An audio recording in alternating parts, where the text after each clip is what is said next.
谁能想到这种事会发生在我身上？也就是个普通的下班后喝着啤酒打着游戏，结果这一觉睡过去，再睁眼，整个世界都变了，我居然直接进到了游戏里。还没等我反应过来，希里尔就在后面大喊：“卡迪姆大人，小心！更厉害的魔物要杀过来了！”卡迪姆根本没打算退缩，他说：“很快就能解决掉这些家伙。”话音刚落，他整个人直接从高处一跃而下，冲着底下的魔物群就去了，迎头撞上这只大家伙。卡迪姆手里的重兵器直接抡了过去，这一下要是砸实了，这怪物怕是得当场交代在这。可这魔物看着也不好惹，接下来就看谁的命更硬了。这一招下去，根本没给这怪物留活路，卡迪姆直接把他从头到脚劈成了两半。刚才还不可一世的大家伙，唰的一下就碎成了渣，漫天都是碎肉和石块，这下是死得透透的了。刚才那股嚣张竟然全没了，地上只剩下一堆烂肉。恶战总算消停了，卡迪姆站在这一片废墟中间，不愧是魔界，一上来就碰到这种级别的硬茬子。卡迪姆心里清楚，接下来的路怕是比预想的还要难走。不过眼下最麻烦的还不是这个，卡迪姆无奈地念叨着，这回肯定又要被梅丽莎数落一顿了。还没等他把这口气喘匀，更大的麻烦已经从天而降了。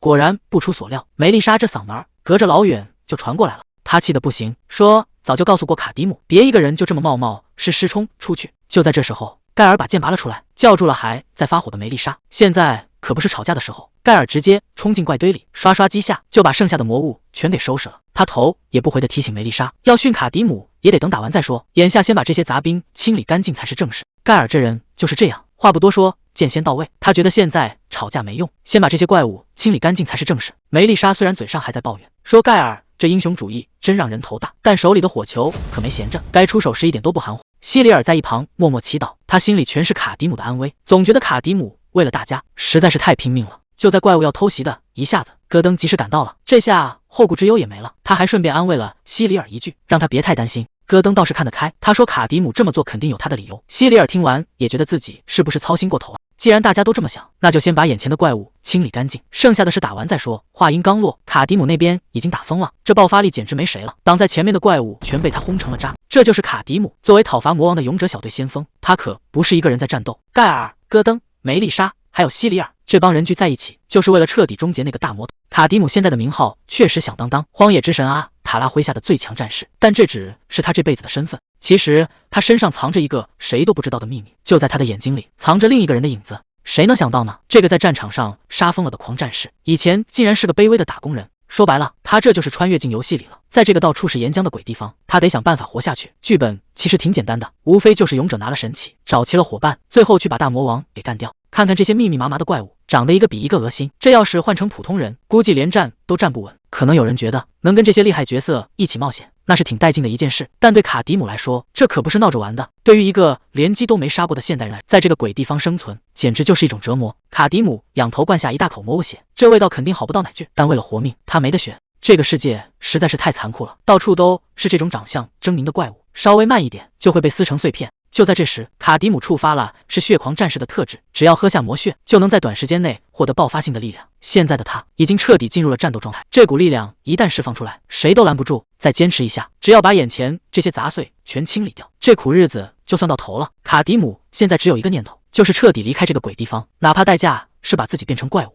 现在的他哪还有半点人的样子，简直就是从地狱爬出来的恶鬼。这下场面彻底失控了。在这个烂透了的世界里，卡迪姆一秒钟都不想多待，他现在只想快点，再快点，彻底逃离这个鬼地方。看看这堆成山的尸体，全是他一个人的杰作。为了能活下去，他已经彻底疯了。卡迪姆现在连怪物的肉都照吃不误，只要能变强，他根本不在乎自己是不是人。结果还没等他喘口气，又一个怪物盯上他。这回来的家伙明显跟刚才那些杂碎不是一个档次，他踩着满地的尸体，直接盯上了卡迪姆。这恶魔估计还以为自己捡了个大便宜，结果他根本不知道自己惹到了什么样的疯子。卡迪姆现在满脑子只有一个念头，既然你们想吃我，那我就把你们全吞了。谁是猎人，谁是猎物，现在可说不准了。卡迪姆这副样子看着比恶魔还要吓人，他直接放话了，连这怪物的血他也要一滴不剩地全喝光。这下轮到这只恶魔倒霉了，卡迪姆这一出手，直接就把局势给反转了。卡迪姆，快醒醒！这声音喊的嗓子都快哑了。可现在的卡迪姆早就已经杀疯了，他现在这副鬼样子，哪还分得清谁是谁？在他眼里，周围全是该死的猎物。梅丽莎这下惨了，被卡迪姆死死掐住脖子，连话都说不全了，只能勉强挤出他的名字。这可是朝夕相处的同伴啊！卡迪姆要是真下了死手，那他这辈子就真的彻底回不了头了。卡迪姆终于停手了，他看着眼前的梅丽莎，嘴里勉强挤出了他的名字。这要是再晚一秒，后果真的不敢想。这下麻烦大了，原来这就是血狂战士的代价，靠喝恶魔血换来的力量，正在一点点吃掉他的脑子。卡迪姆现在才反应过来，自己已经疯到了这种地步，连朝夕相处的同伴，在他眼里都成了猎物。以前在游戏里看这些文字，也就是几行介绍而已，可现在这游戏变成了现实，这种疯狂是真的要把他整个人都给吞了。以前闻着就想吐的恶魔血，现在喝起来居然是甜的，这说明卡迪姆的身体已经开始被这股力量同化了，脑子里的杀意根本压不住。他现在最担心的是自己能不能撑到见到大恶魔的那一刻，所以他必须得快，在大脑彻底宕机之前把那个罪魁祸首给宰了。可现在的卡迪姆满脑子只剩下一个念头，那就是杀，把眼前能喘气的全部吃干抹净。刚才那一下差点就酿成大祸，梅丽莎却反过来抱住了卡迪姆。她心里很清楚，刚才那个要杀人的怪物根本就不是真正的卡迪姆。梅丽莎轻声安慰他：“我没事，你千万别自责。”看着满地的尸体，卡迪姆心里全是愧疚，他低声说了句对不起。可梅丽莎已经下定了决心，以前都是卡迪姆在前面挡着，现在该轮到大家来守着他了。就在这时候，希里尔和戈登也赶到了。希里尔轻声唤着卡迪姆的名字，希里尔当场表了态，绝不让卡迪姆被那股疯狂彻底吞掉，一定要跟那股疯狂死磕到底。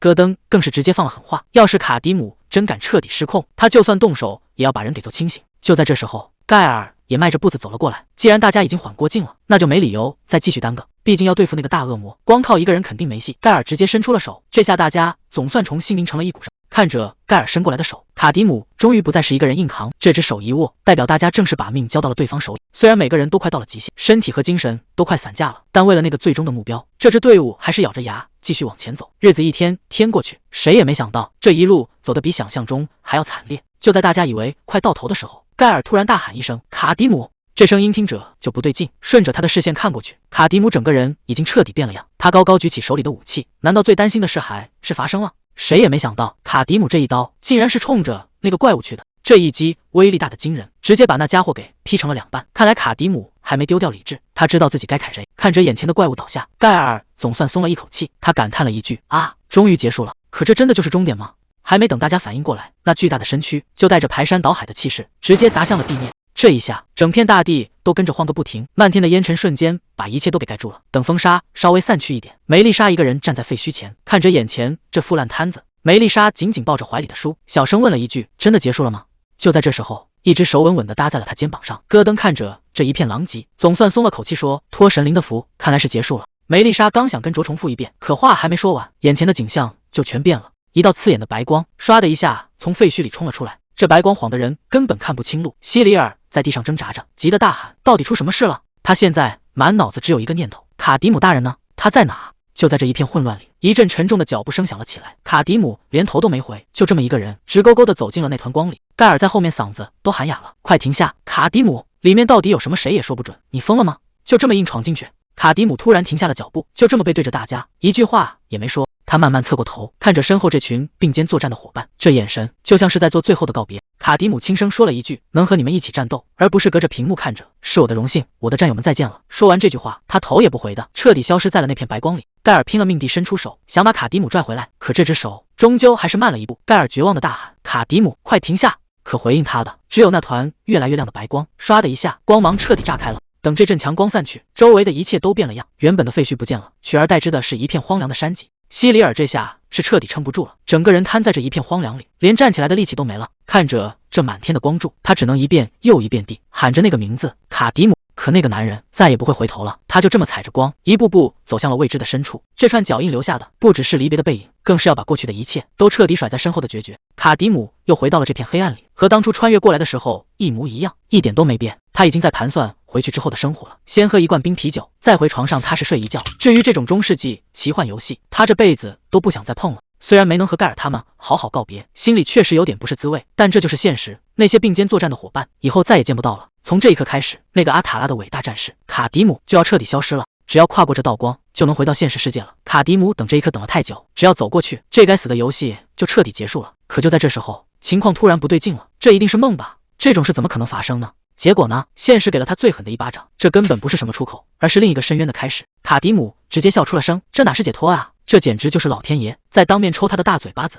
忙活了这么一大圈，最后竟然是这么个下场，换谁谁不疯？这笑声里没一点高兴劲，全是自嘲和绝望，因为他终于看清了前面等着他的到底是什么。就在这一刻，所有的希望彻底碎了，屏幕上亮起的这行字简直比杀了他还难受。2周目，这地狱般的日子竟然还要再来一遍。这白光一闪，就意味着一切都要重头再来。卡迪姆连拒绝的机会都没有，唰的一下就被这股力量强行拽了回去。这荒郊野岭的土路上，圣骑士骑着马走在最前面，后面跟着一大串垂头丧气的囚犯。卡迪姆混在囚犯堆里，这身肌肉加上满背的伤疤，想不注意都难。这趟差事可不轻松，一路上全是铁链碰撞的声音，听得人心烦意乱。囚犯里有人开始喊冤了，老头扯着嗓子大喊：“我真是冤枉的！杀人的是面包师的儿子，我顶多就偷了个铜戒指，压根没见过什么银项链。”守卫听得耳朵都要起茧子了，直接回过头怒吼：“都给我闭嘴，老实点走路！”守卫一脸不耐烦，嘴里骂骂咧咧的：“这群垃圾就没个消停的时候。”这时候又有一个男人凑了上来，男人小声哀求：“官爷，我真的是被冤枉的。”守卫没好气地问：“你又想干什么？”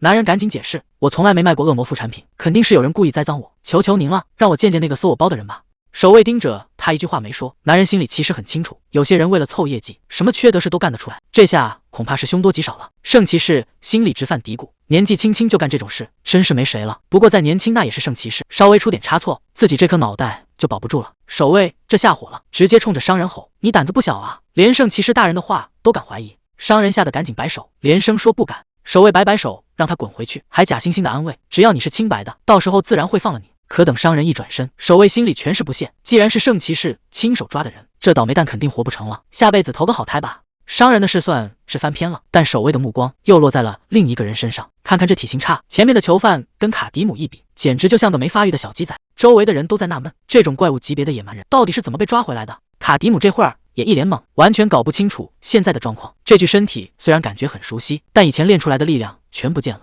更奇怪的是，之前一直折磨他的那些疯狂和愧疚，现在也消失得无影无踪。这到底是怎么回事？卡迪姆回想起之前看到的那个叫什么二周目地鬼消息，看来自己是真的重新回到了故事的起点。可他还是想不通，就算真的是在玩游戏，哪有这种开局方式的？就在卡迪姆发愣的时候，旁边一个老头凑了过来：“嘿，听着！”老头递过来一节草根，路上嚼着这个，起码能解解闷。卡迪姆看着手里的东西，一句话也说不出来。老头这一开口，原来是以前受过野蛮人的恩惠，现在看到卡迪姆，就把这唯一的草根拿出来还债了。老头顺嘴打听：“你是怎么被抓进来的？”卡迪姆实话实说：“我是真不知道。”老头还以为他是因为信仰被抓的，直抱怨帝国的圣骑士太霸道，对异教徒一点活路都不给。可卡迪姆关注的点完全不一样，这大陆上什么时候冒出个帝国了？老头听完都傻了，你连卢考尼亚帝国都没听说过？在卡迪姆的记忆里，那地方明明只是个小王国，结果老头一句话让他彻底没词了。王国那是多久以前的称呼了？这下麻烦大了。卡迪姆现在满脑子问号，难道自己不是回到了过去，而是掉进了一个设定完全不同的平行世界？他开口问旁边的老人：“咱们这是要去哪儿？”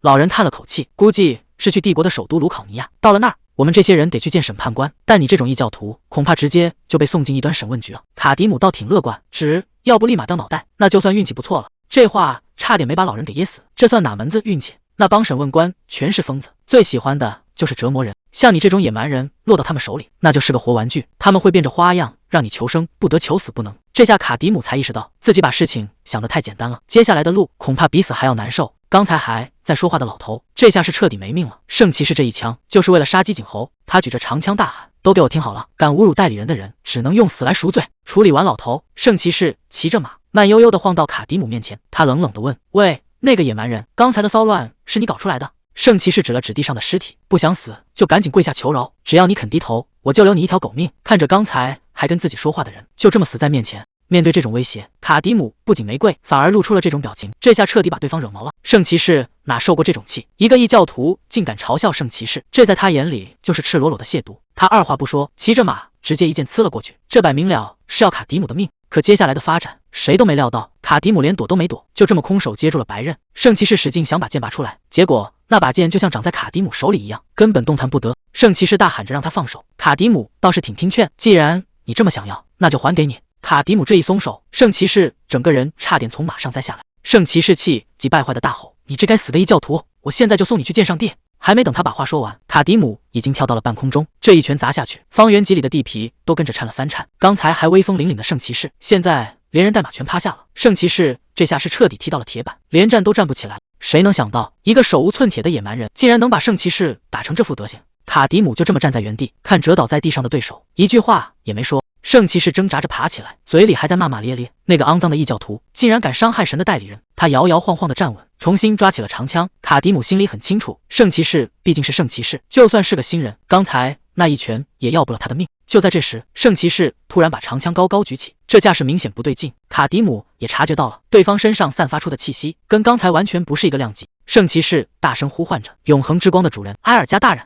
圣骑士这是彻底豁出去了，竟然直接开启了请神模式。这一道圣光落下来，摆明了是要把卡迪姆当场净化掉。圣骑士一边冲锋一边大喊：“异教徒，接受神的审判吧！”这一下的威力跟刚才完全不是一个档次。卡迪姆这回也看出来了，这招根本躲不掉，只能硬碰硬了。这要是扛不住，今天恐怕真得交代在这儿。圣骑士这一招从天而降，威力大的简直离谱。卡迪姆整个人被轰飞出去，连旁边的货车都碎成了渣，地上被犁出这么长一道沟，换成别人早就没命了。可卡迪姆竟然还没死，他捂着胸口，硬是从废墟里爬了起来。圣骑士这下也愣住了，他怎么都没想到，受了神的一击，这家伙居然还能站得住。圣骑士一边走一边感叹，这家伙的命简直比他的块头还要硬。卡迪姆现在的情况很不妙，所有的能力都被重置了，只剩下一个特质还在死死撑着。他怎么也没想到，对付这么个对手，竟然会打得这么吃力。这要是换个低级恶魔，恐怕早就被他解决了。卡迪姆正琢磨着怎么脱身，突然闻到一股不对劲的味道。他转头一看，旁边那个被撞烂的木箱子竟然在往外渗血。圣骑士这会儿还没发现异常，一步步走过来，摆出一副审判者的架子。他说：“虽然卡迪姆停有2下子，但今天必须得死在这儿。”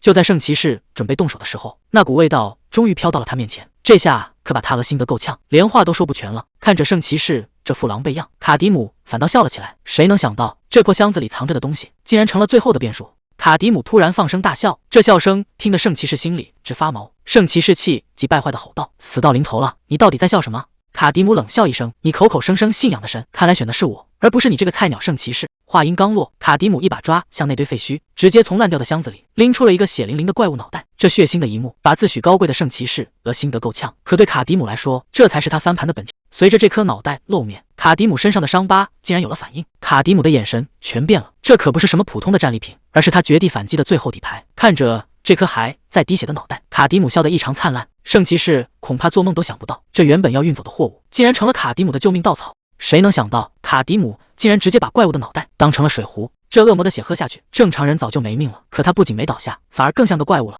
旁边的圣骑士和士兵都看傻了，谁也不敢往前凑一步。士兵小声嘀咕：“这家伙是不是被打疯了？竟然在喝恶魔的血！”另一个士兵满脸嫌弃：“离远点，这人身上实在是太脏了。”圣骑士嫌弃地捂住鼻子：“你身上实在是太脏了，我连靠近都不想靠近。”他随手一指旁边的士兵：“喂，就你！”士兵吓得话都说不利索。我，圣骑士冷冷地命令道：“没错，就是你，去把那个脏东西给我解决了。”这下倒霉蛋出现了，看着卡迪姆那副怪物的样子，士兵手里的长矛都在打晃，他嘴里嘟囔着要杀人，可心里估计早就想跑了。最后他还是硬着头皮冲了上去。谁能想到，这士兵冲上去还没2秒，就被卡迪姆一把扣住了脑袋。这下立功是不响了，能不能活命都得看运气。卡迪姆现在满嘴都是怪物的血肉，整个人已经彻底失控了，这哪里还是什么人类，简直就是个活生生的恶鬼。士兵被掐得双脚离地，只能拼命从嗓子眼里挤出几个字：“求求你放过我吧！”可现在的卡迪姆根本就听不懂他在说什么。看着卡迪姆这副残暴的样子，连一直在后面看戏的圣骑士这回也彻底坐不住了。这士兵还没来得及求饶，卡迪姆手上一用力，直接就把人给废了。这下圣骑士想救都救不回来。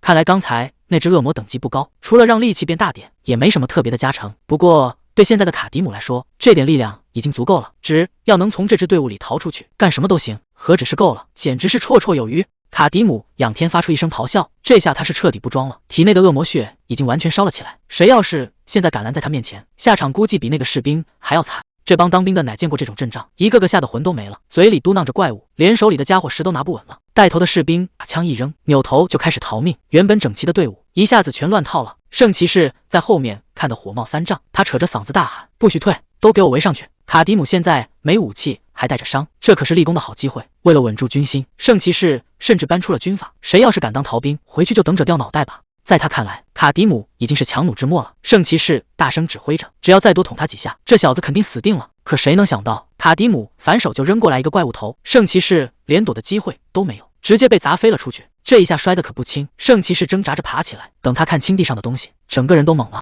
圣骑士盯着地上的脑袋，恶魔的头。这下谁都看出来了，卡迪姆这是在示威。卡迪姆根本没打算给对方喘气的机会，直接像头野兽一样冲了过来，这速度快得离谱。圣骑士这下是真的慌了，眼看躲不过去，圣骑士只能硬着头皮顶上去。这要是被撞实了，估计命就要交代在这儿。圣骑士大声吼道：“永恒之光的领主啊，请赐予我力量，消灭这个恶魔的走狗！”看来他是打算动真格的了，连压箱底的神力都使了出来。这一下要是对撞上，谁输谁赢还真不好说。卡迪姆这一扑，那是奔着拼命去的。圣骑士也不含糊，嘴里喊着为了埃尔加，全身的神力一下子全爆开了。这一剑劈下去，动静闹得可真不小。圣骑士觉得这下稳了，他冷笑着说：“真遗憾，这就是你的终点了，野蛮人，去阴间为你的罪孽祈求原谅吧。”可还没等他高兴太久，耳边就传来了卡迪姆的声音：“嘿，菜鸟，你就这点本事吗？”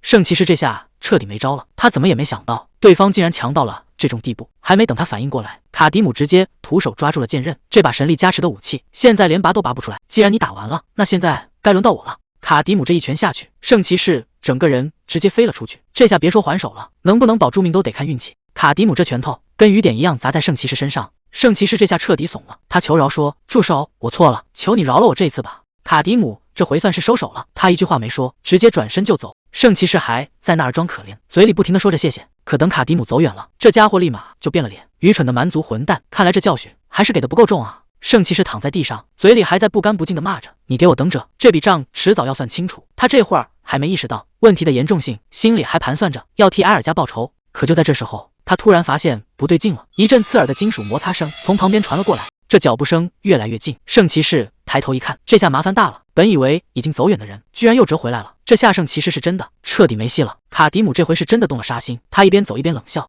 都这种时候了，你居然还在求那个什么埃尔加保佑？”卡迪姆直接举起了长矛，这架势明显是要送他上路。既然你这么信你的神，那就去地底下接着信吧。圣骑士这下彻底慌了，嘴里喊着等一下，可卡迪姆根本不听，这一矛下去，圣骑士这辈子算是交代在这儿了。刚解决完圣骑士，卡迪姆这会儿杀气腾腾，整个人就像刚从地狱里爬出来一样。远处的守卫看到这一幕，魂儿都快吓飞了，这哪是人类能干出来的事啊！带头的那个扯着嗓子大喊：“快跑！再不走命就要丢在这儿了！”卡迪姆根本没心思理会这些小喽啰，他弯腰捡起地上的长矛，这回他学聪明了，既然是重来一次，同样的错误他绝对不会再犯第二次。这守卫跑的命都快没了，回头一看，心想跑出这么远，总该安全了吧？结果下一秒，长矛直接透心凉。卡迪姆这准头根本没打算放过任何一个人，做事就要做绝，绝不能留下任何后患。这下逃跑的守卫全成了地上的尸体。谁能想到草丛里居然还藏着一个？他现在连大气都不敢喘，生怕下一个轮到自己。卡迪姆突然停住脚步，往这边看了一眼。卡迪姆这下是真打算斩草除根，最后一根长矛甩出去，直接把躲在林子里的守卫给钉死了。这下附近是一个活口都没剩下。就在他准备离开的时候，身后突然传来一阵喊声，原来是那帮被关着的囚犯，领头的老人居然还主动凑了上来。老人一脸兴奋地套近乎，说刚才杀那个圣骑士杀得真解气，还想让卡迪姆顺手帮个忙，把他们身上的手铐给解开。结果话还没说完，卡迪姆反手就是一记重拳，这帮人怕是还没搞清楚状况，卡迪姆可从来没打算救任何人。这一拳下去，刚才还套近乎的老头直接就碎了，见了旁边人一身血，这帮人现在才明白，眼前这位根本不是什么救星，这就是他上一世换来的教训。既然重活一回，那就要做得彻底一点。他这一脚踩下去，是真的一点活路都不给留。这帮人现在想跑已经太晚了，做事绝对不能留下后患。卡迪姆直接跳了起来，看这架势，他是打算把这儿彻底清理干净。这帮囚犯现在才反应过来，刚才那个老头被打碎的血全溅在他们脸上了，这哪是什么救星啊，这简直就是个活阎王。卡迪姆这一跳，直接断了他们所有的念想，现在求饶已经没用了。被锁住的男人拼命嘶吼，问为什么要这么对他。男人还在那儿拼命求饶，想让卡迪姆放他一马，可惜卡迪姆压根就没打算留活口。这一招下去，求饶声戛然而止。看折倒下的人，卡迪姆一句话都没说，是远比咱们想的要复杂。放走这些囚犯，他们肯定会到处乱说，到时候要是引来高阶圣骑士，那麻烦可就大了。为了不留后患，卡迪姆只能一个不留，这种风险他担不起。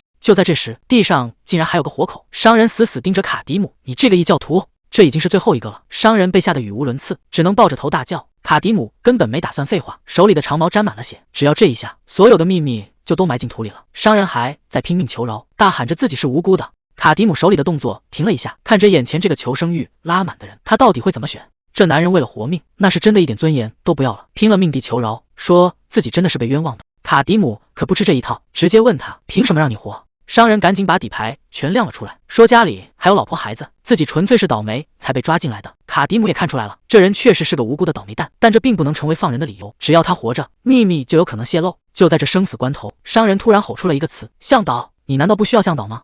卡迪姆手里的动作停住了，向导。商人一看有戏，赶紧自报家门，说自己是自由都市联盟的商人，常年到处跑生意，这地界没人比他更熟了。卡迪姆决定先试探一下，既然是商人，那就问你几个问题。卡迪姆问得非常认真，在他的记忆里，卢考尼亚明明是个王国，怎么现在变成帝国了？这到底是什么时候的事？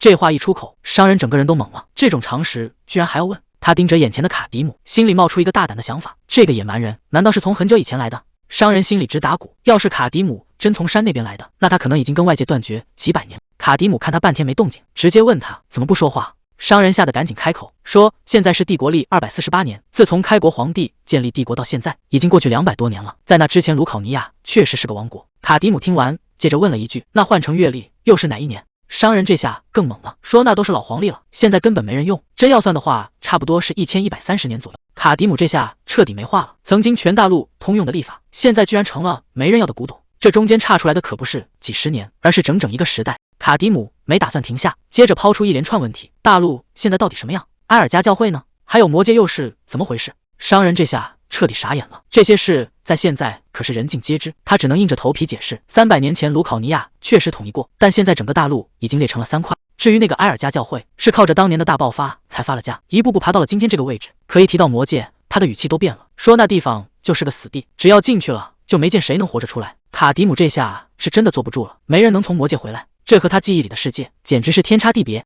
卡迪姆报出了一串名字：盖尔、梅丽莎、戈登，还有西里尔，这些曾经并肩作战的伙伴，如今只能存在于他的记忆里。他盯着眼前的商人问：你听过这些名字吗？商人一脸茫然，说自己从来没听过。可话刚说完，他突然愣了一下，梅丽莎这个名字好像在哪听过，他嘴里不停地念叨着，总觉得有个类似的名字在什么地方出现过。卡迪姆的心沉到了底，那些曾经征服魔界甚至击败了魔王的英雄们，难道真的被这个世界彻底遗忘了？这到底是不是他曾经经历过的那个世界？卡迪姆看着眼前的惨状，问出了最关键的问题：既然世界没变，那这些魔物到底是从哪冒出来的？商人赶紧摆手说：这事儿根本没个准信，全是些不靠谱的传闻。有的说是教会信奉的埃尔加为了惩罚堕落的世人才降下了这种神法，有的说是哪个不要命的大法师私自捅开了异界的大门，才把这些怪物给放了出来，甚至还有更邪乎的说法，说这只是个预兆，真正的灭世大魔头还没露面呢。商人最后感叹了一句：真相这东西恐怕只有云端之上的那位才清楚。卡迪姆听完没再说话，现在的世界比他想象的还要混乱。卡迪姆没再多说什么，随手捡起地上的长矛，头也不回的走了。对商人来说，这只是死里逃生的一天，但对卡迪姆来说，真正的麻烦才刚开始。根据那个商人的说法，这里恐怕已经是他完成第一次通关后的300年后的世界了。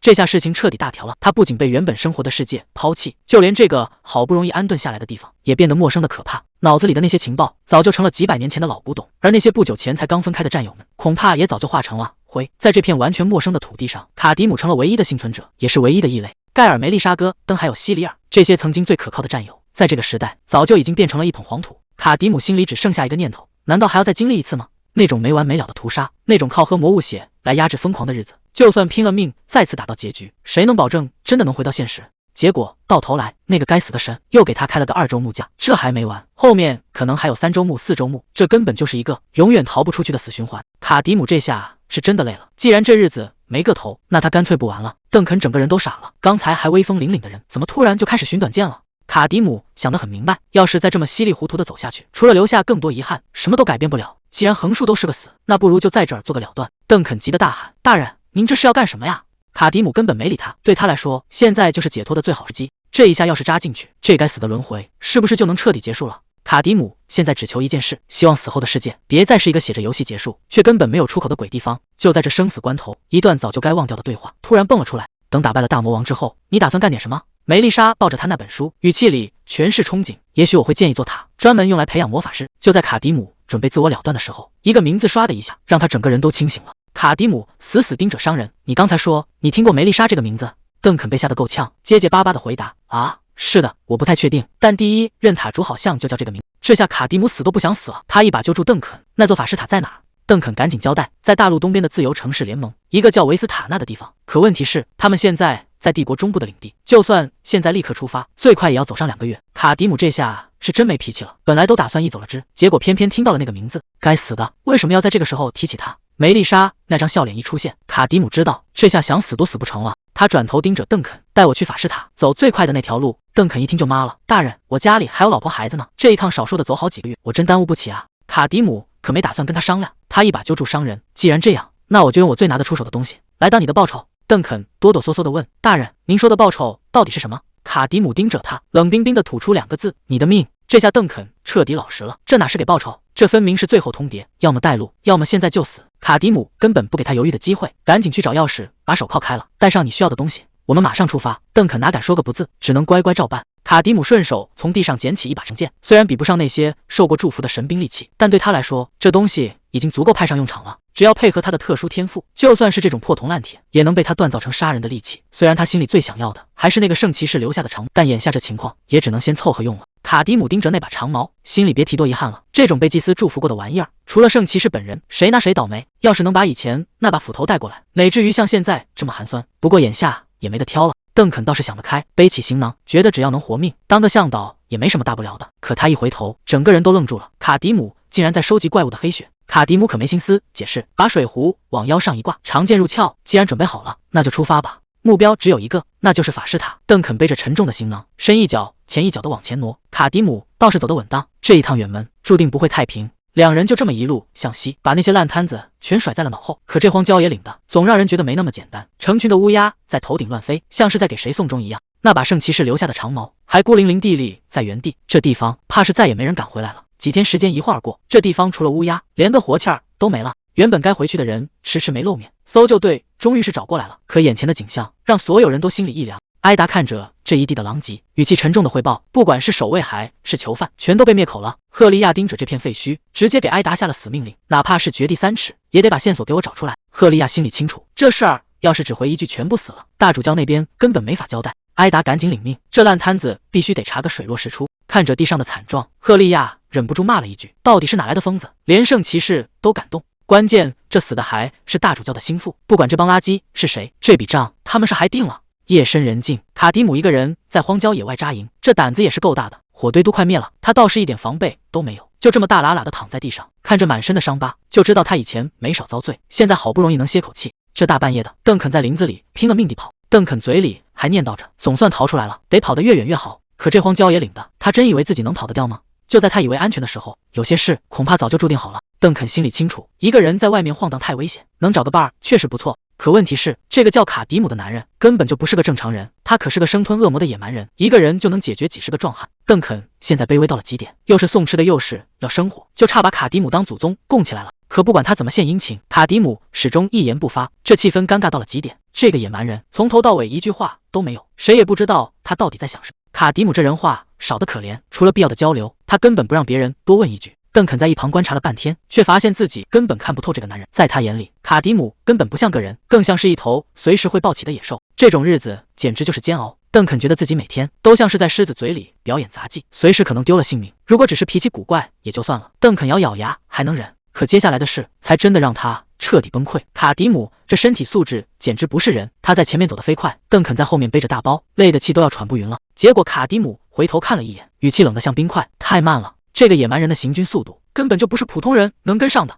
邓肯以前一直挺自信，觉得自己当商人这么多年，这脚力和体力绝对是顶尖的。可现在他的自尊心算是彻底碎了一地。只要他刚把方向指出来，卡迪姆唰的一下就没影了。等他好不容易追上去，人家早就已经在前面等了半天。卡迪姆就这么抱着胳膊，一句话也不说，死死地盯着他看，这架势就像是在看一个拖后腿的坠。邓肯心里很清楚，要不是自己还得带路，恐怕早就被甩得连影子都看不着了。这家伙的腿难道是钢做的吗？邓肯已经到了崩溃边缘，再这么跟着卡迪姆跑下去，还没到目的地，自己就要先去见阎王了。他心里只有一个念头，必须得逃。天很快就黑透了，这机会来得比预想的还要快。趁着夜色掩护，他一头扎进密林深处，拼了命地往反方向跑。在他看来，这黑灯瞎火的林子里，卡迪姆就算本事再大，也绝对没法发现他的去向。邓肯跑得快要断气了，可他刚停下脚步，就发现了一个要命的问题：他的行李包还在卡迪姆那边，那包里可是他的全部身家，蜡烛、银镜，还有值钱的古董戒指。这些东西加起来，足够他在城里开个像样的摊位了。要是现在回去拿，肯定会惊醒那个像野兽一样的男人。邓肯纠结了半天，最后还是咬牙，命比钱重，要这些宝贝只能不要了。他头也不回的继续往深山里钻，直到跑得双腿发软，才敢停下来喘口气。这黑灯瞎火的，周围看着全都一个样，他根本不知道自己跑到了哪。不过只要离卡迪姆够远，就算那家伙再厉害，一时半会儿也绝对追不上来。邓肯总算松了口气，觉得自己这下彻底自由了。结果还没等他高兴2秒，身后突然传来一个声音，问他这么焦急是要去哪？这声音简直像催命符一样，邓肯整个人都僵住了。他怎么也想不通，这怪物是怎么追上来的。卡迪姆就这么大摇大摆地走了出来，盯着他问为什么要逃跑。接着卡迪姆又补了一句，难道不想要之前答应给他的报酬了吗？这下邓肯是真的一点退路都没有了。邓肯这下彻底崩了，连句完整话都说不出来，直接跪在地上开始求饶。他一边喊一边求，说自己真是罪该万死，不该忘了大人的救命之恩，求大人再给最后一次机会。可卡迪姆根本不吃这一套，他要的可不是这种没用的废话。卡迪姆冷冷地说：“我要的不是道歉，而是你逃跑的理由。要是不把这个根源掐断，你迟早还得再跑一次。”接着他死死盯着对方，解释一下吧，你到底为什么要跑？邓肯这下彻底没招了，支支吾吾半天，根本不知道该怎么接话。这要是给不出个合理的解释，今天这关怕是过不去了。邓肯终于开口了：“大人，您的速度实在太快了，我真的跟不上。要是再这么走下去，我感觉自己马上就要没命了。”卡迪姆就这么居高临下的看着他，半天没吭声。这下彻底完了，肯定活不成了。谁能想到，卡迪姆沉默了半天，最后只憋出来一句：“回去吧。”他甚至还破天荒的补了一句：“以后我会走慢点的。”这下邓肯彻底懵了，这个像野兽一样的男人，居然也会体谅人。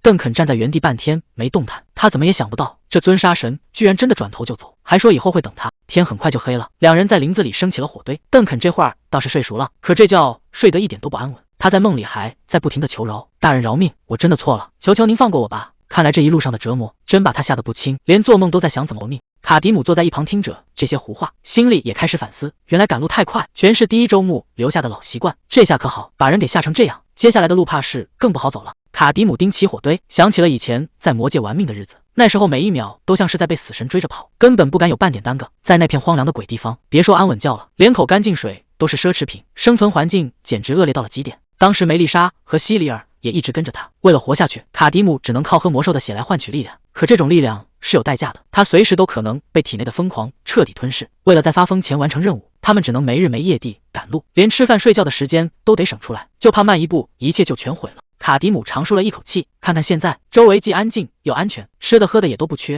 虽然不知道那股疯劲儿什么时候会再发作，但起码这一刻，他总算不用再像以前那样没命的往前冲了。再说了，现在卡迪姆也有了慢下来的理由。邓肯这向导确实比想象中好使。走到边境的时候，邓肯赶紧拦住他，说现在两边闹得凶，直接过去肯定要出事。他建议绕各路，找个防守松的地方溜过去。卡迪姆倒也干脆，既然你这么说，那就按你说的办。这决定一出，邓肯总算踏实了。其实卡迪姆心里也清楚，他脑子里那张地图已经是300年前的老黄历了，要是没个本地人带路，他在这片地界怕是连东南西北都分不清。邓肯一边带路一边念叨，说这附近的圣骑士可不好惹，他们要么到处抓异教徒，要么就疯了似的到处杀恶魔刷战绩，想找个能让卡迪姆安稳睡觉的地方，恐怕得等到了自由都市联盟才行。卡迪姆听着这些话，心里也开始琢磨开了，难怪这辈子没怎么碰见恶魔，原来全被这帮圣骑士给清理干净了。不过他现在担心的可不是圣骑士，而是手里这壶魔兽血。这玩意儿放不了多久就要变质，一旦没了新鲜血液压制体内的疯狂，后果简直不敢想，得赶紧想办法再弄点新鲜的才行。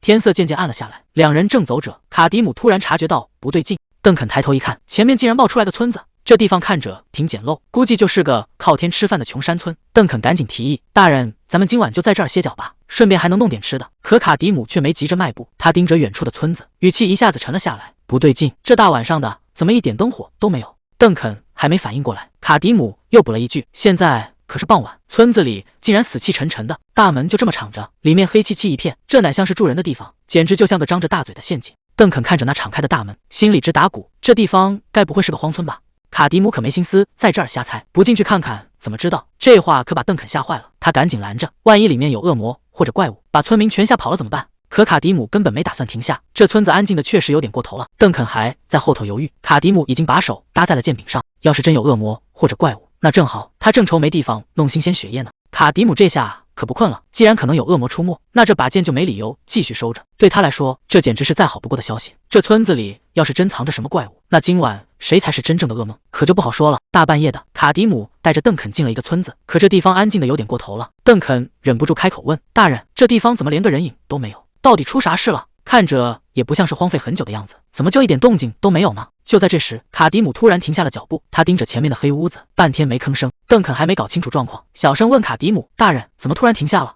等他仔细一看，才发现不对劲，这村子里这么多屋子，竟然只有这一扇门是开着的，这哪是门啊？这分明是专门留好的陷阱，正等着他们往里钻呢。就在这一刻，黑暗里猛地窜出一个灰皮怪物，挥着刀就劈了过来。看这架势，对方明显是有备而来，这下麻烦大了。卡迪姆连眼都没眨一下，反手就是一刀，这偷袭的怪物还没落地，脑袋就先搬了架。邓肯被吓得够呛，可还没等他回过神，黑暗里又传来了动静，一只接一只的绿皮怪物全从屋子里钻了出来。看来刚才那个只是个探路的，这还没进老巢呢，邓肯就先吓破了胆，因为林子里全是哥布林。邓肯声音都变了：“怎么这儿还有这么多怪物？”卡迪姆却看出了不对劲。这玩意儿平时胆子小得很，见着人只会没命的逃，现在居然敢成群结队的露面，说明背后肯定有东西在控制他们。卡迪姆这下心里有数了，看来这回是找对地方了。就在这时，林子里的怪物直接发难，挥着大棒子就砸了过来。卡迪姆根本没打算给他们包围的机会，这一剑下去，直接把冲在最前面的怪物给劈了。这群怪物显然没料到，眼前这个人类竟然这么猛，一下子全愣住了。可卡迪姆哪会给他们发呆的时间？看这架势，他已经盯上了下一个目标。怪物发出一声惨叫，还没等他把刀举起来，卡迪姆的剑已经到了，又是一个。照这么杀下去，这村子里的怪物怕是都不够他砍的。卡迪姆这手起刀落，简直比个草还快。这些怪物连他的边都摸不着，就全成了剑下鬼。终于有个怪物想硬碰硬，结果这一刀砍上去，卡迪姆连晃都没晃一下，轻轻松松就给挡了回去。领头的怪物还在那儿瞎指挥，卡迪姆可没耐心听他废话，一个箭步冲上去，直接给他来了个透心凉。这下好了，刚才还叫得挺欢，现在是彻底没戏了。可这村子里的怪物好像怎么杀都杀不完，这一剑下去，最后一只怪物也成了两半，这下总该清静了吧？邓肯吓的话都说不利索，问卡迪姆是不是全解决了？满地的尸体，看着确实像打完了。邓肯刚想松口气，问是不是已经结束了，卡迪姆却没那么乐观，他说自己也不确定。话音刚落，暗处又传来了动静，这声音听着就不对劲。果然，墙角那边又伸出一只手，看来这村子里的脏东西比想象中还要多。刚才那动静果然没听错，这大块头怪物一露脸，手里竟然还抓着个小女孩。邓肯这下彻底懵了，这地方怎么还有个孩子？怪物还没来得及叫唤，卡迪姆的剑已经到了。管你手里抓的是谁，在卡迪姆这儿，只要是怪物就没活路。这一剑正中脑门，大块头连哼都没哼一声，直接栽倒在地。邓肯这下更慌了，万一这真是个无辜的孩子，那刚才那一剑可就真成滥杀无辜了。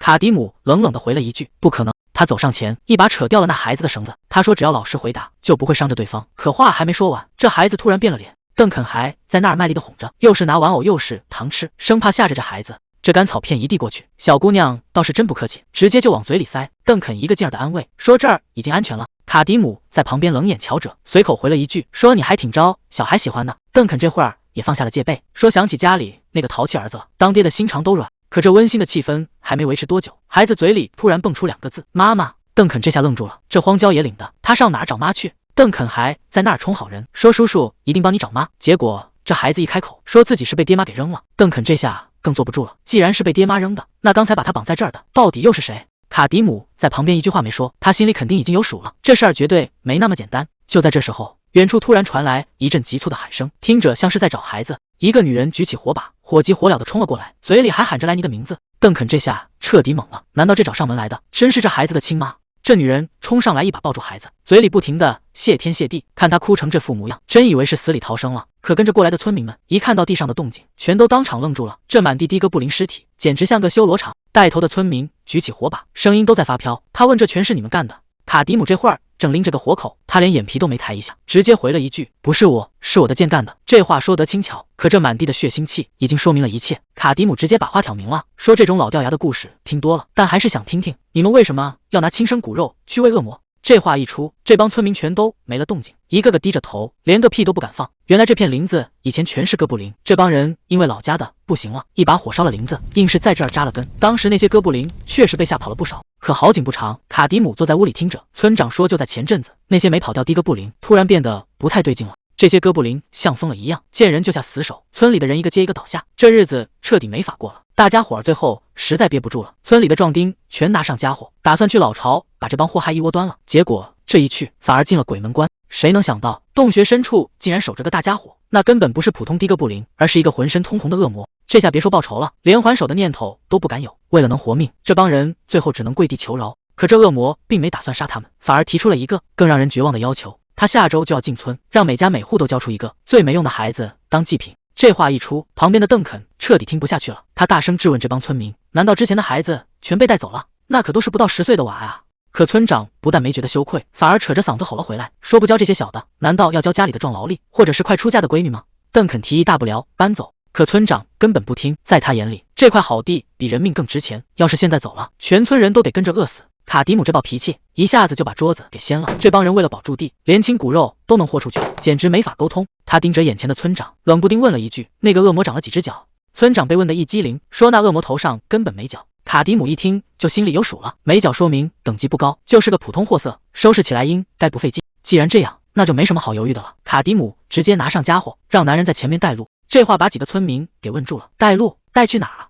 卡迪姆这架势，摆明了是要去砸场子。卡迪姆头也不回，直接甩下一句：“去那恶魔的老巢！”没过多久，天色就彻底暗了下来。一行人举起火把进了深山。卡迪姆扛着家伙走在最前面，这体型往那一站，压迫感直接拉满。带路的村长越走越没底，说：“实在不好意思，我们这穷乡僻壤的，真拿不出什么像样的报酬。”村长一脸愁容，说：“村里现在连饭都快吃不上了。”卡迪姆倒是挺痛快，说：“这事儿是我自己要办的，不用你们给钱。”村长一听这话，那是千恩万谢。既然没钱给，他反手掏出一把斧头，说：“这把武器就当是谢礼了。”卡迪姆也没推辞，直接把东西接了过来。既然你这么有心，那我就收下了。说话间，村长停下了脚步，他指着前面的山洞，说：“那怪物就在这洞穴深处。”看着眼前这黑漆漆的洞口，谁也不知道里面到底藏着个什么玩意儿。卡迪姆盯着黑漆漆的洞口，一句话也没说。这地方看着就不太对劲。村长这会儿怂了，说：“既然地方已经带到，我们就先回村守着了。万一那些怪物去偷家呢？”旁边的邓肯直接听傻了，合着你们这么多人跟过来，就只是为了带个路？卡迪姆倒是没拦着，说：“战场上不需要胆小鬼，留下来也是碍事。”他转头看向邓肯，说：“你跟我进去，我打架的时候总得有人在旁边举个火把。”邓肯这下彻底懵了，这剧本不对啊，怎么最后倒霉的是我？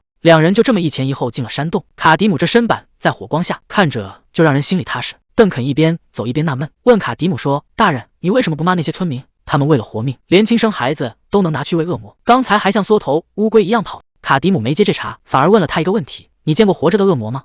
邓肯连连摇头，说：“那哪能见过呀？顶多也就是在黑市上见过几回恶魔的尸体。”卡迪姆语气变得有点沉，一个普通人要是真站在活生生的恶魔面前，那种滋味可不是谁都能受得了的。卡迪姆接着说：“只要见过那玩意儿，整个人就全变了，什么尊严，什么体面，全都会被踩个稀碎，脑子里只剩下两个字：活着。能挺直腰杆面对恶魔的人，这世上没几个，你不能指望普通人也有这种不要命的胆量。”邓肯还是想不通，就算再害怕，那可是亲生骨肉啊，连畜生都知道护犊子，他们怎么下得去手？卡迪姆头也不回，语气听不出情绪。有时候为了活命，就要踩着烂泥往前走，哪怕那是再脏的东西，也得硬着头皮吞下去。这是他们选的路，谁也没资格站在高处去指责一群想活下去的人。邓肯听完沉默了。对那些被送走的孩子来说，被全世界抛弃的滋味，恐怕比恶魔还要可怕。邓肯叹了口气，要是连做人的底线都丢了，就算活下来，又有什么意义呢？卡迪姆停下脚步，邓肯这下心里有点发毛，试探着问了一句：“大人。”卡迪姆看着眼前的邓肯，心里却在自嘲，一个游戏里的角色，居然比我这个从死人堆里爬出来的人更像个正常人。就算我真的回到了现实世界，我这种满手血腥的人，还能过上正常的生活吗？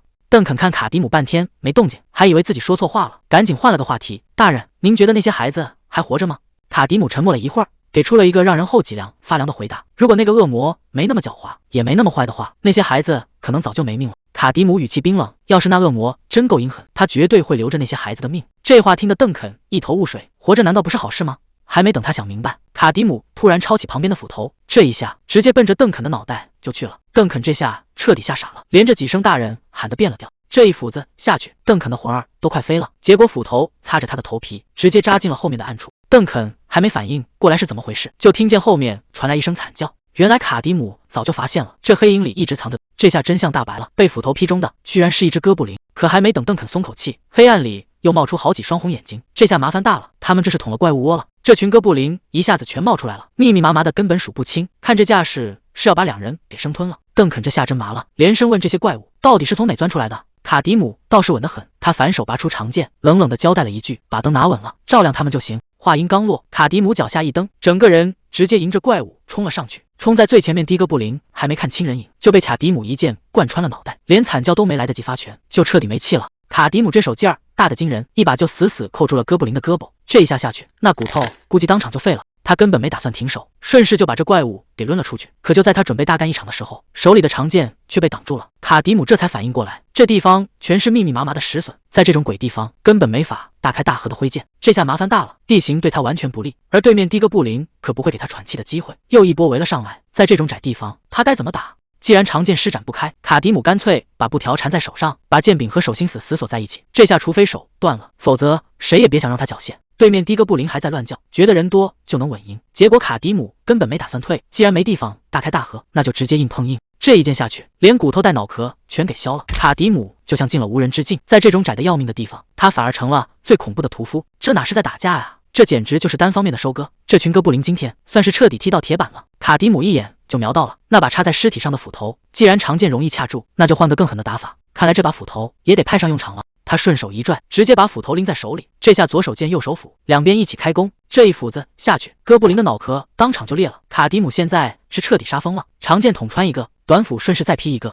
在这种窄地方，这套组合简直无敌。这群怪物还没反应过来，就全变成了地上的零件。卡迪姆踩着尸体继续往前，这群哥布林今天一个也别想活。看着满地的碎零件，邓肯半天没回过神，他简直不敢相信，卡迪姆居然凭一己之力就把这群怪物全给收拾了。这哪是打架啊，这简直就是单方面的清场。剩下的哥布林一看苗头不对，撒丫子就开始往洞深处跑。邓肯赶紧大喊：“大人，他们要跑了！”卡迪姆根本没打算放过他们，这群家伙被打残了，肯定会往老巢钻，正好带咱们去找那个怪物。邓肯举起火把跟在后面问：“大人，这里的路是不是先变窄，然后再变宽？刚才还挤得要命，这会儿路一下子变宽了。”邓肯举起火把直犯嘀咕：“这地方看着不像是天然形成，倒像是被人故意挖开的一样。难道说咱们这是直接闯进哥布林的老巢了？”卡迪姆没接话，他仔细闻了闻空气里的味儿，突然停住了脚步。卡迪姆提醒道：“小心点，那家伙就在附近。”邓肯手里的火把都晃了一下。“什么？恶魔就在这儿？”卡迪姆头也不回的交代：“离我远点，但千万别乱跑，要是落了单，那群哥布林能把你活撕了。真有不怕死的凑过来，就拿火把直接往他们脸上对。”话还没说完，卡迪姆就发现不对劲了，这一下来的太快，根本没给人反应的时间。卡迪姆反手就是一记重劈，邓肯吓得嗓子都破音了：“大人，这怪物到底是什么来头？连卡迪姆都中招了。刚才那下偷袭，总算让正主露面了。”这恶魔盯着卡迪姆，像是在看什么新鲜玩意儿。恶魔阴森森的开口：“人类，我以前没见过你，看来你不是这村子里的人。”他在那儿自顾自的发笑，觉得今天这猎物有点意思。可卡迪姆却发现这情况跟之前听到的情报对不上，这恶魔的头上竟然已经冒出了尖角。虽然现在看着还不算大，但这说明他正在进化。这下事情彻底失控了。谁能想到卡迪姆在这鬼地方碰上了硬茬？对面这怪物全身冒着红光，看着就不是好惹的主，真是到了大霉。卡迪姆这下没得退了，只要这怪物的脚一长出来，就意味着他要从低级恶魔进化成中级，这下麻烦大了。恶魔盯着卡迪姆冷笑：“我就喜欢你这种表情。”话音刚落，这家伙直接扑了上来，这速度快得离谱，卡迪姆差点没反应过来，全靠本能在硬扛。恶魔一边压制一边嘲笑：“我就喜欢人类，因为你们又弱又听话。刚才那一下连动作都没看清，这根本不是低级恶魔该有的水平。这家伙进化的太彻底了。”卡迪姆这下是真遇到对手了，想活命就要看能不能接住下一招。恶魔这下是真记仇了，他盯着卡迪姆说：“你杀了我那么多部下，我现在是越看人类越不顺眼，你必须给我个交代。”这实力的差距确实太大了，低级恶魔还能靠人多堆死，可一旦到了中级，就算来一队精锐也是送菜。卡迪姆一言不发，这局面硬拼显然已经没戏了。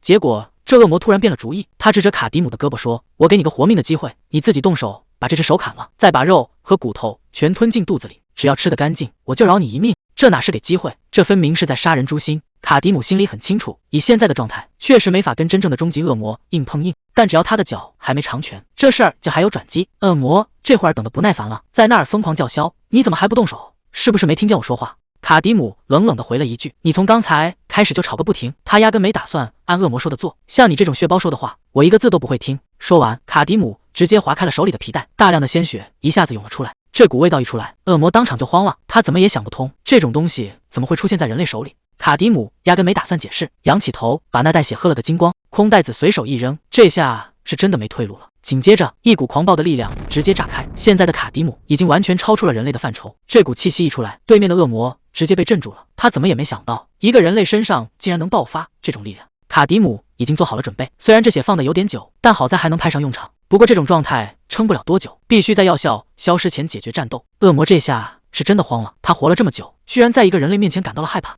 恶魔这下彻底破防了，明明自己刚拿到了新力量，怎么反倒被压制了？他嘴里还在放狠话，嚷嚷着要弄死卡迪姆。既然想不通，那就只能拼命了。他这一爪子挥过来，摆明了是要同归于尽。卡迪姆倒是一点不慌，他心里很清楚，恶魔这种东西最狡猾了，要是真感觉到危险，他们跑得比谁都快。结果这家伙居然还敢硬刚，难道是刚长出来的脚把他的脑子给顶坏了？这一招看着挺唬人，但在现在的卡迪姆眼里全是破绽。现在的恶魔在卡迪姆眼里动作慢的就像在回放，这一斧子下去，两边直接撞在了一起，恶魔被震得连连后退。可卡迪姆却发现不对劲，坏了，手里的斧头要炸了。这种普通货色根本扛不住他现在的爆发力，还没等把对面解决，兵器就要先报废了。这下麻烦大了，没了趁手的家伙，接下来的仗还怎么打？没了斧头又怎么样？卡迪姆压根没打算停手，没斧头就用剑，要是连剑都没了，那就用这双拳头把对面砸烂。对面的恶魔已经彻底气疯了，他一边咆哮一边放狠话，说绝对不会放过这个人类。可卡迪姆哪会给他废话的机会？趁着对方还在那儿无能狂怒，他已经盯上了地上的断剑，这下武器又回到了手里。这一剑下去，恶魔就算想躲也来不及了，只能硬着头皮接招。他怎么也没想到，一个拿着断剑的人类，力气竟然能大到这种地步，这哪是在砍人，简直就像是一座大山压了过来，震得他连站都站不稳了。这家伙到底是什么怪物？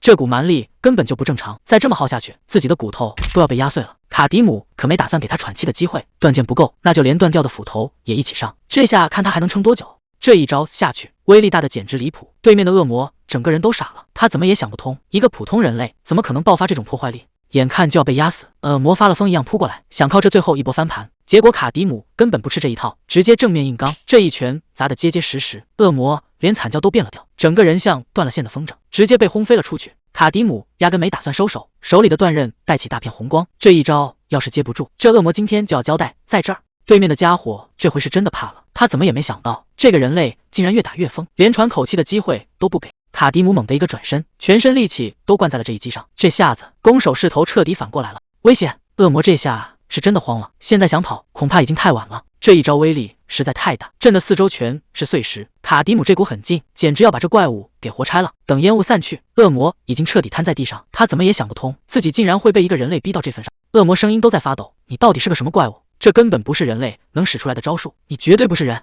卡迪姆根本懒得废话，身上的红光反而烧得更旺了。这下麻烦大了，被这种状态的卡迪姆盯上，这恶魔今天怕是连个全尸都留不下。这绝对不是人，肯定是披着人皮的怪物。恶魔一边惨叫一边往后缩，这回是真的被吓破胆了。眼看正面打不过，这恶魔竟然想爬墙逃跑。卡迪姆不仅力气大，还能看穿他所有的动作，硬碰硬纯粹是找死。他一边往上爬一边乱喊，让同伙赶紧滚远点。结果话还没说完，他突然感觉不对劲，怎么回事？他好像看到了什么更恐怖的东西。这边正闹得不可开交，邓肯举起火把，正拼命把几只小鬼往外赶。他大声嚷嚷着，让这些怪物别再靠近。躲在暗处的恶魔这下可算找到了机会，他盯着那团火，觉得只要火一灭，这男人就死定了。结果他还没来得及动弹，一把重剑直接砸在了跟前，这下彻底没戏了。卡迪姆已经追到了身后，这回他连跑的机会都没了。那个方向正是刚才那个拿火把的邓肯。卡迪姆一眼就看穿了，这恶魔是想拿普通人当挡箭牌。既然重剑已经扔了出去，那就换个家伙继续。他顺手抄起地上的斧头，这下动作比刚才还要快。卡迪姆冷冷的开口：“你那点小心思，早就全写在脸上了。想趁乱抓个人质，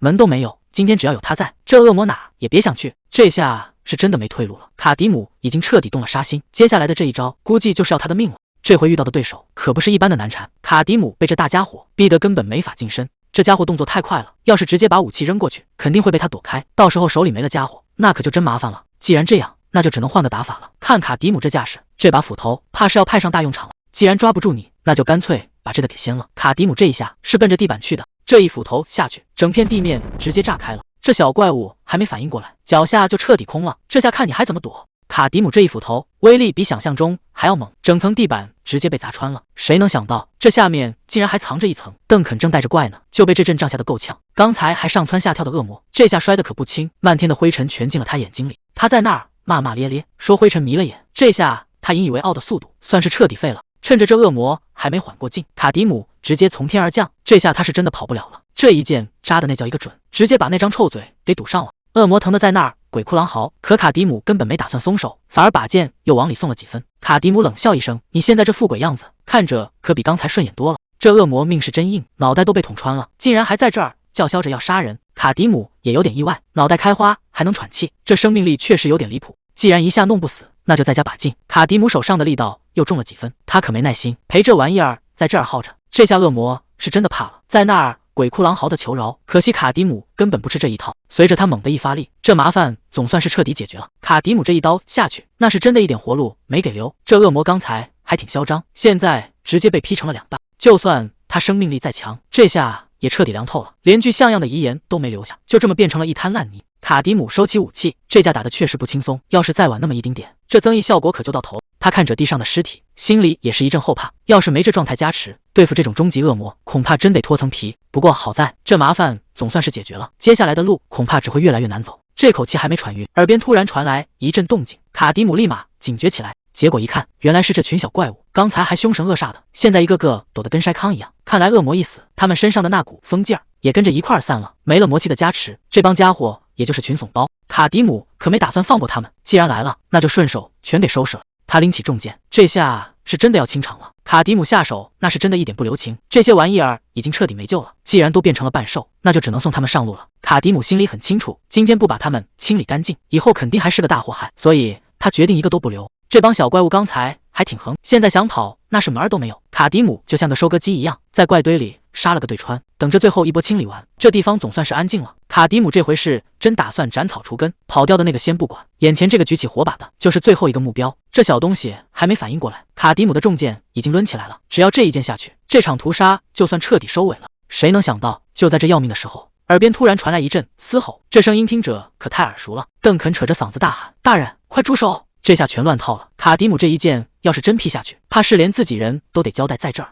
这一剑要是真劈下去，邓肯就彻底交代了。好在卡迪姆最后关头收了力，重剑就这么死死悬在半空。邓肯吓得直哆嗦，看着近在咫尺的剑人，连大气都不敢喘一下。这要是再晚那么一丁点，命就真没了。卡迪姆也总算清醒了过来，看着眼前这个大活人，他这才发现刚才自己是真的杀疯了，差点连自家人都没放过。邓肯试探着问：“大人，您还好吧？看您这状态有点吓人。”卡迪姆把剑往后一收，语气也缓和了不少。“啊，抱歉，刚才这地方太黑，确实没看清楚。他没打算在这儿多耽搁，既然人没事，那就要赶紧往里走。孩子们肯定还在更深的地方。”卡迪姆沉声说：“把剩下第一个布林清理干净，然后带孩子们回村子。”邓肯赶紧点头：“好的，大人，听您的安排。这洞穴深处肯定还有漏网之鱼。”两人一前一后，踩着满地的尸体继续往前走。没过多久，村子里就炸开了锅，大伙儿都在喊：“孩子们回来了，真的回来了！”村民们围上来谢个不停，卡迪姆却一点没当回事。他让邓肯先去吃饭，自己现在只想找个地方歇会儿。这一仗打下来，他确实是累坏了。可这村子真的就此太平了吗？这村子里现在全是哭声，不过这回是高兴的，丢了的孩子总算都抱在了怀里。大伙儿对着卡迪姆那是千恩万谢。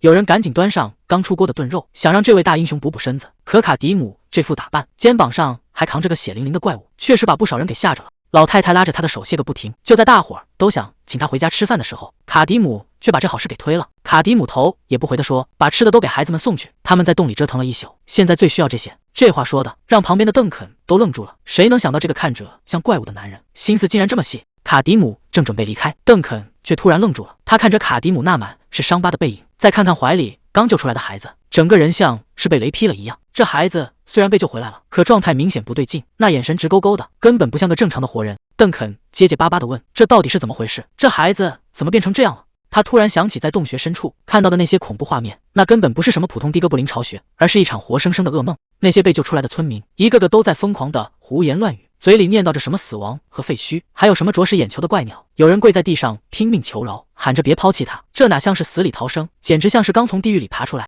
卡迪姆语气冰冷：“这些孩子从被抓走那天起，就一直在被洗脑。”邓肯吓的话都说不利索了。洗脑？卡迪姆接着说：“那些怪物让他们一遍遍重复这些话，直到把他们的精神彻底搞垮。什么人类的毁灭，什么自己是世界上最没用的孩子，这些恶毒的话就像钉子一样扎进他们的脑子里。这种强度的折磨，连最虔诚的祭司都扛不住，更别说这些孩子了。而且最残忍的是，卡迪姆叹了口气，从某种角度看，他们确实是被父母抛弃了。怪物们把这个念头死死刻在他们心里，让他们觉得自己被全世界丢掉了。对于孩子来说，父母就是他们的全部，这道坎他们这辈子恐怕都跨不过去了。”邓肯根本想不通，他大声质问：“恶魔为什么要干这种丧尽天良的事？”卡迪姆的回答冷冰冰的：“因为这就是恶魔的本性，人类的痛苦和绝望就是他们最好的养料。”听到这儿，邓肯总算明白了，难怪卡迪姆之前说，要是这些恶魔没这么阴险，孩子们反而能死个痛快。可他还是不甘心，追着卡迪姆问：“要是当爹妈的真心悔改，以后加倍对孩子好，难道就一点恢复的希望都没有吗？不是说精诚所至，金石为开吗？”卡迪姆虽然没把话说死，但那个但是后面跟着的才是最残酷的真相。卡迪姆冷冷地丢下一句：“那些为了自己活命就能把孩子扔下的父母，真的能给孩子想要的以后吗？”邓肯半天没吭声，这个问题的答案谁心里都没底。正事办完，卡迪姆被上恶魔带着邓肯直接走出了村子大门，这下把村里人给整懵了。有人在后面扯着嗓子喊：“大人，您怎么现在就走了？”邓肯看着卡迪姆满身的伤，劝他先歇一晚，等明天伤好点再出发。卡迪姆根本不打算停下，他说：“现在肯定已经有人去报信了，杀几个士兵或者囚犯，上面可能还不会太当回事，但死了一个圣骑士，这性质可就完全变了。教会绝对不会善罢甘休。”邓肯这才猛地想起来，对啊，眼前这个男人可是刚杀了圣骑士，这可是捅了天大的娄子。卡迪姆推测，搞不好追兵现在已经盯上他们了，必须得抓紧时间，赶紧离开这个是非之地。果然被卡迪姆说中了，教会的动作比谁都快，带队的正是赫利亚。看着漫天盘旋的乌鸦，这里显然刚发生过一场惨剧。赫利亚半天没吭声，这下事情真的闹大了。圣骑士被杀，教会绝对不可能就这么算了。这一刀扎得够深，恶魔的血直接喷了出来。卡迪姆可不是在乱杀，他正忙着拿皮囊接血呢。眼看接了小半壶，卡迪姆觉得差不多了，这东西留着应急，绝对是保命的宝贝。来这村子的首要任务总算是搞定了。他随手把恶魔尸体一扔，这利索劲儿把旁边的村民都看傻了。就在这时，有个胆大的凑过来，小声问了一句：“那个佣兵大人。”村民大着胆子拉住卡迪姆，问他打算怎么处理这怪物的尸体。卡迪姆头都没回，直接甩下一句：“我不需要，烧了吧。”这话一出，村民整个人都傻了，费了这么大劲杀掉的怪物，说烧就烧。他心里直犯嘀咕：这佣兵难道不是为了钱才猎魔的吗？只放血不要肉，难道他不知道这尸体能卖大价钱？不过转念一想，这对他来说反而是件好事，只要把尸体偷偷藏起来，回头卖给圣骑士或者商盟，那可是一笔横财。可还没等他高兴太久，卡迪姆冷冰冰地提醒他，如果不赶紧烧掉，血腥味散开，麻烦可就大了。卡迪姆把话挑明了，这尸体要是留着，引来哥布林啃食，那可就要变异成更恐怖的怪物了。他冷冷地问：“你们还想再被袭击一次吗？”这话一出，刚才还动歪心思的村民立马就被吓清醒了，他们赶紧改口说肯定会马上烧掉。几个人七手八脚地就开始拖拽那具血淋淋的尸体。卡迪姆正准备离开，一位老妇人叫住了他。为了感谢他救了村里的孩子，大家伙凑了点实用的东西，一双靴子、几个钱袋，还有皮带。老人家满脸诚恳，求他一定要收下。卡迪姆这回没推辞，直接把这些谢礼收下了。他说，既然是大家的心意，那他就好好利用。换上这身新行头，总算不用再光着脚赶路了。这身装备虽然简单，但对他来说确实挺合身。既然东西都拿到了，卡迪姆也不打算多留。他招呼邓肯，准备立刻动身离开。可谁能想到，刚要迈步，变故就来了。卡迪姆胸口那道伤疤突然出了大状况，他疼得闷哼一声，整个人一下子僵在原地。这下把邓肯给整懵了，刚才还好好的，怎么突然就不行了？卡迪姆这道圣骑士留下的伤口确实不简单，明明昨晚打恶魔兽的新伤都快好了，可这10天前的旧账居然到现在还没翻篇。看来那把长矛大有来头，竟然是件受过祝福的圣器，这下麻烦大了。与此同时，在另一边的荒凉战场上，随着一声恭敬的称呼，赫利亚大人。赫利亚看着眼前的惨状，脸色沉得吓人。旁边的埃达赶紧汇报说，他们已经搜遍了四周，却连一点有用的线索都没找着。赫利亚叹了口气，骂了一句真没用。他指着满地的尸体，提醒埃达别光在那儿发愣，动动脑子想想，凶手这么干到底是为了什么？现场的情况确实诡异，囚犯全被杀光了，说明凶手根本不是来救人的，而且士兵身上的装备一件没少，显然也不是为了求财。最让赫利亚想不通的是，连恶魔的尸体都被大卸八块，到底是什么样的人敢做出这种亵渎神灵的事？埃达听得一愣一愣的，赶紧追问：难道您心里已经有嫌疑人了？到底是哪伙疯子干的？结果赫利亚直接火了，骂他真是个蠢货。赫利亚这脾气是真不小，他直接让埃达闭嘴，有这下菜的功夫，不如赶紧去搜点证据。他还顺带扎了埃达一刀，说你当了这么久圣骑士，到现在还没升职，看来确实是有原因的。埃达心里那叫一个憋屈，他觉得赫利亚也就是嘴硬，其实他自己也没瞧出个所以然。可谁让人家身份特殊呢？这口气只能硬生生咽下去。毕竟站在他面前的这位可是大名鼎鼎的赫利亚，帝国最年轻的大圣骑士，这名号可不是白给的。当年他一个人单挑20个恶魔，那一战直接让他疯了神。虽然赫利亚这脾气臭得要命，但他的实力确实没话说。埃达心里很清楚，自己这种小角色根本没资格跟他叫板。就在这时，赫利亚突然下了个惊人的命令，他让埃达把大主教托付的那件圣物拿出来。埃达这下彻底坐不住了，他简直不敢相信自己的耳朵，难道要动用那个达米安的双生镜？他赶紧劝赫利亚再考虑考虑，毕竟离上次镜子碎掉还没过10年，现在动用这玩意儿风险实在太大了。这是一对能看透因果的神器，一面能照见未来，另一面则能映出过去。看来为了抓到凶手，赫利亚这次是要动真格的了。当年那面能看未来的镜子，因为照到了什么恐怖的存在，早就碎成了渣，现在只剩这面能看过去的宝贝了。赫利亚根本听不进劝，他觉得现在就是查案的死胡同，不用这玩意儿，难道要空着手回去告诉大主教他亲侄子林顿白死了吗？埃达这下彻底没话说了，赫利亚让他把心放回肚子里，要不是照到什么顶级大恶魔，这镜子哪有那么容易坏？东西最后还是交到了赫利亚手里，他直接蹲在案发现场，准备强行回溯之前的画面，真相马上就要藏不住了。圣物一发动，这光亮的让人睁不开眼。回溯开始了，当时的惨状直接对到了两人脸上。画面里这男人是谁？看着像个野蛮人，埃达直接看傻了，这家伙竟然在喝恶魔的血。更离谱的是，他手里拿的可是受过祝福的圣器，结果被他当成屠刀在用，这简直是对神灵的亵渎。看着卡迪姆在画面里疯狂收割，赫利亚也坐不住了，这到底是个什么怪物？还没等他看清，镜子里的画面突然开始失控。就在真相要揭开的一刻，谁也没想到这宝贝圣物竟然当场炸成了碎片。埃达这下彻底慌了，这镜子可是大主教的心头肉啊！赫利亚盯着地上的碎片，这下麻烦大了，因为这面镜子只有在照到大恶魔的时候才会承受不住压力彻底崩坏。也就是说，刚才画面里那个叫卡迪姆的男人，他的危险程度已经能跟传说中的大恶魔平起平坐了。埃达吓得直哆嗦，催着赫利亚赶紧回圣城报信，这种怪物根本不是他们能对付的。结果赫利亚反倒笑了，既然正主都找着了，哪有现在撤退的道理？赫利亚主意已定，搜寻继续，按原计划进行。埃达这下彻底懵了，这种时候不跑，难道还要去送死吗？赫利亚这手一搭上剑柄，这下就没得退了。他冷笑一声，那个披着人皮的怪物必须由他亲手解决。这话说的倒是挺硬气，可面对一个能让圣物炸裂的对手，他这回怕是踢到铁板了。邓肯一个人躲在河边，他这心里一直打鼓，就怕卡迪姆最后会变成个谁也不信的疯子。可一想到家里8岁的儿子，还有村里那些孩子，他知道自己没得选。为了让大家都能活命，他必须得硬着头皮撑下去。这水打好了，心态也得赶紧调回来，毕竟想在那个野蛮人身边活命，可不能整天垂头丧气的。等他提着水回到营地，卡迪姆已经在火堆旁睡熟了。谁能想到，这个看起来毫无防备的男人，就是那个让圣物炸裂的怪物。邓肯本想赶紧做饭，可走近一瞧，卡迪姆这乃是在睡觉啊！这下邓肯彻底慌了，刚才还好好的，怎么突然就成了这副样子？那个能手撕恶魔的怪物，现在竟然疼得连话都说不出来，这反差也太大了。邓肯低头一瞧，卡迪姆胸口那道伤疤，竟然在这个时候出了问题，这到底是怎么回事？邓肯这下才反应过来，自己还是把事情想得太简单了。那把受过祝福的长矛，果然没那么简单，那是专门用来猎杀恶魔的杀器。按理说这东西对人类没用，可卡迪姆偏偏是个异类，他是个靠魔血换取力量的狂战士，只要身体里流着魔血，他就躲不开这种针对性的克制。这下麻烦大了。邓肯在一旁直叹气，早知道会变成这样，当初真该在村里多留几天。卡迪姆心里明白，这种伤根本不是靠休息就能好的，而且现在还有个更严重的问题。他突然问了一句：“昨晚的月亮是什么样子的？”邓肯被问得一愣，想了半天回答说：“昨晚好像是个残。”卡迪姆听完这话，心里总算有了底，看来还没错过那个关键的时机。要是今晚的话，事情还有转机。还没等他把话说完，林子里突然传出一阵凄厉的狼嚎，这动静一听就不对劲。邓肯还没反应过来，黑暗中就亮起了一双双发黄的眼睛。这下麻烦大了，他们已经被包围了，这可不是普通的野狼。邓肯一眼就认出来了，这是成群结队的利刃狼。卡迪姆现在的状态，连站稳都费劲，可这群畜生根本不打算给他喘息的机会。没得选了，两人只能抄起家伙准备拼命。卡迪姆强撑着挡在前面，让邓肯往后退。这副身体明明已经快到极限了，邓肯急得不行，这种状态还要硬撑，那不是送死吗？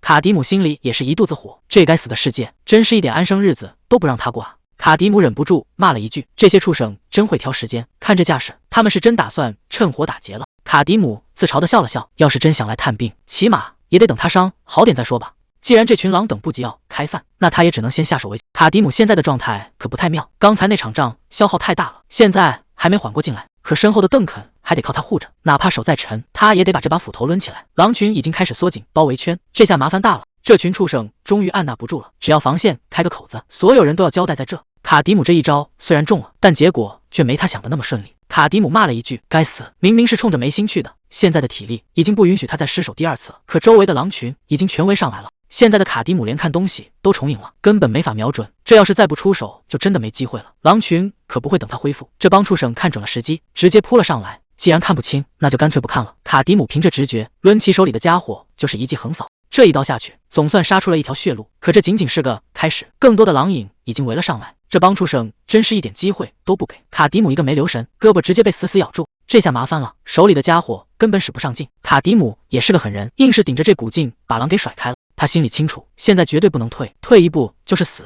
趁着这个空档，他反手就是一记重击。这一下要是打实了，这狼肯定废了。可还没等他喘口气，另一只狼又扑上来了，这简直就是车轮战。卡迪姆啐了一口，这帮畜生比想象中还要难缠。刚才那一下虽然见了红，但根本没能让他们退缩。地上已经躺了好几只，可剩下的狼群反而围得更紧了。这帮家伙是老猎手了，看到同伴倒下就开始调整阵型。他们在等卡迪姆体力耗尽的那一刻，狼实在太多了，卡迪姆这副身体眼看就要撑不住了。就在这时候，旁边传来了邓肯的惨叫：“别过来，都给我退后！”邓肯正挥起火把，拼了命地想把狼群赶走，可这几根烂木头哪能挡得住这帮畜生？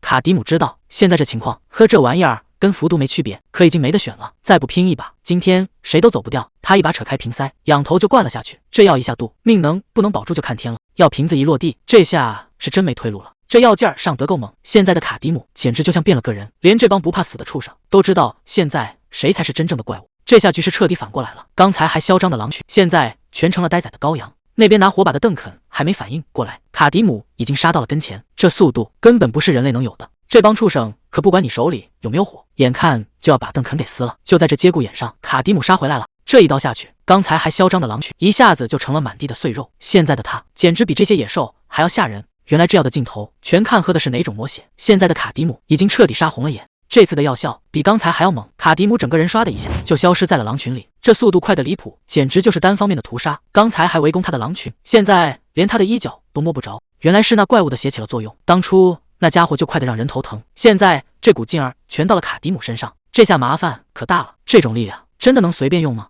刚才还凶得要命的狼群，这会儿居然全都在逃命，连畜生都知道踢到硬骨头了。邓肯还以为赢了，大人，他们这是被您吓跑了吗？可卡迪姆心里清楚，这根本不是在逃跑，而是就在这一刻，地动山摇的一下子，真正的麻烦终于露头了。这体型，刚才那些小狼崽子简直就像是开胃菜。这畜生一嗓子吼出来，邓肯连话都说不利索了。大人，这家伙不对劲，比刚才那些大了1倍都不止。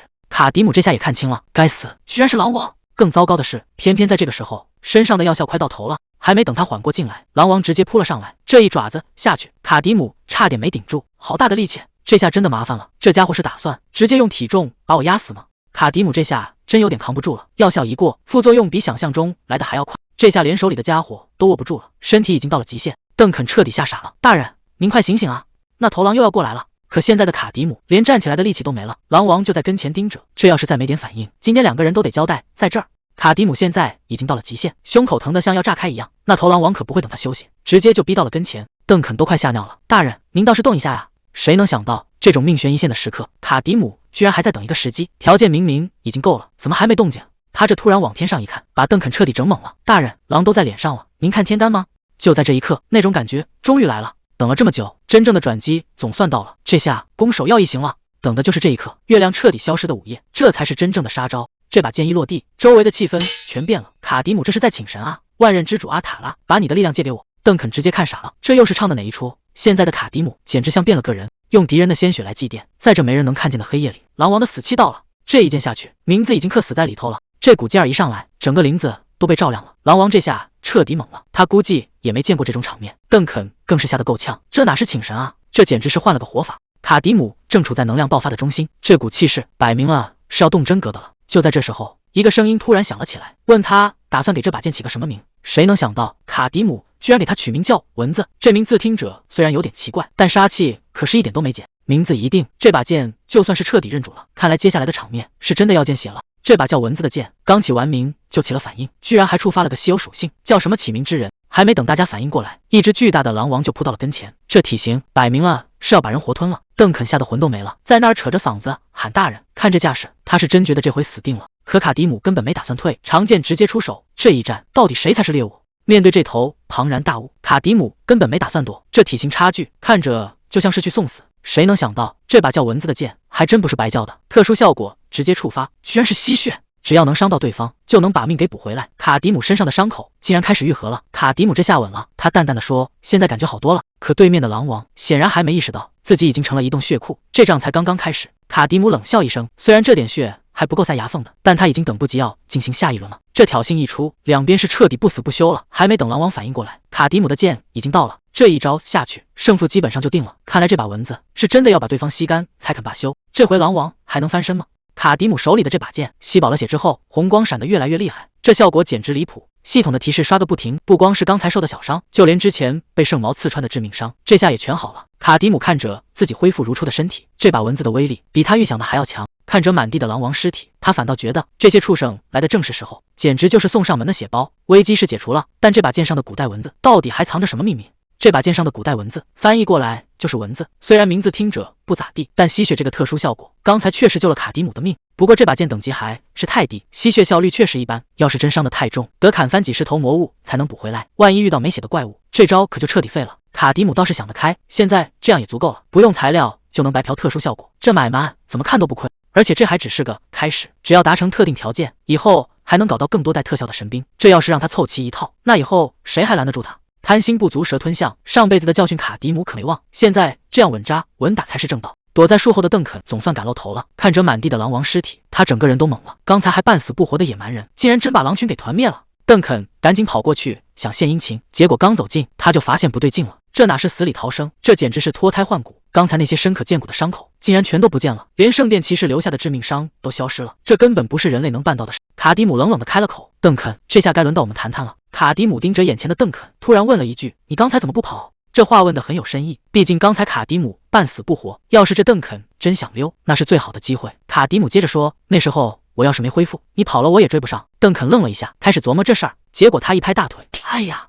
他倒是挺诚实，说自己要是真跑了，最后也得变成狼的口粮，留下来反而还有一线生机。卡迪姆冷笑一声，看来你这脑子里还是动过逃跑的歪心思啊。邓肯这下慌了，这马屁拍到了马腿上，解释都不知道该怎么解释了。邓肯现在才反应过来，刚才光顾着担心卡迪姆的死活，竟然把逃跑这事儿忘得干干净净。卡迪姆可没心思听他在这儿纠结，直接把守夜的活儿丢给了他，自己转头就要去补个觉。临睡前，卡迪姆还不忘警告一句，要是敢趁机溜走，最好能一口气跑到世界尽头，不然要是被抓回来，就把他的肠子抽出来编成绳子。这话听着可一点不像在开玩笑。邓肯这下彻底老实了，跟野蛮人打交道，这种狠话绝对是说到做到。这漫漫长夜，他怕是连眼皮都不敢合一下。邓肯这一宿过的那叫一个憋屈，手起火堆动都不敢动，生怕吵醒了旁边那位杀神。日子一天天过去，两人已经在荒山野岭里转悠了好几天。邓肯看着地图直发愁，照这个速度，想进联盟的领地，起码还得再走10天。这南边全是帝国的地盘，想神不知鬼不觉地摸过去，难度实在太大，他心里是一点底都没有。邓肯小声嘀咕，咱们这回能不能别再撞上圣骑士了？可这荒郊野岭的，谁能保证不出意外呢？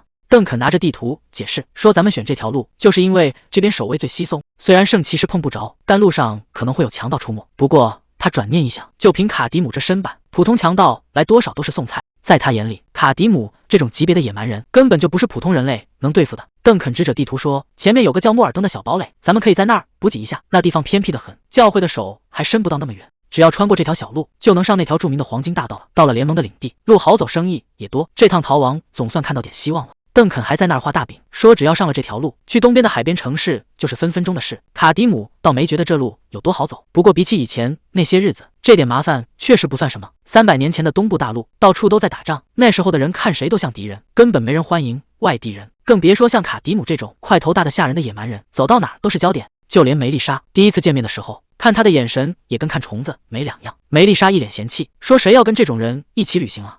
梅丽莎当时可没少在小本本上编排他，什么半人半兽、绑架犯，简直把他当成了头号危险分子。卡迪姆自嘲地笑了笑，这些老掉牙的记忆，现在翻出来也没啥意思。邓肯还在那儿拍胸脯保证，说现在的联盟领地开放得很，您这种长相绝对不会被当成异类。卡迪姆冷哼一声，你小子胆子越来越大了，别在这儿胡说八道。邓肯还挺委屈，是真的，相信我。结果话还没说完，两人就发现不对劲了。谁能想到还没进城呢，麻烦就先找上门了。卡迪姆盯着远处问邓肯，邓肯，这种场面你怎么看？邓肯仔细瞧了瞧，看这打扮应该是遇上强盗了，不过那帮带头喊话的跟其他人好像不是一伙的。卡迪姆可没心思管闲事，多一事不如少一事，咱们绕路走。结果这步子还没迈开，那边的人竟然先发现了他们，还扯着嗓子喊了一句，喂，那边的人。这下想走也走不掉了，则真是麻烦透了。卡迪姆本来想当个透明人，结果这帮人非要往枪口上撞，既然躲不掉，那就只能正面硬刚了。他这步子一停，手已经按在了剑柄上。邓肯在后面吓得够呛，可卡迪姆这身板往那一站，对面那几个强盗心里估计也开始打鼓了。但这开弓没有回头箭，这帮人还是冲了上来。这下好了，想留活口都难了。谁能想到这架还没打起来，对面先演上戏了。这带头的男人嗓门真大，冲着对面就开始叫唤，看见没，我就说援兵肯定会到。卡迪姆整个人都懵了，他压根不认识这帮人，可这男人戏演得真足，一边拍手一边嘚瑟，有种你们现在过来试试。结果对面那帮人真被卡迪姆这块头给唬住了，连句狠话都没敢留，转头跑得比兔子还快。这下可把这帮人给乐坏了，男人笑得眼泪都快出来了，还一个劲儿的往卡迪姆身上蹭，嘴里嚷嚷着什么，咱们这关系能是假的吗？卡迪姆这脸黑得跟锅底一样，这帮自称什么狂暴之角的，摆明了是拿他当挡箭牌呢，这便宜占的真是不怕死啊。卡迪姆这耐性快磨没了，他冷着脸问，我最后再问一遍，你们到底想干什么？这帮人还没意识到事情的严重性，带头的男人还在这儿套近乎，哎呀，懂了懂了，多谢这位野蛮人兄弟仗义相助，还是说我该叫你狂暴之角的兄弟？卡迪姆叹了口气，这都哪儿跟哪儿啊，我根本不是什么狂暴之角的人，也没打算帮你们，我还有正事要办，赶紧给我让开。这话一出，对面这几个人全傻眼了，闹了半天，这尊大佛根本不是请来的救兵，这帮人当场就愣住了，既然不是自己人，那这事儿性质可就全变了。带头的男人脸色一沉，手已经悄悄摸向了匕首，既然你不是救兵，那到底是从哪儿冒出来的？他越想越觉得丢人，刚才那副低声下气的样子简直成了天大的笑话，在这儿装什么大头算呢？闹了半天你根本就是个无名小卒。邓肯在后面都看傻了，这帮人变脸比翻书还快，可卡迪姆还是那副老样子，这下是真的没法善终了。这帮人一看卡迪姆不是什么大人物，立马就开始翻脸不认人了，仗着自己人多势众，觉得这局他们稳赢了。带头的秃子一眼就盯上了后面的邓肯，看他背着那么大个包，肯定觉得里面全是宝贝，这不明摆着要明抢吗？邓肯吓得够呛，可这帮人还没打算收手，居然还想让卡迪姆赔钱，说是耽误了他们的正事。卡迪姆一句话都没说，就这么冷冷地看着他们作死。这下好了，这帮人是真的踢到铁板了。这帮人不仅想抢东西，还打算把卡迪姆当免费劳动力。带头的秃子出了个损招，让卡迪姆假扮成野蛮人去冲锋陷阵。这算盘打得可真响，只要卡迪姆在前面吼两嗓子，吸引火力，他们就能在后面捡便宜，甚至还大言不惭地说，这就算抵了刚才的赔偿费。秃子越说越离谱，看卡迪姆一直没吭声，竟然开始嘲讽他的长相，说分不清他是男是女，这简直是在刀尖上跳舞。周围这帮小弟也跟着起哄，觉得卡迪姆是被吓傻了，连句反驳的话都不敢说。邓肯在后面看得直冒冷汗，他知道卡迪姆可不是好惹的，这帮人现在笑得有多开心，等会儿哭的就有多惨。毕竟卡迪姆的耐心已经快到极限了。秃子还不知死活的伸手在卡迪姆胸口拍了2下，这一下算是彻底把火药桶给点燃了。秃子还在这儿套近乎呢，说既然成了合伙人，就要互相报个名号，还管卡迪姆叫野蛮人朋友，这心可真够大的。卡迪姆这回倒是挺配合，说名字可以告诉你，结果话音刚落，手里的刀就直接招呼过去了。这一下快得根本看不清，秃子连个反应的机会都没有，脑袋就这么搬了架，到死都没明白发生了什么。旁边这帮小弟全看傻了，刚才还吹牛皮呢，现在一个个吓得魂都没了。邓肯倒是一点不意外，毕竟他早就知道惹谁都别惹这位爷。这帮人虽然嘴上喊着要报仇，可面对卡迪姆这种狠角色，他们真的还有机会吗？卡迪姆终于开口了，他说自己叫卡迪姆，是阿塔拉最伟大的战士。刚才还嚣张的那帮人，这下连后悔的机会都没了。就在这节骨眼上，一只蝴蝶刚飞走，死神就到了。卡迪姆顺手抄起一把斧头，照着带头的男人就劈了下去。这一下力道大的惊人，直接把人给送走了。结果呢，卡迪姆根本没看地上的尸体，反而盯着手里的斧头直摇头，这玩意儿质量太差了，刀刃都磨平了，连接处还晃晃悠悠的，看来拿砍柴的工具杀人确实不太顺手。卡迪姆随手把那把破斧头塞回了腰带里，这玩意儿确实不趁手，等到了要塞，得找把像样的武器才行。剩下的那个男人这会儿已经彻底吓破胆了，看着满地的同伙，他连握刀的手都在打颤，嘴里还念叨着同伴的名字。可惜那些人再也回不来了。卡迪姆只是斜着眼瞅了他一下，这男人就像见了鬼一样，扭头就想跑，结果慌不择路，脚下一滑，直接摔了个狗吃屎。这下倒好，省得卡迪姆再费劲去追了，他直接一脚踩在男人的背上，这力道感觉能把人的脊梁骨踩断。卡迪姆居高临下的看着他，语气冷得让人发毛。他说这样挺好，省得你再乱跑把脚扭了，我也省得再把斧头拔出来。想活命的话，就老老实实回答问题。你们到底是什么人？跟刚才跑掉的那2个家伙又是什么关系？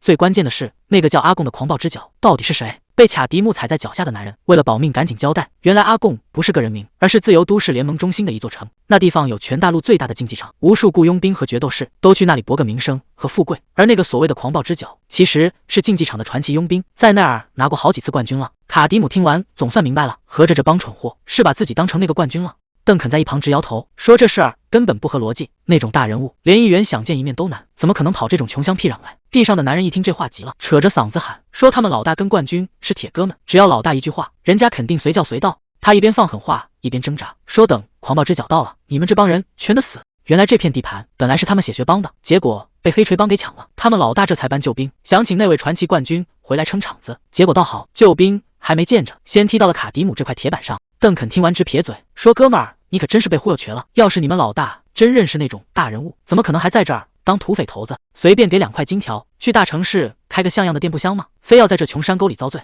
这话一出，地上的男人直接听傻了，他越琢磨越觉得不对劲，难道自家老大一直在吹牛？可还没等他想明白，卡迪姆已经动了杀心，既然已经干掉了他们6个人，这梁子算是彻底结下了。与其等着被这帮土匪报复，不如直接杀到他们老巢。反正抢土匪的东西，卡迪姆心里一点负担都没有，正好还能顺手找把像样的武器使使。地上的男人还在那儿纠结，说自己绝对不能背叛组织。结果卡迪姆脚下一用力，骨头碎裂的声音清清楚楚，这下什么忠诚都没了。男人疼得撕心裂肺，扯着嗓子喊：行了行了，我说，我全说。卡迪姆这一身血气，还没进门就把带路的吓破了胆。那家伙一边求饶一边带路，生怕慢一点命就没了。镜头一转，咱们来到了血血帮的老巢。这山洞看着挺唬人，门口还有俩守卫站岗，最深处坐着的这位就是他们的老大格雷厄姆。看这满脸横肉加伤疤，确实像个狠角色。格雷厄姆在那儿自言自语，说自己是竞技场的传奇，跟那个狂暴之脚是拜把子兄弟，这牛皮吹得震天响。结果下一秒，这大哥自己先崩了，什么传奇决斗士，全是编出来骗手下的。他其实就是个1胜4负的战五渣，当初为了在小弟面前装面子，随口撒了个弥天大谎，现在倒好，谎话越滚越大，他自己都不知道该怎么收场了。格雷厄姆还在那儿发愁呢，要是那帮小弟真把救兵盼来，他这戏可就演不下去了。可他哪能想到，救兵没等来，等来的却是卡迪姆这个杀神。格雷厄姆还在那儿自我陶醉，觉得以前带着这帮傻兄弟在这穷山沟里打家劫舍，日子过得也算安稳。结果全被黑锤帮那帮混蛋给毁了，非要跑来抢地盘，逼得他不得不吹个弥天大谎，好稳住自己的老大地位。他心里还在那儿做美梦呢，要是那位传奇冠军真能现身，那他这辈子也就彻底稳了。结果真是怕什么来什么，手下连滚带爬的冲进来报信，说那位狂暴之角已经到了。格雷厄姆这下彻底懵了，心想自己这嘴难道开过光？可看手下这副要命的德行，明显不是请到了救星。就在这时，一个浑身血气的男人走了进来，这哪是什么老友重逢，这分明是死神敲门。看着卡迪姆这一身野蛮人打扮，格雷厄姆彻底没话说了，这回牛皮是真的吹炸了。眼前的这位可比传说中的冠军还要恐怖。看着这夸张的体型，手下那帮人全当真了，真以为是传说中的冠军降临了。结果卡迪姆拎着带血的家伙，就这么大摇大摆的走了进来，这压迫感谁看了不心里发毛？卡迪姆盯着格雷厄姆问：“你就是这儿的老大？”格雷厄姆这下彻底傻眼了，他哪见过这种阵仗？这回牛皮吹破了天，命能不能保住都两说。卡迪姆就这么大摇大摆的闯了进来，张口就问谁是这里的头儿，这架势根本没打算给对方留活路。格雷厄姆这下彻底懵了，眼前这人根本不是他预想中的对手，但他心里很清楚，既然这怪物能毫发无伤的站在这儿，外面的弟兄肯定全交代了。既然来者不善，格雷厄姆决定先下手为强。他猛地拍案而起，打算在对方反应过来前拼死一搏。卡迪姆看着对方的动作，反而笑出了声：“你居然想空手跟我打，有意思！这下真的有好戏看了。”刚才还想拼命的格雷厄姆，这下彻底认清了现实，这哪是打架，这是单方面送命。为了活命，格雷厄姆连尊严都不要了。饶命啊，老大！箱子里全是宝贝，您尽管拿走。卡迪姆可不吃这一套，别叫我老大，这把剑只要落下去，格雷厄姆就彻底交代了。格雷厄姆这下真没招了，钱也不管用，粮也不管用，他赶紧喊出最后的底牌：以后按时交保护费行不行？谁能想到，在竞技场里摸爬滚打出来的狠角色，最后竟然要求着别人收钱，这要是传出去，格雷厄姆这辈子算是毁了。格雷厄姆这回是真急了，眼看求饶没用，他赶紧甩出最后的底牌，大喊着说手里有张藏宝图，这可不是一般的金银财宝。格雷厄姆扯着嗓子嚷嚷，那是矮人亲手打造的飞斧，这可是传说中的神兵利器，原本都要见血的剑，这下硬生生停住了。卡迪姆总算有了点反应，矮人做的飞斧，一看这招真的管用，格雷厄姆赶紧趁热打铁，说这玩意儿在黑市上根本见不着，是矮人大师呕心沥血的宝贝。据说这斧头永远不会变钝，扔出去就像活了一样，能自己盯着目标飞过去。这下卡迪姆的胃口算是被彻底吊起来了。格雷厄姆还在那儿拼命推销，说这矮人装备不仅属性高，还自带各种特殊效果，普通人的破铜烂铁根本没法比。在这个世界里，矮人和精灵虽然存在，但平时根本见不着影，更别提这些脾气古怪的矮人，压根就不想跟人类做生意。要是能弄到这玩意儿，以后就不用总靠抹血拼命了，这绝对是个翻身的好机会。卡迪姆直接摊牌了，图在哪儿？格雷厄姆一看对方上钩，又开始耍起小聪明，想要图可以，你必须先保证不杀我，这可是他最后的保命符，哪能这么轻易交出去？卡迪姆听完直接笑了，一个快没命的小毛贼，居然还敢跟我谈条件。格雷厄姆还想拿藏宝图当筹码，结果卡迪姆根本不按套路出牌，既然你不肯老实交代，那就先放点血清醒清醒。这一剑扎的是又准又狠，格雷厄姆当场就叫出了声，他怎么也没想到这男人居然连神兵利器都不顾了。卡迪姆冷笑一声，其实我也挺擅长谈判的，既然你不想开口，那我就在你身上多开几个洞，直到你求着想说为止，看看是你这身骨头硬，还是我的剑更锋利。格雷厄姆这下是真被吓破胆了，眼前的男人简直就是个疯子，再这么耗下去，藏宝图还没捂热，呼命就先没了。与此同时，在黑锤帮的营地里，气氛也是紧张到了极点。几个手下正为了情报吵得不可开交，有人信誓旦旦说亲眼所见，有人却觉得这纯属瞎编。就在两边快要动手的时候，一个威严的声音打断了争吵：“够了，都给我闭嘴！”克雷万这一锤子下去，整个屋子都安静了。他盯着底下这两个手下，语气里全是怀疑。克雷万问：“你们是说那个传说中的竞技场冠军会跑到这种穷乡僻壤去帮那群不入流的小土匪？”手下这会儿魂都快吓飞了，但还是硬着头皮点头，说真的看见个像熊一样的野蛮人。克雷万表面上不信，但心里也泛起了嘀咕。虽然格雷厄姆确实跟那帮人有点交情，但堂堂竞技场冠军怎么可能自降身价干这种活？在他看来，估计就是格雷厄姆随便找了个大块头野蛮人，在那儿虚张声势吓唬人呢。可话虽这么说，克雷万心里还是留了个缝，万一那家伙真的来了，这片地界怕是要变天了。就在克雷万还在怀疑的时候，手下连滚带爬地冲了进来。老大，出大事了！血学帮那帮人杀过来了。克雷万这下坐不住了，赶紧问对方带了多少人马。手下下的话都说不利索了，就两个，一个是格雷厄姆，另一个是那个像怪物一样的野蛮人。这话一出，屋里的人全炸锅了，两个人就敢来砸场子，这明摆着是没把黑锤帮放在眼里啊。克雷万这下笑不出来了，如果传闻是真的，正面硬刚绝对没戏。他立刻下令，弩手全部上掩体，剩下的人去草丛里蹲着，听我信号直接放箭。克雷万扛起那把标志性的大铁锤，他倒要亲眼看看这个所谓的竞技场冠军到底是不是长了三头六臂。另一边，格雷厄姆正带着卡迪姆往老巢走，眼看离黑锤帮的营地越来越近，格雷厄姆这心里是真没底。格雷厄姆试探着问：“你真的打算就这么直接闯进黑锤帮的大本营？”卡迪姆反问道：“不是你说的地图就在他们的地盘上吗？还是说你之前全是在撒谎？”格雷厄姆吓得赶紧摆手：“那地方本来是我们的，结果被他们给抢走了。我只是觉得对方人多势众，咱们就这么大摇大摆走过去，是不是有点太草率了？”卡迪姆头都没回，冷冷地问了一句：“他们有多少人？”格雷厄姆咽了口唾沫：“50个，不，起码有100个，而且个个都是杀人不眨眼的狠色。”他心里还在打着小算盘，只要把对方说得够恐怖，没准卡迪姆就会知难而退，到时候自己也能趁乱脱身了。卡迪姆听完这100号人的规模，居然只是觉得这帮土匪人还挺多。格雷厄姆赶紧顺杆爬：“那咱们是不是先撤，等找齐了人手再回来？”结果卡迪姆根本没打算走，他想的是杀完这么多人估计会有点累，咱们得抓紧时间，争取在太阳下山前赶回去。格雷厄姆这下彻底懵了，这大哥到底是什么脑回路？在他眼里，这100号杀手居然只是会让他感到累的工作量。说话间，两人已经走到了黑锤帮的大门口，克雷万早就拎着铁锤在那等着了。两边这一对上，火药味一下子就出来了。克雷万冷笑着开口：“格雷厄姆，真没想到你还敢回来，带个外人过来，是想干什么？”格雷厄姆一看这架势，反正没退路了，干脆把戏演到底。他指着克雷万大喊：“这还用问吗？今天我就是来送你们黑锤帮上路的，看清楚了，我身边这位可是我的生死之交。”格雷厄姆扯着嗓子大喊：“这位就是竞技场冠军，大名鼎鼎的狂暴之角！”这话一出，黑锤帮那帮人全被唬住了，大家面面相觑，谁也不敢先动手。格雷厄姆一看这招奏效了，心里的小算盘打得啪啪响，只要这帮人被卡迪姆吸引了注意力，他就能趁乱溜之大吉。可他还没来得及跑路，卡迪姆突然一伸手，直接像拎小鸡一样，死死按住了格雷厄姆的脑袋。卡迪姆冷冷的开口：“听好了，我根本不是什么狂暴之角，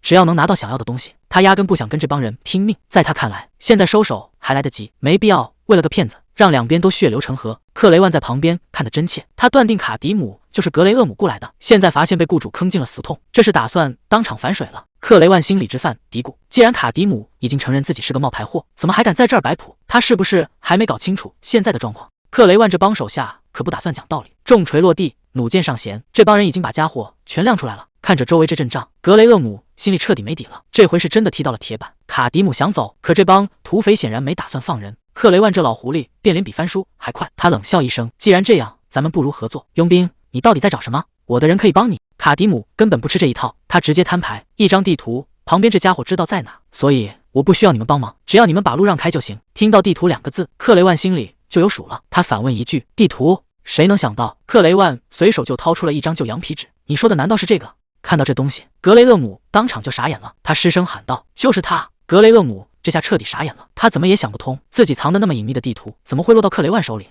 克雷万一脸得意的冷笑：“原来是你藏的呀，格雷厄姆，我手下随便翻个石头就找着了。最近为了这破纸来了好几波人，看来这上面的宝贝确实值不少钱。”他盯着卡迪姆，阴恻恻地问：“所以你也是为了这东西来的？”谁也没想到克雷万接下来的举动简直疯了，他当着所有人的面直接把那张地图唰的一下撕了。格雷厄姆这下彻底崩溃了，这可是唯一的线索，克雷万到底想干什么？撕了还不算完，克雷万竟然当众把地图吞了。格雷厄姆在旁边都看傻了，这哪是土匪，这简直就是个疯子。克雷万拍着肚子一脸挑衅：“想要地图？有本事就从我肚子里掏出来！”这下彻底没得谈了。卡迪姆冷冷地回了一句：“既然你这么想死，那我就成全你。”这尊杀神一开口，克雷万的好日子怕是到头了。卡迪姆冷笑一声，看来动作的快点了，趁那张纸还没进到胃里，得赶紧把它掏出来。克雷万这下彻底慌了，他扯着嗓子大喊：“快开火！绝对不能让他靠近一步！”话音刚落，埋伏好的弩手直接扣动扳机，无数箭矢破空而出。这下卡迪姆成了活靶子，他能躲得过去吗？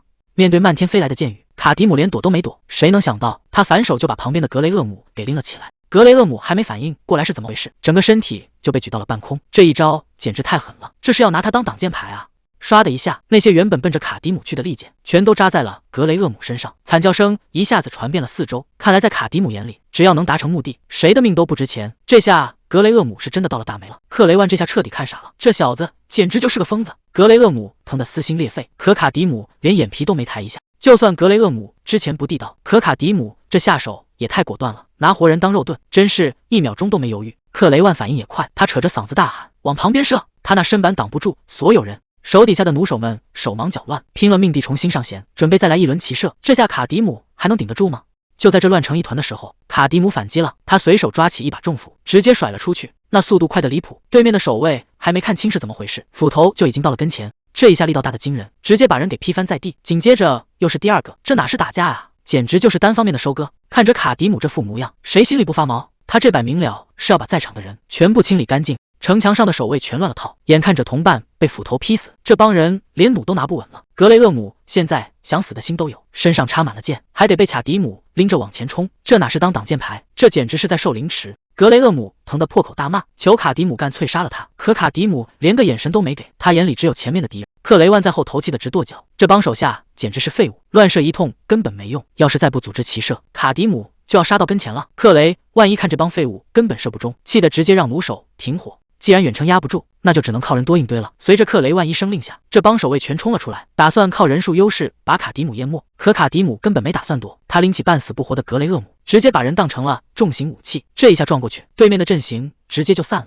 虽然卡迪姆有蚊子能帮着恢复，但眼下这局面，光靠硬扛肯定不是长久之计，他得想个法子速战速决了。面对这么多守卫，卡迪姆心里很清楚，要是这么耗下去，自己肯定得吃大亏，所以他决定直接开大招速战速决。他随手灌下一壶东西，这动作把对面的克雷万看傻了，这都什么时候了，还有心思喝酒润嗓子？克雷万哪知道，这可不是什么普通的酒，现在的卡迪姆感觉比任何时候都要亢奋，这股劲头一上来，谁也拦不住了。他重新握紧了武器，这下子对面这帮人可真要倒霉。卡迪姆这口药水灌下去，药劲儿唰的一下就上来了。现在的他看谁都像是在看死人。这帮守卫还没意识到问题的严重性，还在这儿叫嚣着要立功，结果一眨眼的功夫，卡迪姆直接在他们眼皮子底下消失了。这下谁都懵了，那么大一个活人，怎么说没就没了？还没等这帮人反应过来，脖子上一凉，脑袋就直接搬了架。这速度快得根本没法看清，这哪是打架，这简直就是单方面的屠杀。这帮守卫彻底乱了套，连敌人在哪都找不着，药劲儿这下彻底炸开了。卡迪姆这一脚下去，连地皮都跟着打颤。现在的他简直就是个杀神，冲进人堆里，根本没人能看清他的动作。这帮守卫连惨叫都来不及，就成片成片的倒下。克雷万这下是真踢到铁板了，他怎么也没想到，这世上竟然有人能快成这样。剩下的守卫彻底崩溃了，这还怎么打？根本就是单方面的屠杀。因为当你能看清卡迪姆的时候，命基本上已经丢了一半了。这哪是打仗啊，简直就是单方面的收割。守卫们连求饶的机会都没有，就全成了刀下鬼。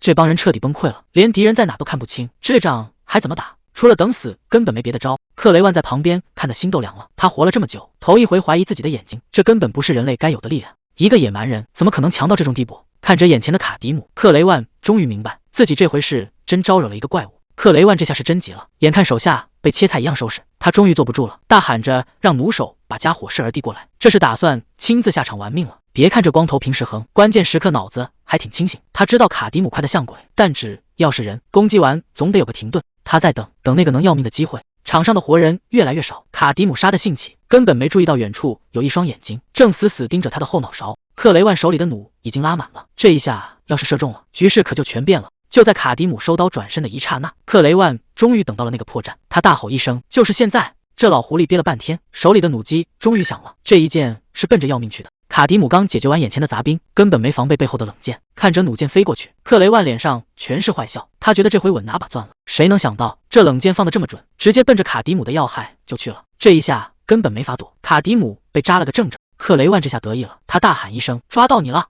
克雷万还没高兴2秒，脸色唰的一下就变了。谁能想到卡迪姆竟然徒手把那只冷箭给攥住了？克雷万整个人都傻了，他大喊着：“这怎么可能？”他居然用手接住了箭。卡迪姆一句话没说，直接把箭杆捏个粉碎，一步步朝这边走过来。这下轮到克雷万的人慌了，守卫吓得直哆嗦，他是不是冲着我们过来了？克雷万这下彻底坐不住了，他扯着嗓子大喊：“快把弩机都给我架起来，动作快点！”底下的守卫也急了，一个个拿着家伙往前冲，嘴里还喊着要保住老大。可这哪是冲锋啊，这分明是去送命。卡迪姆根本没打算废话，手起刀落，这帮人连招式都没看清，就全倒下了。现在的卡迪姆谁挡谁死，他一步步往前逼近，这下克雷万是真的没退路了。克雷万这下真慌了，他发现卡迪姆根本没打算停下，反而冲得更凶了。难道是因为刚才那几支冷箭彻底把他给惹毛了？克雷万赶紧问旁边的守卫，现在还有几台弩机能用？守卫哆哆嗦嗦的回答，算上这一台，一共就剩3个了。克雷万咬咬牙，让守卫听好了，他这是打算把剩下的家底全压上，做最后的挣扎。可他还没来得及动手，对面已经有了新动作。这众家伙一落地，克雷万的算盘怕是又要落空了。克雷万这回是打算拼命了，抡起大锤就想做最后的挣扎。可卡迪姆根本不给他机会，清理完挡路的杂兵，这距离一下子就拉近了。克雷万心里比谁都清楚，就凭自己这几下子，根本连人家的边都摸不着。这下他是彻底没招了，连手里的机关都成了摆设，这回是真的要交代在这了。既然已经没退路了，克雷万干脆把心一横，打算跟卡迪姆死磕到底。他嘴里骂着难听的话，手里的大锤已经抡圆了，这是要把压箱底的力气都使出来。这一锤下去动静可不小，地面直接被砸得稀碎，到处都是飞溅的石块。克雷万刚才那一锤，原来不只是为了拼命，他这是在给手下发信号呢。他大骂一声，让埋伏好的守卫赶紧动手。这几支冷箭攒了半天，总算找着机会射出来了，直冲着卡迪姆的要害就去了。卡迪姆一眼就看穿了，这点小花招在他眼里根本不够看的。可克雷万还没打算收手，他死死盯着卡迪姆，手里还藏着更阴的招数，就等着最后的一下子了。卡迪姆随手一抓，就把飞来的冷箭给截住了。这种小儿科的把戏，只会让他觉得心烦。克雷万却在那边叫嚣：“野蛮人，有本事把这个也接住！”他反手掏出一把特制的重弩，这玩意儿可比刚才的贱很多了。克雷万一脸坏笑，正面挨上这一发，看你还怎么狂！弩箭唰的一下就飞了出去，这要是被扎中，怕是连命都要丢在这了。卡迪姆这下是真的动真格了，周身这股红光一冒出来，克雷万那点小算盘全落空了。克雷万还没看清人影，刚才那股嚣张劲儿一下子就没影了。卡迪姆这速度快得离谱，这一记重击下去，克雷万连还手的机会都没有。克雷万疼得直叫唤，可卡迪姆根本没打算收手，他反手扣住克雷万的脑袋。这下克雷万是彻底没戏了。克雷万这下彻底懵了，刚才那一箭明明正中红心，怎么卡迪姆还跟没事人一样？谁能想到这根本不是什么护甲后，而是卡迪姆直接用牙把那只夺命剑给死死咬住了。这反应速度简直就不是个正常人。克雷万现在心里只剩下绝望，这么近的距离，连重弩都拿他没办法，这仗还怎么打？卡迪姆可没打算就这么算了，他冷冷地丢下一句话：“等我把外面那些杂兵清理干净，再回来慢慢收拾你。”周围全是手下的惨叫声，这帮人跑的跑，死的死。克雷万听着这些动静，心里最后一点防线也塌了。卡迪姆拎着重剑，就这么站在他面前，这股压迫感让他连头都不敢抬。克雷万这下是真的怂了，他哆哆嗦嗦的开口：“那个，虽然现在求饶有点晚，能不能放我一条生路？”卡迪姆冷冷地回了一句：“放心吧，我还没打算让你死。”卡迪姆这话说的轻描淡写，我只是打算剖开你的肚子，把那张地图取出来。克雷万这下彻底破防了，他扯着嗓子拼命求饶：“没必要，真的没必要，那张地图我全都记在脑子里了。”为了保住这条命，克雷万把秘密全抖了出来。就在莫尔登要塞的正中心，拳头岩石下方的深洞里，藏着一个装满古代宝藏的黑箱子。卡迪姆听完冷笑一声：“既然知道地方，你们这帮贪财的强盗怎么不去拿？是怕了这里的领主吗？”克雷万赶紧摇头否认：“不是你想的那样，按理说我们早就该动手了，可那地方根本就不是人能进去的。”克雷万说出了实情，现在的莫尔登要塞早就被成百上千的士兵围死了，这也是他们这帮强盗不得不从边境搬走的原因。卡迪姆根本不在乎这些，他只想弄清楚到底是哪边的势力在围城，目的又是什么。克雷万赶紧解释，带头的是阿德伦子爵，名义上是要处决那个和恶魔做交易的恶魔男爵，但这事儿越听越不对劲，如果真有勾结恶魔的证据，圣骑士团早就该出面了，哪轮得到一个子爵在这儿折腾？卡迪姆原本以为只要拿到地图就能完事，谁能想到这背后的水竟然这么深。卡迪姆根本不吃这一套，他冷冷地回了一句：“行吧，那我就亲自把地图取出来，看看你到底有没有撒谎。”克雷万这下彻底傻眼了，他扯着嗓子拼命求饶，说自己该交代的全都交代了，为什么还要非动手不可？卡迪姆压根就不信强盗的话，他反问道：“你刚才不是还挺嚣张吗？不是说有本事就自己来拿吗？”这话一出，克雷万是一个字也蹦不出来了，自己挖的坑，最后还得自己跳进去。夜色越来越深，这片荒野上的闹剧总算是要收场了。卡迪姆这人真是个狠角色，说要剖开肚子，那是真的一点没含糊。他随手把一堆血淋淋的碎片直接扔到了邓肯面前，让他想办法把这玩意儿拼回去。邓肯哪见过这阵仗，这东西怎么看都不像张地图啊！卡迪姆在旁边冷冷地补了一句：“这东西是从强盗肚子里掏出来的，既然对方非要挑衅，那他就只能成全人家了。”邓肯虽然吓得够呛，但为了活命，也只能硬着头皮干活，费了好大劲。这带血的地图总算是拼出了个大概。看来克雷万临死前确实没敢撒谎，地图上的路线和他说的一模一样。但这趟寻宝之路恐怕比想象中还要血腥。既然地图是真的，那克雷万临死前说的那些话，恐怕也不是在编故事。卡迪姆念叨着：“恶魔男爵，这名号听着就有问题。看来这汤浑水他是非烫不可了。”夜已经深了，但这荒郊野岭的，谁也睡不踏实。埃达最后确认了一遍，是真的，这路线一点都没错。村长这会儿正忙着解释，说最近村子里太平得很，压根就没见过什么外人，除了几个倒霉的村民，干活的时候受了点伤，别的啥事儿都没有。他求着对方一定要相信他。赫利亚带着埃达走了过来，这气场一下子就把场面压住了。赫利亚盯着村长，语气里全是怀疑：“刚才那些话，你敢对着神灵发誓吗？”这下村长直接僵住了。刚才那番话，赫利亚显然是听出了猫腻，他盯着人群里的那个女人。赫利亚直接开口逼问：“你敢在庄严的光之主面前发誓，刚才说的每一个字都没有撒谎吗？”埃尔加被点名的埃尔加这下彻底慌了，说话都开始打结：“我敢。”虽然嘴上说着敢，但这副心虚的样子，明摆着是话里有话。赫利亚步步紧逼：“你真的敢发誓吗？”就在这时，埃尔加想起了那个恐怖的男人。卡迪姆曾经警告过全村人，如果有人来打听他的消息，谁也不准开口。哪怕是关于那个恶魔的事，也必须烂在肚子里。要是谁敢把这事说出去，他迟早会回来，把这村子里的人杀个精光。想起卡迪姆临走前的这番狠话，埃尔加这下彻底没招了。埃尔加顶着压力，还是咬牙发了誓，说自己绝对没撒谎。可赫利亚根本不信，明明所有的线索都指向这里。他盯着眼前的村民，又问了一遍：“你们确定真的没见过任何人经过？”埃尔加被吓得语无伦次，赶紧摆手解释，说村里压根就没来过什么佣兵，更别提其他人了。这话一出口，赫利亚的眼神直接变了，他冷冷地回了一句：“我好像从没提过，我们要找的人是个佣兵吧？”这下全场都静了。埃尔加这一秃噜嘴，直接把命门送到了人家手里。赫利亚一个字都没废话，手已经按在了剑柄上，这意思很明白，再敢撒谎，这事儿就没法善终了。埃尔加还想垂死挣扎，不是那样的。可话还没说完，一声惨叫直接撕破了村子的安静，连赫利亚都变了脸色，连带着旁边的邓肯全都被这动静吓得不轻。这声音听着可不像人，难道除了他们，还有别的东西盯上这儿了？这一声惨叫把原本就僵住的气氛彻底给撕碎了。赫利亚盯着那间屋子问：“那是什么声音？”旁边的村民吓得魂都飞了，赶紧在那儿打圆场。圣骑士大人，那真的没什么，您千万别往心里去。这解释简直是此地无银300两。赫利亚一句话都没说，可这事儿显然没那么容易翻篇了。赫利亚循着惨叫声冲进屋，眼前的景象让所有人都没话说了。地上的孩子正痛苦的挣扎，嘴里发出的声音根本不像个活人。赫利亚一眼就看出了真相，他语气沉重：“这孩子被恶魔附身了，而且情况非常糟糕。”埃尔加还在那儿拼命狡辩：“不是那样的，这只是普通的病，他打小就这样。”这种鬼话谁会信？赫利亚没理会他的哀求，直接往前迈了一步。埃尔加这下彻底慌了，死死拽住赫利亚的盔甲不撒手。他一边哭一边喊：“圣骑士大人，求求您就放过这次吧！”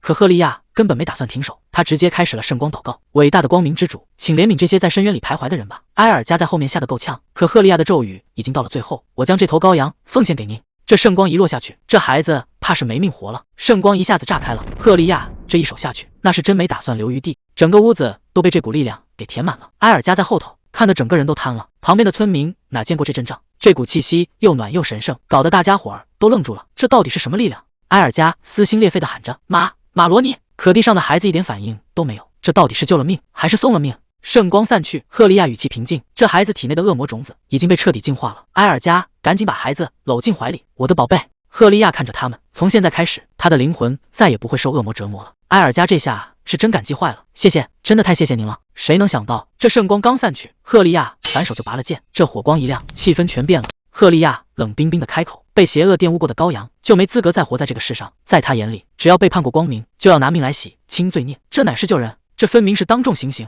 埃尔加当场就傻了，嘴里还念叨着马罗尼的名字，可这孩子怕是再也睁不开眼了。赫利亚就站在后头，语气冷得像冰块一样，他说：“别哭了，我这是帮他彻底解脱，现在他能去神身边享福了。”紧接着话锋一转：“既然你没守住誓言，那就不再是神的信徒了。”这意思再明白不过，杀完小的，现在轮到老的了。这把剑直接横在了埃尔加脖子上，赫利亚这回是一点耐心都没了。他说：“你要是不想死后在永恒的黑暗里遭罪，现在就要把实话吐出来。”闹了半天，杀人只是为了立威，他真正想找的另有其人。那个恶魔，那个野蛮人到底躲哪去了？咱们再看看另一边，森林深处的火堆旁，卡迪姆和邓肯正坐在这儿歇脚。看来刚才那场仗打得不小。邓肯在那儿清点战利品，他说多亏卡迪姆灭了2伙同道，现在吃喝是不愁了，多到根本带不走。不过这趟活儿也不算圆满，邓肯有点犯难。他说虽然抢了不少东西，但卡迪姆想要的那种好兵器，连个影儿都没见着。卡迪姆一句话没说，就在这时，他突然换了个话题：“你知不知道莫尔登领主的事？”卡迪姆突然提这一嘴，邓肯倒是有点印象。邓肯嘀咕：“你是说那个外号叫恶魔男爵的家伙？我确实听人念叨过，不过他觉得这名号可能有点水分。之前听莫尔登的商人吹过牛，说那地方简直就是人间天堂。要是领主真那么贪婪残暴，手底下的人哪能这么死心塌地？但这事儿在卡迪姆看来完全是两码事，名声好不好跟他到底有没有勾结恶魔根本没半点关系。卡迪姆看得很透，他说有些恶魔就喜欢先给人甜头，等大家过上好日子了，再亲手把这一切毁掉，就为了看人绝望的样子。所以为了弄到矮人打造的兵器，这趟莫尔登他必须亲自去确认。可现在摆在面前的问题太现实了，手里就剩这一口血，还有一把剑，就凭这点家当，真能冲破莫尔登那几百个守卫吗？邓肯在旁边听得直犯嘀咕，他憋了半天，终于小心翼翼地开口了：“大人，我能不能问个事儿？”邓肯憋了半天，终于把心里的疑问道出来了。他记得刚才打强盗的时候，卡迪姆自称是阿塔拉的伟大战士，这名号可不是随便叫的。邓肯挺纳闷，到底什么样的人才能配得上这个头衔？卡迪姆没接话，这家伙好端端的，怎么突然打听起这个来了？邓肯赶紧解释，说自己只是听说过，还有另一个人也一直自称是阿塔拉的伟大战士。在他印象里，除了那位传说中的雇佣兵，还没见过谁敢用这个名号。卡迪姆这反应让周围的空气都冷了几分。邓肯这下慌了，连滚带爬的往后躲，显然是意识到自己刚才那句话闯了大祸。他直接趴在地上求饶，说自己真不该多嘴，打听那个名号的事。卡迪姆就这么看着他，半晌没吭声。阿塔拉的伟大战士，这可不是随便哪个能打的人就能拿到的头衔，在所有阿塔拉人里，能拿这个名号的永远只有一个人，这是神卿首选出来的战士，专门为了去宰了那个大恶魔。所以这世上绝对不可能同时出现2个伟大战士，只有拿到这个头衔的人才有本事掐断大恶魔的脖子。既然现在冒出个重名的，那事情就只剩下2种可能了，要么是那个叫狂暴之角的家伙根本不知道这名号意味着什么，在那儿瞎显摆，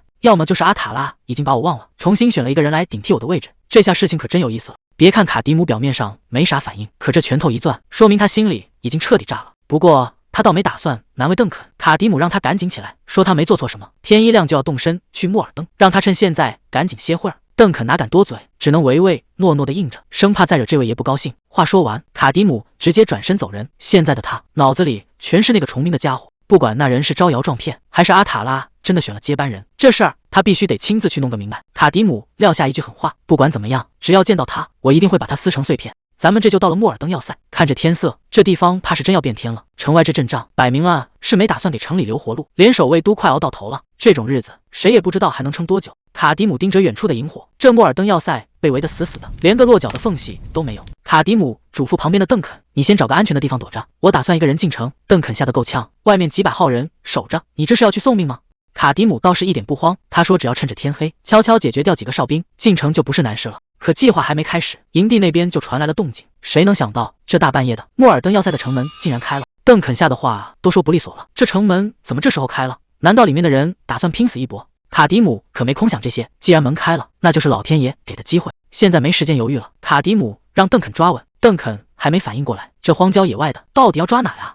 既然城门已经开了，卡迪姆可没打算慢慢挪过去，他一把拎起旁边的邓肯，像拎小鸡仔一样，直接奔着城门杀过去了。邓肯这嗓门都快喊破了，可卡迪姆心里清楚，现在就是拼速度的时候。他死死盯着前方，咱们一口气冲进去，这一下要是冲不破，那可就真没退路了。莫尔登要塞的这道防线，在绝对的力量面前，简直就像纸糊的一样，这些守卫根本没机会反应，甚至连发生了什么都不知道，命就丢了。卡迪姆这一出手，就没打算留下一个活口，这哪是偷袭，这是明摆着要强行破城。这下城门口彻底乱套了，谁能想到一个人竟然能打出千军万马的气势？这些守卫在他面前简直就像纸糊的一样。可打着打着，卡迪姆发现不对劲了，这帮人的表现实在太反常。明明身边的同伴一个个倒下，这些守卫竟然连躲都不躲，甚至连个多余的动作都没有，这哪是正常的士兵啊？看着同僚在眼前送命，他们竟然一点反应都没有，这帮家伙到底是什么怪物？现在根本没空深究这些怪事，趁着城门还没关上，卡迪姆必须得赶紧杀过去。这一步踏下去，挡在前面的守卫根本没反应过来，在卡迪姆眼里，这些人都已经是死人，只要能冲进城里，剩下的账以后再慢慢算。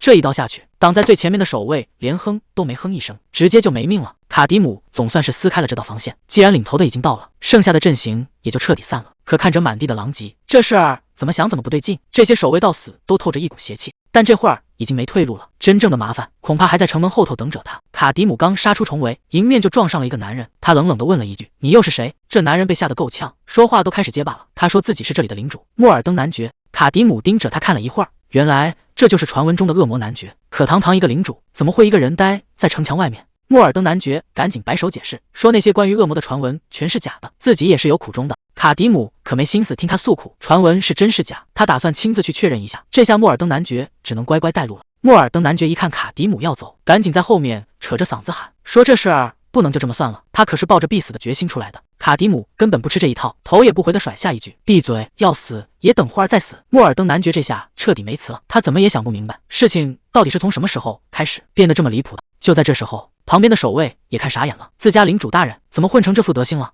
谁能想到，堂堂一个领主，竟然亲自背着大水囊跑来给士兵们送水。旁边的士兵都看傻了，赶紧劝他这种粗活随便找个人干就行了。结果这领主还挺亲民，连士兵的名字和家境都记得清清楚楚。他叹了口气，看着远处的营地，觉得这点活儿根本不算什么，毕竟这4个月来，士兵们天天提心吊胆，连个安稳觉都睡不上。说到底，还是因为他这个领主没本事，才让手底下的人跟着遭罪。这话听着简直要把人心都给收买了。士兵一听这话，激动的不行，赶紧替他打抱不平，说什么恶魔领主，肯定都是别人编出来的瞎话。士兵这下是被彻底感动了，扯着嗓子喊：“能追随大人是他们这辈子的荣幸。”莫尔登男爵听完没说话，只是安静的站了一会儿。他先是道了声谢，紧接着话锋一转，说不能再让这些年轻人继续受苦了。莫尔登男爵看着远处，没头没脑地感叹了一句：“天气开始变暖了。”这话听得士兵们一头雾水，完全没明白领主到底想干什么。可谁都知道，这暖和日子背后恐怕要出大事了。莫尔登男爵进屋后，看着窗外，自言自语说：“这下总算不用愁柴火了。”坐在屋里的女人一眼就看穿了他的心思，问他大老远跑过来，到底是为了什么事？莫尔登男爵没直接接茬，反而提起了去年那些从商盟买回来的郁金香。他看着城堡外面的荒地，感叹自己以前怎么就没想过种点什么，还顺带夸了女人一句，说她确实挺有眼光的。莫尔登男爵还在那儿感慨说，要是那些郁金香能开花，肯定特别漂亮。结果女人直接泼了一盆冷水，说现在城里的人都快饿死了，谁还有心思看什么花啊？他接着说，刚才回来的路上，看见城里的孩子在土里乱挖，竟然是在找郁金香的球茎吃。那些孩子一看见他，吓得魂都飞了。可就算这样，还是拼命把手里的碎块往嘴里塞。女人盯着他问：“你难道还想去责怪他们吗？”莫尔登男爵低下了头，反问了一句：“责怪他们干什么呢？说到底，都是因为他这个领主没用，才让这片土地上的人遭这种罪。”莫尔登男爵看着窗外，叹了口气：“这都被围了整整4个月，存粮早就见底了。领地里的百姓现在连锄头都扔了，全换成了刀剑。要是再这么耗下去，莫尔登可就真的一点希望都没了。所以他打算今天就把这一切做个了断，哪怕是死，也要死得体面一点。”莫尔登男爵觉得，只要自己一死，那个阿德伦子爵就再也没借口继续围困这里了。听到这话，对面的女人一下子急了，大声喊着：“他们根本就不是为了这个，你跟那些所谓的恶魔压根就没半点关系。”莫尔登男爵摇了摇头，真相到底是什么？其实根本没人关心，那些人想要的无非就是一个动手的借口和到手的利益罢了。莫尔登男爵心里跟明镜似的，要是对方真想查明真相，早就请教会的圣骑士出面了，哪还会围城这么久？他连最坏的打算都做好了，万一他死后阿德伦子爵还是不肯罢手，那就直接派人去见皇帝，把这儿的真相全抖出来。要是连皇帝也打算袖手旁观，那就干脆投靠联盟，去那边寻求庇护。他把莫尔登的未来全都托付给了眼前的女人，虽然这担子重的吓人，但他已经没别的选择了。这场拖了太久的对峙，今天必须做个了断。只要他这个恶魔男爵一死，所有的借口就都没了。原本莫尔登男爵都打算舍命保全莫尔登了，结果这口气还没咽下去，就被旁边的士兵一把扶住。领主大人，您没事吧？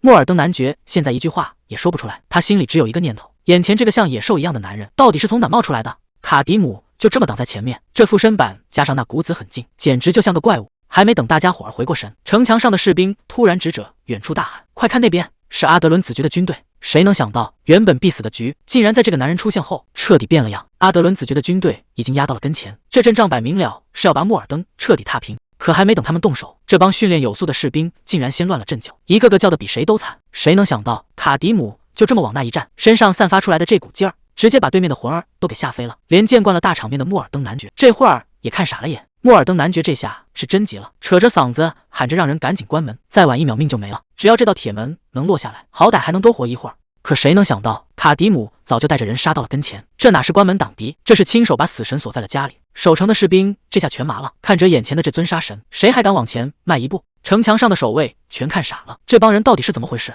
莫尔登男爵还没反应过来，卡迪姆已经走到了跟前，他冷冷地吐出一句：“给我把长矛。”还没等对方明白过来，卡迪姆已经把武器攥在了手里，这股杀气隔着老远都能让人打冷战。看这架势，他是打算一个人把这城门给拆了。你们看卡迪姆这身肌肉，这哪是人类能有的爆发力？他这一下抡圆了，那是奔着要命去的。这一矛甩出去，快得连影子都看不清。城墙上那帮守卫还没反应过来，死神就已经到跟前了。唰的一下，最前面的士兵直接被扎了个透心凉。但这还没完，这股劲头根本停不下来。这一串下去，城墙上瞬间乱成了一锅粥。谁能想到，一根普普通通的长矛，在他手里竟然比大炮还猛。莫尔登男爵这下彻底看傻了，嘴里嘟囔着这野蛮人到底是什么怪物。可卡迪姆根本没打算给他们喘气的机会，他站在城门前，冷冷地吐出2个字：下一个。话音刚落，又是几道寒光刷的飞了出去。这哪是头毛，这简直是死神的点名册。城墙上那帮守卫还没来得及躲，就被扎成了串。这下谁还敢拦他？城墙上的守卫彻底被吓破胆了，这帮人简直就是疯子，根本没有停下来的意思。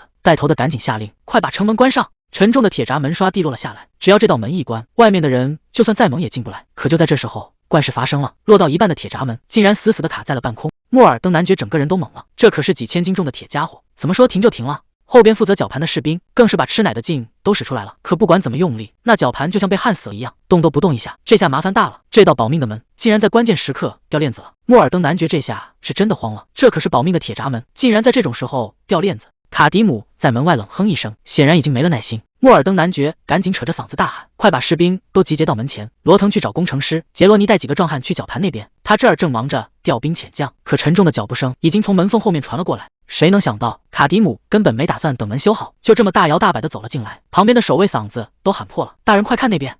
莫尔登男爵猛地回头，这下是真的要命了。谁能想到卡迪姆竟然直接伸手死死扣住了那道铁闸门，城墙上的守卫全看傻了，这家伙疯了吗？他该不会是想凭一己之力把这几千斤重的铁门给拽下来吧？要知道这玩意儿要是没了配重块，几十个壮汉上去都拉不动分毫。可随着卡迪姆猛地发力，那原本卡死的铁闸门竟然真的开始一点点往下挪了。这下全场都彻底懵了，这根本不是人类该有的力气。就在这僵持的功夫，底下的部队已经冲到跟前了。莫尔登男爵这下彻底急红了眼，扯着嗓子在那儿拼命指挥：“快掩护！不管用什么办法，都得给我把他们拦住！长矛、石头，只要是能扔的东西，全都给我砸下去！”城墙上的守卫也顾不上害怕了，一根根长矛像雨点一样往下扎。可这种程度的反击，在绝对的力量面前，根本就是杯水车薪。底下的防线一下子就被撕开了口子，眼看这阵仗根本挡不住，带头的只能下令让大家撤退。卡迪姆这最后一把力气，直接把整道铁闸门给拽到底了。这动静简直要把地皮都给掀翻了。门后的守卫这下全傻眼了，原本是想靠这扇门保命，结果现在倒好，自己反而成了瓮中之鳖。卡迪姆倒是淡定得很，就像只是顺手关了个窗户。他冷冷地丢下一句：“行了，这下门关严实了。”谁能想到一个人竟然能强悍到这种地步？他这一转身，剩下的就全是单方面的收割了。这帮守卫连大气都不敢喘，在他们眼里，卡迪姆根本就不是人类，这种怪物级别的力气，谁碰上谁倒霉。卡迪姆倒是没打算直接动手，他盯着对面的男爵，不紧不慢地问了一句：“咱们现在是不是能坐下来好好聊聊了？”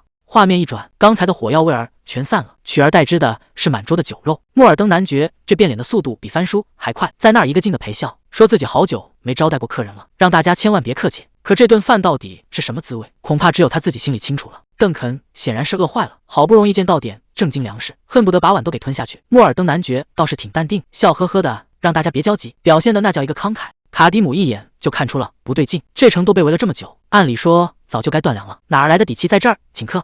莫尔登男爵这漂亮话说的，简直要把自己感动坏了。说就算割自己的肉，也不能让客人饿着肚子。卡迪姆可不吃这一套，他冷不丁问了一句：“既然你这么讲究荣誉，那之前带人出去送死也是为了这个？”莫尔登男爵叹了口气，算是承认了卡迪姆的质疑。这事儿确实没那么简单。卡迪姆可没打算就这么放过他，他想知道这地方到底发生了什么，更想知道这男人为什么要一个人跑去敌营送死。既然话都说到这份上了，莫尔登男爵也不打算再瞒着，他把时间拨回到了很多年前。那时候的莫尔登还是个鸟不拉屎的穷地方，治安乱得一塌糊涂，根本没几个人愿意待在这儿。可就在那时候，皇帝一纸调令，把他派到这儿当了领主。他当时还发过誓，一定要让这片荒地变个样。莫尔登男爵花了10几年的心血，硬是把这片荒地建成了人人羡慕的好地方。他本以为这种太平日子能一直过下去，可人心这东西最经不起试探，一个人的贪婪和嫉妒把这一切全毁了。这人就是隔壁领地的阿德伦子爵，本来他那儿条件更好，可眼瞅着莫尔登一天比一天红火，这卫子爵心里不平衡了，开始在背地里到处散布谣言。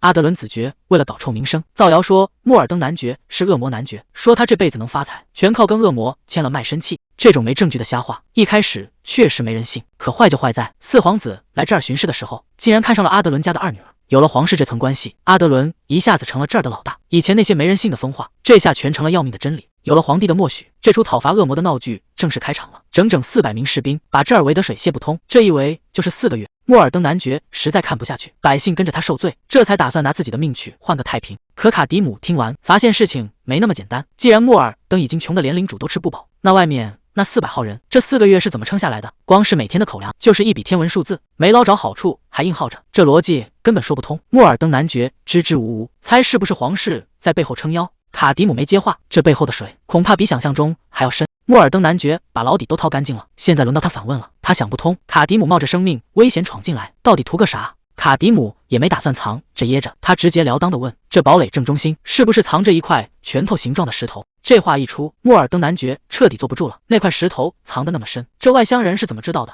既然东西在这儿，卡迪姆一刻也不想多等，他让莫尔登男爵赶紧带路，只要拿到东西，他立马就走，绝不掺和这儿的烂摊子。莫尔登男爵一口回绝了，他说地下室是禁区，谁都不能进去。卡迪姆盯着他问：“为什么？”莫尔登男爵还是不松口，他说这是家族秘密，不能告诉外人，还道了个歉。这下气氛彻底僵住了，邓肯吓得够呛，这要是谈崩了，后果谁也担不起。刚才还客客气气的，这会儿突然翻脸不认人。莫尔登男爵这态度转得太快，让邓肯心里直发毛。莫尔登男爵把话咬得很死，说地下那是绝对的禁区，连个像样的理由都不给。卡迪姆心里跟明镜似的，这事儿要是能这么顺利，那才真叫见鬼了。就在这一刻，他手底下的力道让对面的莫尔登男爵当场就没声了。莫尔登男爵还没回过神，卡迪姆这一拳已经把桌子砸了个稀碎，这摆明了是在告诉对方，现在谁才是说了算的那个人。卡迪姆随手捏死了一只虫子，他冷冷地问：“城里那100来个士兵，明天是不是都得跟这虫子一个下场？”这番话可不是在开玩笑。卡迪姆接着说：“外面早就被围死了，想跑根本没门，顶多也就是多活一会儿的事。”这下莫尔登男爵最后的底牌也彻底没用了。卡迪姆的话还没说完，他盯着莫尔登男爵，意思很明白，要是这帮人还想继续躲，最后只能像这虫子一样死得不明不白。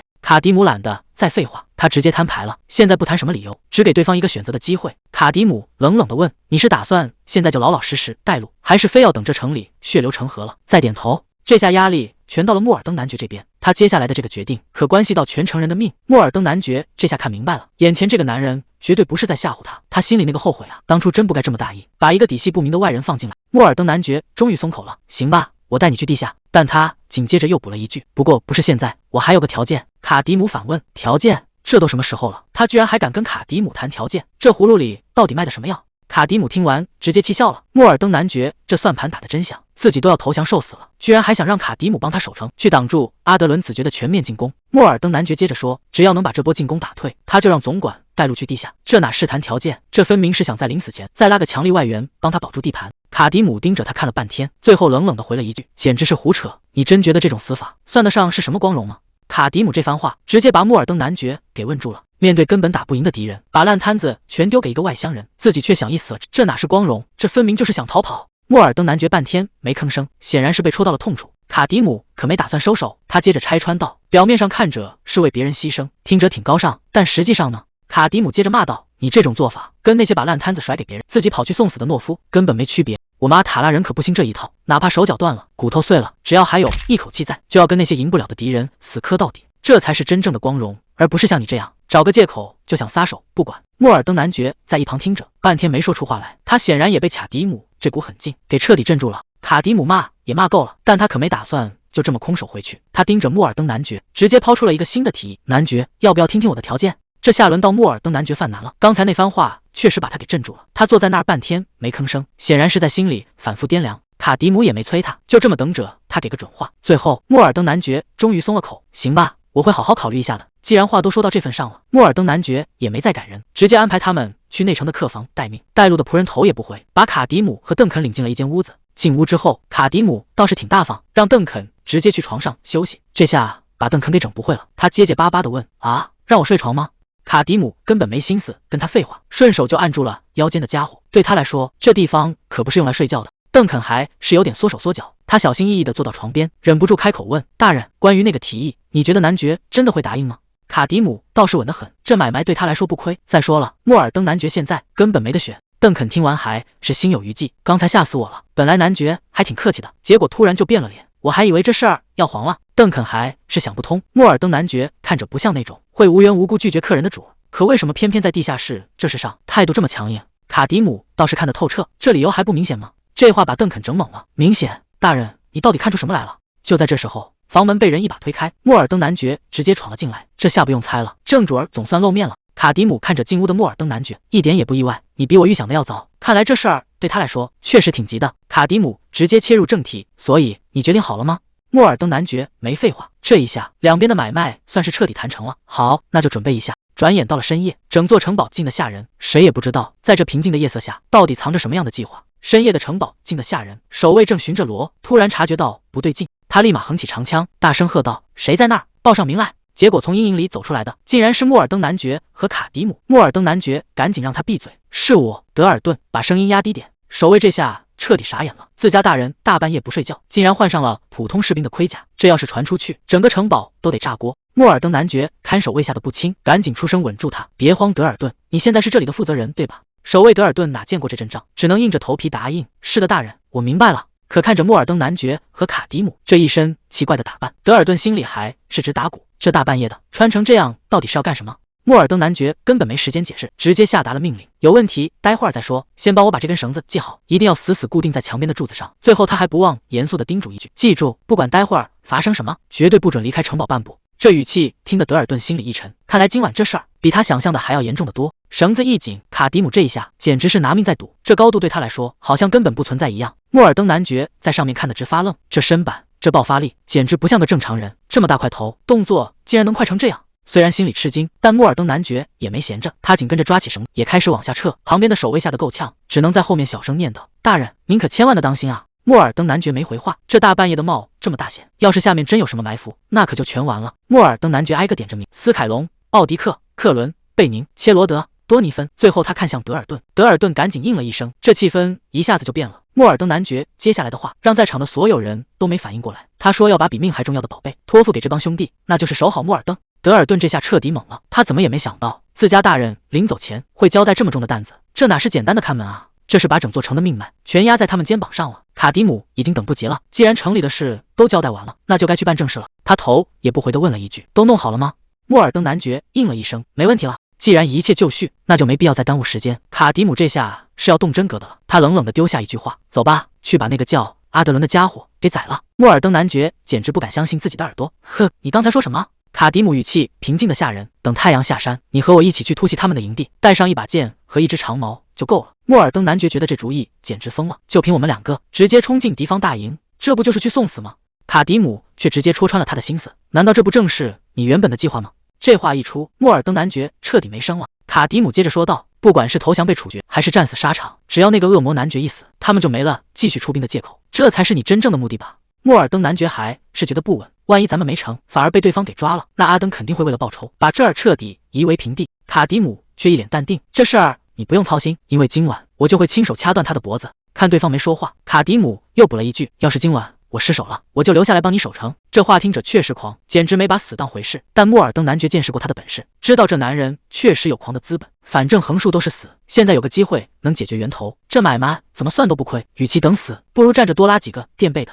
夜深人静，这突袭说干就干。营地门口的守卫还在巡逻，压根没发现死神已经到了跟前。唰的一下，长剑破空而出，直接扎透了守卫的脖子，连个动静都没闹出来，人就这么没了。旁边的同伴当场就懵了，还没等他想明白发生了什么，卡迪姆已经像鬼魅一样杀到了他跟前。这下好了，两个守卫全报销了。潜入的第一步比想象中还要顺利。卡迪姆这一路杀过去，简直像切菜一样简单，但他心里却泛起了嘀咕：刚才动手的时候，旁边的士兵竟然一点反应都没有。这反应也太迟钝了。他停下脚步，仔细一瞧，这下发现大问题了。这些士兵一个个瘦得皮包骨头，脸颊都凹进去了，这可不是少吃一两顿饭能饿出来的，这分明是饿了很久了。卡迪姆越看越觉得不对劲，既然都饿成这样了，为什么还没人当逃兵？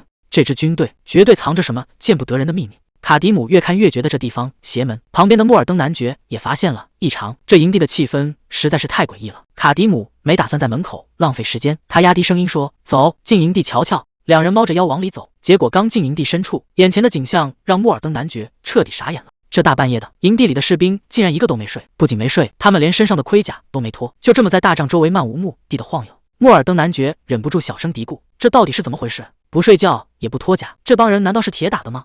卡迪姆始终一言不发，但这支军队表现出来的状态已经完全超出了正常人的理解范畴。这些士兵嘴里发出的动静根本不像个活人，更像是某种野兽在低吼。看来这地方比预想的还要麻烦。卡迪姆没打算跟他们耗下去，他转头对莫尔登男爵说：“男爵，你留在这儿，能杀多少是多少。”莫尔登男爵还没反应过来，赶紧追问他要去干什么。卡迪姆语气冷得吓人，他说要去营地深处找个人，阿德伦子爵。这道理很简单，既然整支军队都中邪了，那身为指挥官的阿德伦身上的恶魔气息肯定最重，只要宰了他，这乱局才算有个交代。卡迪姆丢下这句话就走，临走前还给莫尔登男爵留了个死命令：杀到你咽气为止。这下子真正的屠杀才算正式开场。莫尔登男爵盯着那些士兵，冷不丁问了一句：“不就是这些人毁掉了你最宝贝的东西吗？”卡迪姆沉默着没说话，但这笔账他可是一直记在心里呢。既然话都说到这份上了，那就没什么好犹豫的了。卡迪姆猛地抽出兵刃，这下子就是要彻底清算了。这些像行尸走肉一样的士兵，在卡迪姆面前根本不够看。手起刀落，营地里一下子炸开了锅。卡迪姆就像一头冲进羊群的饿狼，每一招都是奔着要命去的。这片营地注定要变成真正的屠宰场。卡迪姆看着眼前的士兵，冷冷地丢下一句：“这些家伙不过就是一堆傀儡罢了。”莫尔登男爵听完没说话，他心里清楚，这地方马上就要变成地狱了。果然，卡迪姆一出手就没打算留活口，刀锋划过的地方全是飞溅的血花。这些士兵甚至都不知道发生了什么，就直接去见了阎王。在绝对的力量面前，人数再多也没用。卡迪姆浑身是血，但他连停都没停一下。对他来说，这不过是清理垃圾而已。真正的正主还在营地深处等着他呢。越往营地深处走，这些士兵就越像疯了一样，抵抗也越来越凶。卡迪姆心里清楚，这是背后的脏东西坐不住了，正把力量全往这儿调，想死命拦住他的路。既然对方这么拼命，那就说明这地方绝对找对了。卡迪姆拎着斧头，直接掀开了最深处的大帐。这下子正主总算露面了。阿德伦子爵就坐在那儿，看者刀挺淡定，可这屋里的气氛明显透着一股子邪气，尤其是旁边那个守卫，那副样子恐怕早就不是个活人了。阿德伦子爵就稳稳地坐在那儿，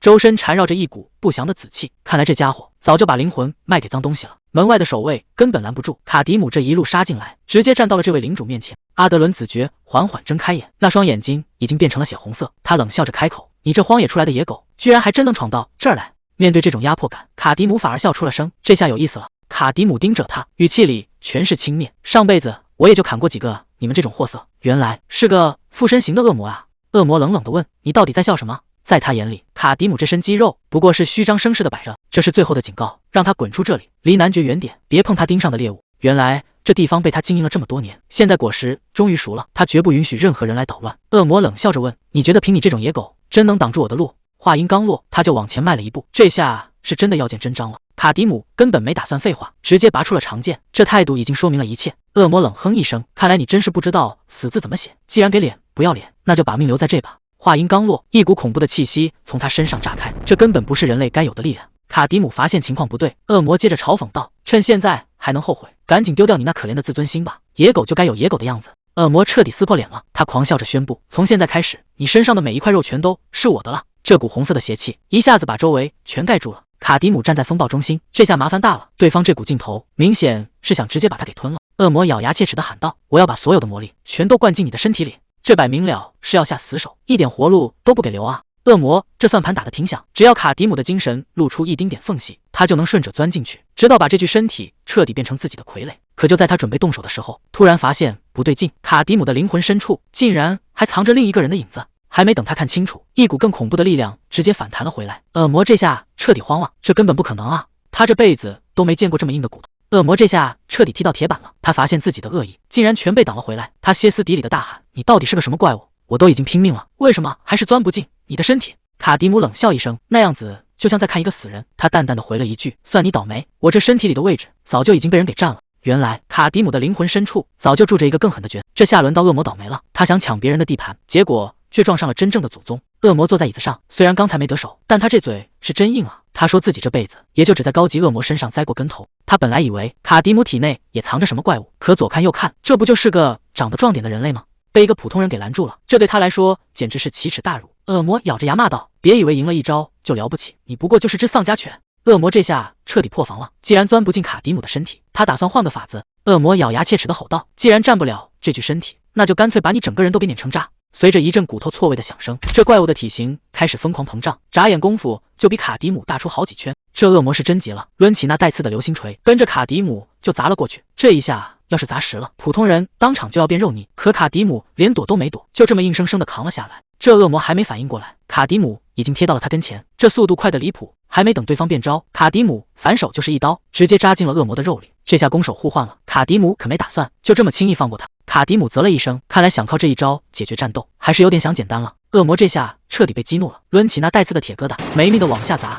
这要是被砸中，神仙也救不回来。卡迪姆这回怕是遇到硬茬子了。看着眼前这个大家伙，这回卡迪姆没再硬刚，反而主动拉开了距离。恶魔这下可得意了，扯着嗓子在那儿叫唤：“刚才不是挺狂吗？怎么现在只知道夹着尾巴逃跑了？真是一点脸都不要了！”卡迪姆根本没接茬，他在盯着那把比人还高的狼牙棒，这玩意儿根本就不是给人用的，手里的普通家伙要是硬接这一下，估计当场就要碎成渣。看来想赢这怪物，光靠蛮力是肯定不行了。卡迪姆这头还没想好怎么动手，那恶魔又开始在那儿阴阳怪气了。在他看来，卡迪姆这是怕了，正满大街找后路想溜呢。可这地方哪儿还有路啊？四周全是这恶魔的眼线。这仗打到现在，卡迪姆确实解决了不少杂兵。恶魔冷笑着说：“杀几个算什么？我手里还有300多个身体能用呢。既然知道是附身，那这仗打起来就简单多了。”这些士兵虽然动作挺快，但在卡迪姆眼里全是破绽。这一下，卡迪姆可没打算留活口。既然这些身体只是工具，那就干脆全给砸烂。卡迪姆这一下直接把对方的脑袋给干碎了，管你背后藏着多少个身体，只要露头一个，他就拆掉一个。可这恶魔也不是吃素的，趁着卡迪姆刚收招的空档，那柄巨大的狼牙棒带着风声就砸了下来。这一下要是砸实了，就算卡迪姆身体再硬，也得被拍成肉饼。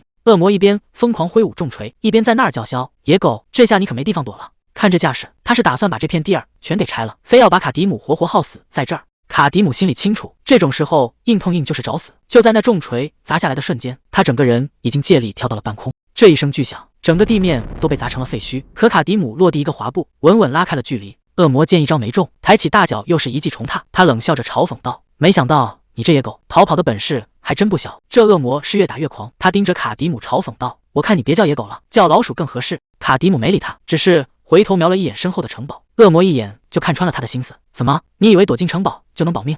这几步台阶一上，恶魔在后面笑得更放肆了。没那个实力，就不该随便闯进别人的地盘。他以为卡迪姆是在逃命，却不知道这正是卡迪姆给他挖好的坑。恶魔在那儿笑得更狂了，他觉得人类的身体在恶魔面前根本不够看。他盯着卡迪姆嘲讽道：“你要是真想杀我，起码得带上猎犬才行。”卡迪姆这下总算看明白了，就凭现在的状态，想拆掉这具肌肉傀儡确实不容易。恶魔听完笑得更放肆了，他觉得卡迪姆终于认清了现实，简直就是个蠢货。可卡迪姆接下来的话却让他当场僵住了。这具身体拆不动，那你的真身呢？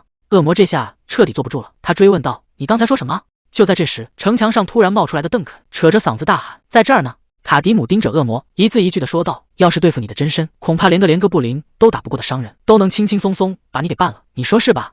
恶魔这下终于反应过来了，他猛地回头看向城堡，难道说这下麻烦大了？他的老底已经被卡迪姆摸得透透的了，这下准头够可以的，一剑下去，直接把那坨恶心的本体钉死在地上，这可是致命伤，本体一废，外面这具威风的躯壳也就到头了。恶魔这下彻底破防了，他冲着卡迪姆破口大骂：“你这个混蛋！”卡迪姆连话都懒得接，这局棋从一开始他就赢定了。卡迪姆一开口就爆了个惊天大雷，男爵在要塞底下关着的，竟然是个恶魔，这话把邓肯吓得够呛。恶魔？这地方怎么会有那种东西？邓肯原本还琢磨着底下是不是藏了什么宝贝，所以男爵才一直藏着掖着。卡迪姆却不这么想，男爵这人最看重荣誉，要是真有财宝，他肯定早就拿出来还人情了。既然他宁愿得罪人也要拒绝，那地底下藏着的秘密恐怕比所有人想的都要麻烦。邓肯举起火把，哆哆嗦嗦地说：“这肯定就是地下室入口了。”难怪男爵说的那么痛快，合着这门上锁了一圈比胳膊还粗的铁链子，这谁能进得去？卡迪姆可没耐心找钥匙，他冷哼一声：“这把锁到今天就算到头了，这力气简直不是人！”咔嚓一声，铁链子碎了一地。邓肯直接愣住了。卡迪姆握住剑柄，头也不回的交代：“邓肯，等月亮过了最高点，你就直接下去。这底下到底藏了什么，能让卡迪姆这么严肃？”卡迪姆把匕首递了过去，交代了一个要命的任务：只要看到那团恶心的肉块，就直接捅进去。邓肯这下真慌了，不是说要对付恶魔吗？怎么让他一个普通人去拼命？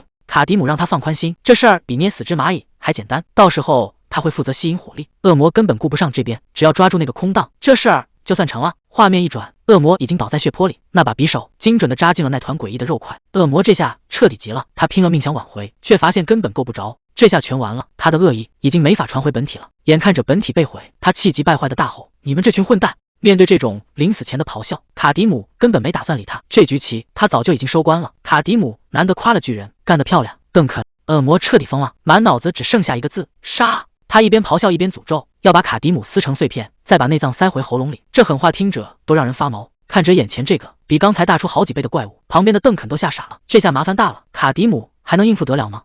卡迪姆心里很清楚，虽然本体已经被捅烂了，但那股子恶意早就钻进了阿德伦子爵的身体里，根本不会自己消失。想要彻底除掉这恶魔，就要把这副皮囊也一起送走。恶魔还在那儿瞎吼，卡迪姆可不惯着他，抡起重锤就砸了过去。这一锤子下去，直接把那堆烂肉砸开了花。还没完，卡迪姆反手又抽出了斧头，这下是真的要清场了。卡迪姆这一斧头下去，本想直接清场，结果武器竟然崩碎了。恶魔笑得更狂了，他嘲讽道：“真是太天真了，就凭这种破烂玩意儿也想伤到我？再练1000年吧！”面对这种挑衅，卡迪姆一句话没说，恶魔可不打算收手，反手就是一记重击。谁能想到卡迪姆竟然在这种时候换了把长剑？他没再接话，接下来的这一招才是真正的杀手锏。恶魔这会儿已经彻底魔怔了，他放狠话要杀光所有人，直到这腐烂身体彻底报废为止，还断言卡迪姆今天绝对活不成。结果卡迪姆根本没接这茬，反而冲着远处喊了一声邓肯，这一下直接把对方给整懵了。城墙上的邓肯赶紧应声，原来卡迪姆早就留了后手，真正的大杀器这会儿才刚送到。邓肯这下也豁出去了，他扯着嗓子大喊：“我这儿正好有17把，全给你送过去！”这一甩手，压箱底的宝贝全飞了出去。可这距离看着实在让人心里没底，邓肯心里直犯嘀咕。卡迪姆虽然交代过让他别犹豫直接扔，可就凭他这点力气，这东西怎么可能够得着？眼看武器就要半路掉链子，就在这时，卡迪姆的声音传了过来：“别担心。”卡迪姆盯着飞来的影子，那个邓肯看来还真有点压箱底的宝贝。如果这真的是矮人大师的作品，那他根本不需要别人去购，他自己就能证明价值。这把斧头在空中划出的弧线已经说明了一切，好货自己会找主人。这下最关键的东西到手了，这把斧头就像长了眼睛，稳稳落在了卡迪姆手里。好货就是好货，根本不需要人去购。邓肯这下彻底没话说了，这东西在天上居然会自己加速，80多步的距离，唰的一下就到了。恶魔也看出了不对劲，难道是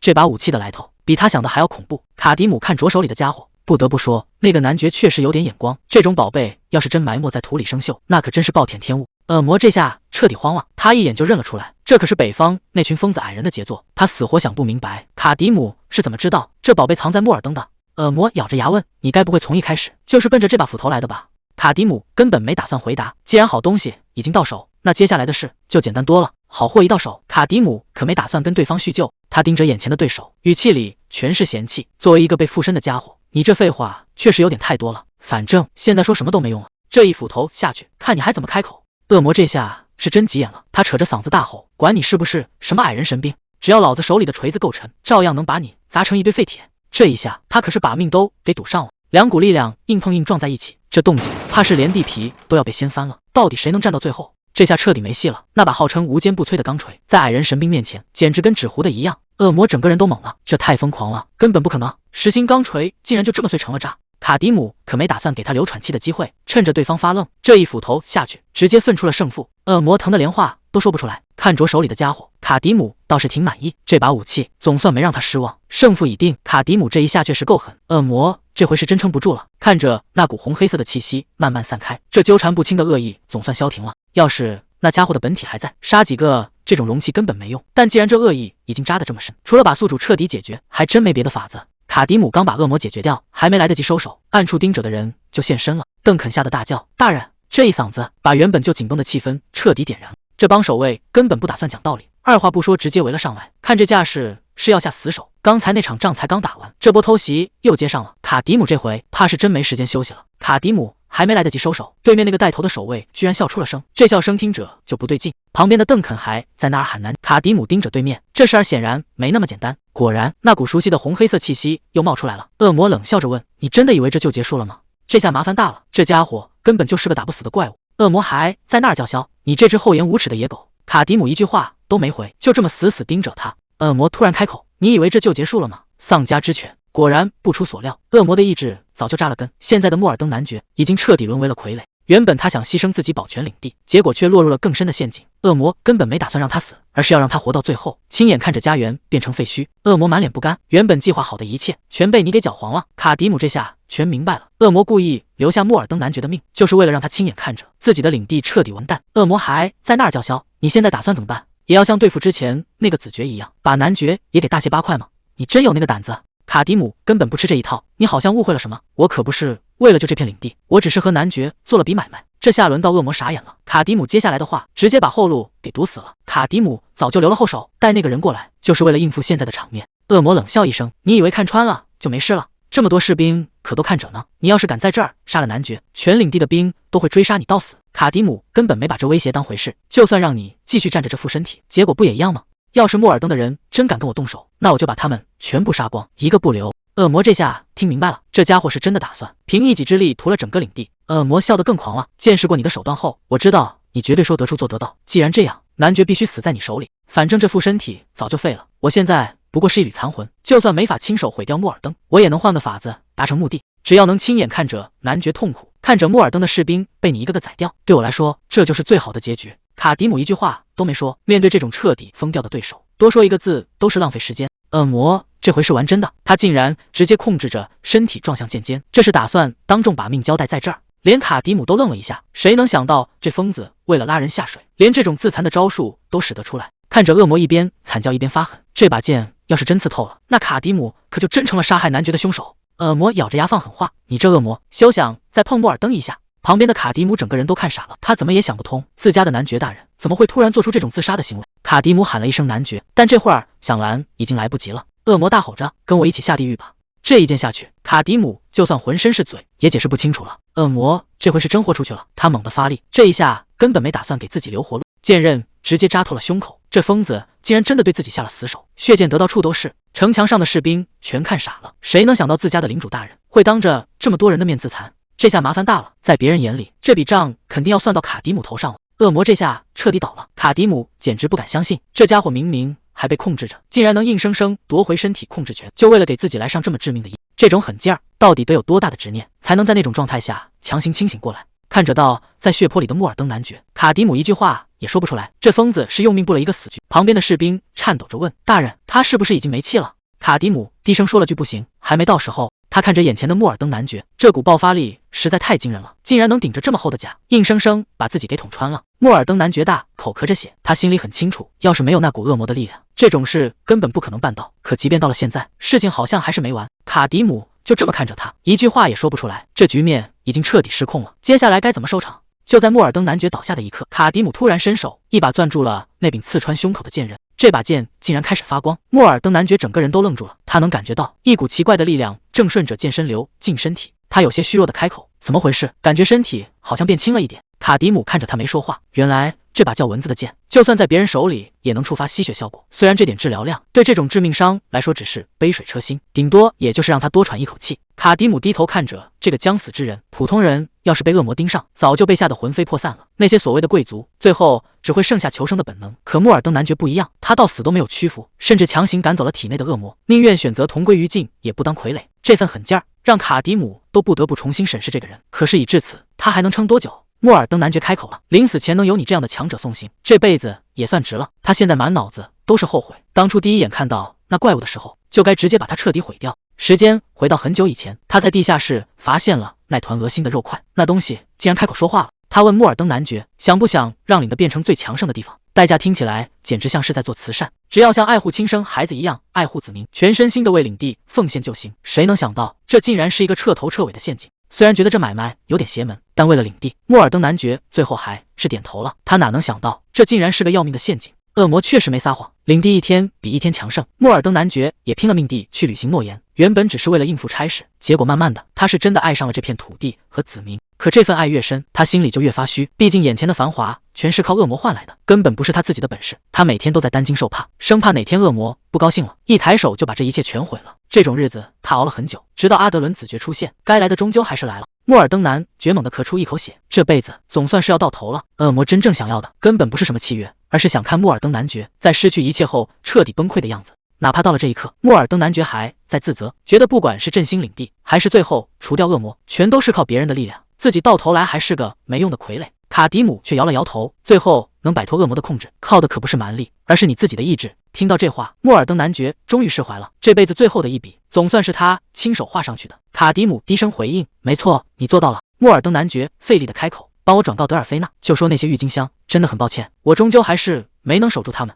这最后的心愿一了，穆尔登男爵再也没了动静。这位曾经风光无限的领主就这么走到了终点。卡迪姆站在一旁，什么话也没说。这片土地的恩怨总算是告一段落了。沉重的钟声在整座城堡上空回荡，这气氛压抑的让人喘不过气。穆尔登男爵静静地躺在棺木里，这位曾经的强者终究还是没能挺过去。周围的人都在低头哀悼，谁能想到最后会是这样一个结局？这些守城的士兵一个个都没了平时的威风，这钟声每响一下，就像在提醒他们，主心骨真的没了。城头挂起了黑旗，整座城都陷入了死寂。不光是当兵的，连城里的老百姓都在为穆尔登男爵送行。看来这位领主在大家心里分量确实重。卡迪姆就这么站在角落里，看着远处的送葬队伍。他没过去凑热闹，毕竟他这种身份出现在这种场合并不合适。穆尔登男爵这一走，剩下的烂摊子可就全落到活人头上了。葬礼虽然结束了，但留下的烂摊子还得有人收拾。士兵跑来跟戴尔顿汇报说，阵亡兄弟的遗体都送去墓地了，现在就剩这堆恶心的怪物尸体，还有那个商人带来的肉块没处理。戴尔顿应了一声，没再多说什么。旁边的士兵越想越觉得不对劲，这事儿实在是太荒唐了。谁能想到那个跟卡迪姆打得你死我活的怪物，真实身份竟然是阿德伦子爵。更邪门的是，子爵手下那么多精锐，竟然在一夜之间全死绝了。这背后的真相，恐怕比这怪物的长相还要吓人。那些死掉的士兵生前就已经被折磨得不像人样了，这哪是活着，简直就是在地狱里遭罪。戴尔顿怎么也想不通，好端端的男爵为什么要走上自杀这条路？光靠一个恶魔，真的能把局面搞成这样吗？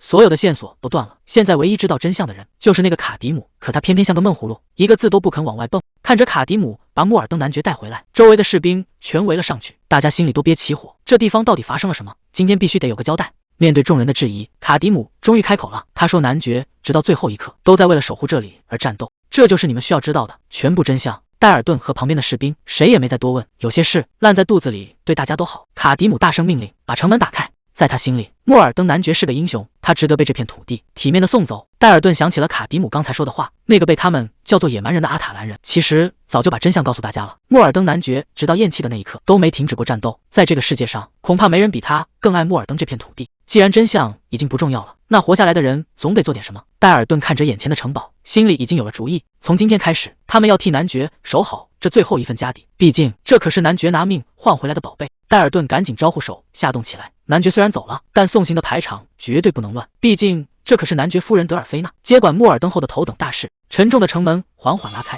这一开也意味着一个旧时代的结束。德尔菲娜亲自走到了卡迪姆面前，这份恩情，莫尔登上下恐怕是还不清了。一个毫无瓜葛的雇佣兵，竟然为了这片土地拼到了最后。她代表死去的丈夫，向卡迪姆表达了最深的谢意。德尔菲娜这一弯腰，那是真把卡迪姆当成了救命恩人。可卡迪姆根本没打算邀功，他说用不着再谢了，该拿的报酬，莫尔登男爵早就已经给我了。德尔菲娜显然觉得过意不去，毕竟卡迪姆可是拿命在拼。他说光是那些哪够啊，我还准备了一些金币和干粮，虽然跟你的功劳比起来不算什么，但还是请你收下吧。结果卡迪姆连看都没看一眼，自己留着吧，我不需要这些。卡迪姆摆了摆手，比起那些虚的，有件事更重要。往西走有个山谷，以前是土匪的老巢，里面囤了不少粮食和物资，我一个人拿不了多少，剩下的全在那搁着呢。你们派人去拿回来，分给城里的百姓吧。至于那些土匪，我已经顺手解决了，现在那里绝对安全。这话一出，德尔菲娜半天没说出话来，这哪是帮忙啊，这简直是给莫尔登送了条命。他对着卡迪姆深深鞠了一躬，这份恩情，我们这辈子都还不清了。从今天起，你就是莫尔登的恩人，谁要是敢跟你过不去，那就是跟我们全城的人为敌。这番话分量可不轻，卡迪姆这回算是给自己找了个最硬的靠山。男爵夫人看着卡迪姆，以后要是路过，一定要回莫尔登看看，到时候全城都会用最高的礼遇欢迎你。卡迪姆头也不回的往前走，回不回来可不一定，未来的事谁也说不准。就在快要走出城门的时候，卡迪姆突然停下了脚步，他问了一句：对了，你的名字是叫德尔菲娜吧？德尔菲娜整个人都愣住了，他怎么也想不到这个初次见面的陌生人竟然能叫出他的名字。卡迪姆没正面回答，只是淡淡的说，莫尔登男爵临走前给你留了最后几句话。他说那些郁金香他终究还是没能护住，真的很对不起。谁能想到在那个男人临死前的回忆里，最放不下的竟然是这些微不足道的小事。听到这儿，德尔菲娜再也撑不住了，所有的坚强一下子全塌了。卡迪姆最后补了一句，他走得很体面，那份勇气甚至连恶魔都压不住。卡迪姆最后留下一句话，他不是什么恶魔男爵，而是莫尔登真正的领主，你应该为他感到自豪。交代完这些，卡迪姆没再停留，直接转身离开了这座城。这段恩怨总算是彻底画上了句号。画面一转，卡迪姆已经走在了荒郊野岭，只是耳边亲近不了了。邓肯人一路上嘴就没停过，在那儿唾沫横飞的讲他的光辉事迹，说什么当时感觉到一股凉气唰的一下钻进脖子，简直要把人吓死。他接着比划，说他拿起火把冲下去一看，那感觉跟进哥布林窝一模一样，绝对是遇到了什么厉害的恶魔。卡迪姆实在听不下去了，冷冷的回了一句，行了，闭嘴吧。可邓肯根本没打算停，还在那儿绘声绘色的描述，说他当时悄悄摸过去，看到那坨肉长得简直是……卡迪姆终于听不下去了，行了，闭嘴吧。邓肯被这一嗓子吓得够呛，立马老实了。卡迪姆问，我要的东西带了吗？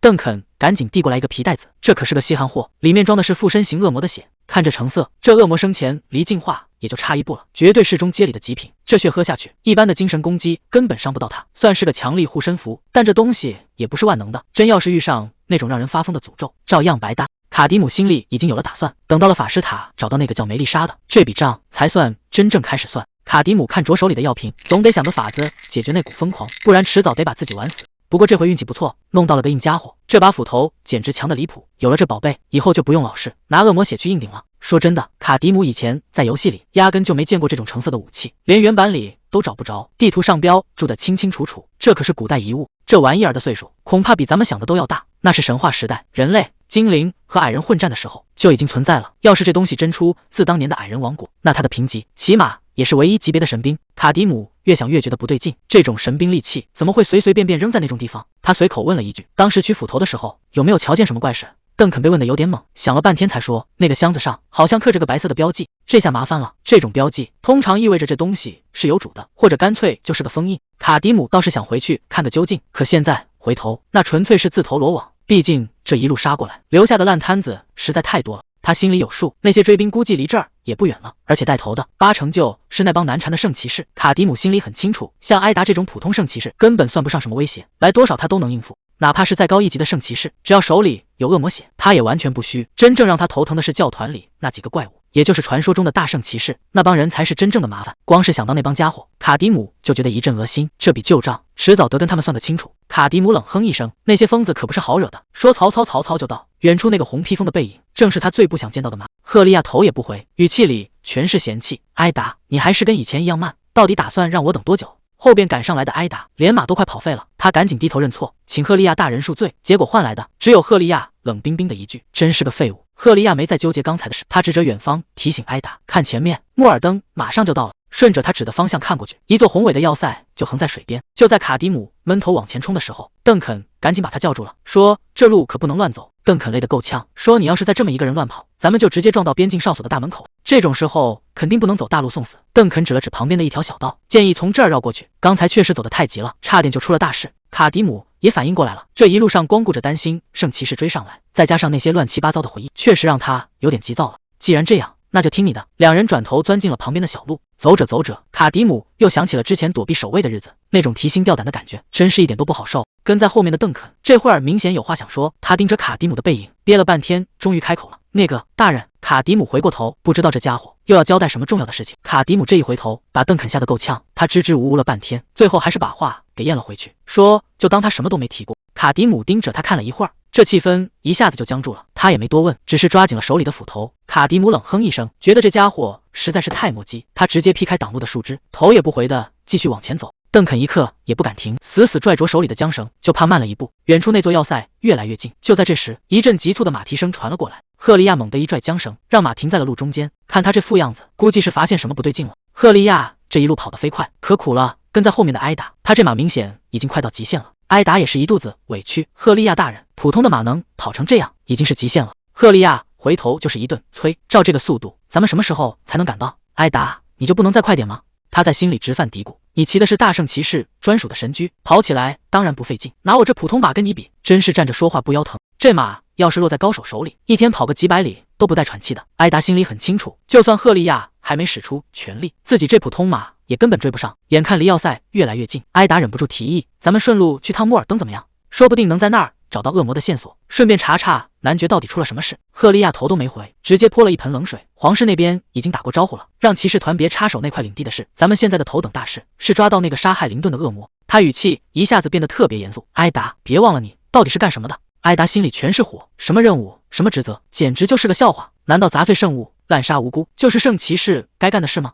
赫利亚根本没心思废话，他觉得再这么磨蹭下去，人都要跑丢了。看这路线，那个家伙是要逃往同盟领地，照这个速度，咱们根本追不上。所以我打算先走一步，你自己慢慢在后面跟着，看看有没有漏掉什么线索。还没等艾达反应过来，赫利亚猛地一夹马肚子，唰的一下就冲了出去。艾达在后面急得大喊：“赫利亚大人，你不能一个人去啊！”可眨眼功夫，前面就只剩下一阵烟尘了。赫利亚骑着那匹神驹跑起来简直像道光，眨眼功夫，前面就只剩下一地灰尘了。艾达看这空荡荡的大路，气得直接破口大骂：“那个该死的女人，真是够了！”这一通火发完，他累得直喘粗气，刚才实在是气上头了，竟然连脏话都蹦出来了。他赶紧拍拍胸口，嘴里念叨着：“请原谅我刚才的失礼。”可他心里还是觉得委屈，为什么要对我这么不公平？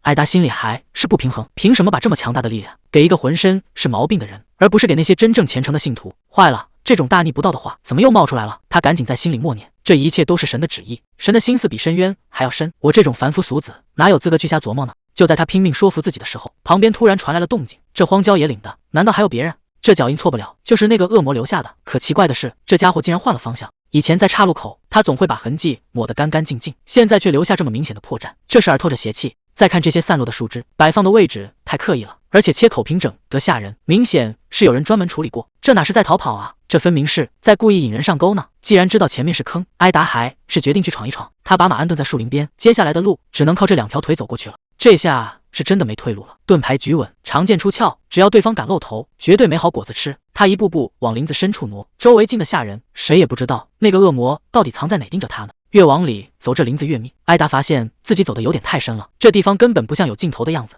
这附近真的有这么大片森林吗？再往前走，怕是要直接跨过边界线了。那个恶魔到底是怎么回事？这种没名没姓的小路，竟然也能被他给找着。艾达这下彻底警惕起来了。这地方荒废了太久，杂草长得比人还高，根本就不像有人走过的样子。就在这时候，旁边突然有人喊了一声：“大人，快看这边！”反正这几条路最后都得汇合。艾达干脆换了个方向，结果还没走多远，正主就直接撞到了眼皮子底下。这下可算逮着了。艾达一眼就认了出来，这家伙的长相跟圣物里显现出来的影子一模一样。没错，就是那个传闻中的野蛮人卡迪姆。看他这副架势，之前的那些动静果然全是他搞出来的。既然在这儿碰上了，那接下来的场面恐怕就没法善终了。光靠个倒影就能震碎圣物，这可是顶级恶魔才有的本事。艾达这下心里彻底没底了，让他一个人去硬碰硬，那跟送死有什么区别？既然人已经找到了，那他的任务就算完成了，剩下的烂摊子就让那个爱出风头的赫利亚去处理吧。这场该死的捉迷藏总算是要收场了，只要现在回去打个报告，他就能彻底脱身。可谁能想到，就在他准备撤退的一瞬间，身后突然传来了动静。艾达这下心都凉了，该死的树枝偏偏在这时候掉链子，他还在那儿自我安慰，觉得隔着这么远，卡迪姆应该听不见。结果他还是太天真了，卡迪姆这种级别的怪物，耳朵比狗都灵，这下连招呼都不打，直接就抡着斧头劈过来了。艾达这回是真的失算了，想跑已经来不及了，这一斧子要是劈实了，他这身板甲怕是跟纸糊的没区别。艾达这反应还算快，赶紧举起盾牌死命一挡，谁知道这一斧子的力气大的简直离谱，直接把他整个人都给震飞了。这一退就是好几米，连地皮都被踩烂了。艾达这下彻底慌了，这可是受过祝福的武器，竟然就这么废了。就这一招，艾达引以为傲的盾牌竟然裂了，这可是受过祝福的防具，在卡迪姆面前简直跟纸糊的一样。还没等艾达缓过神来，卡迪姆已经像头野兽一样直接杀到了跟前，这速度快得根本不给人留活路。卡迪姆一边咆哮着，一边骂他是疯子狂信徒，看这架势，他是真打算把艾达当场撕碎。卡迪姆这回是动真格的了，既然话不投机，那就只能靠手里的家伙说话。这一剑抡圆了劈下去，根本没打算给对方留活路。他一眼就盯上了艾达头盔上那道窄窄的缝隙，那是全身上下唯一的破绽，就冲着你这头盔缝去。这一下要是得手，艾达怕是连后悔的机会都没了。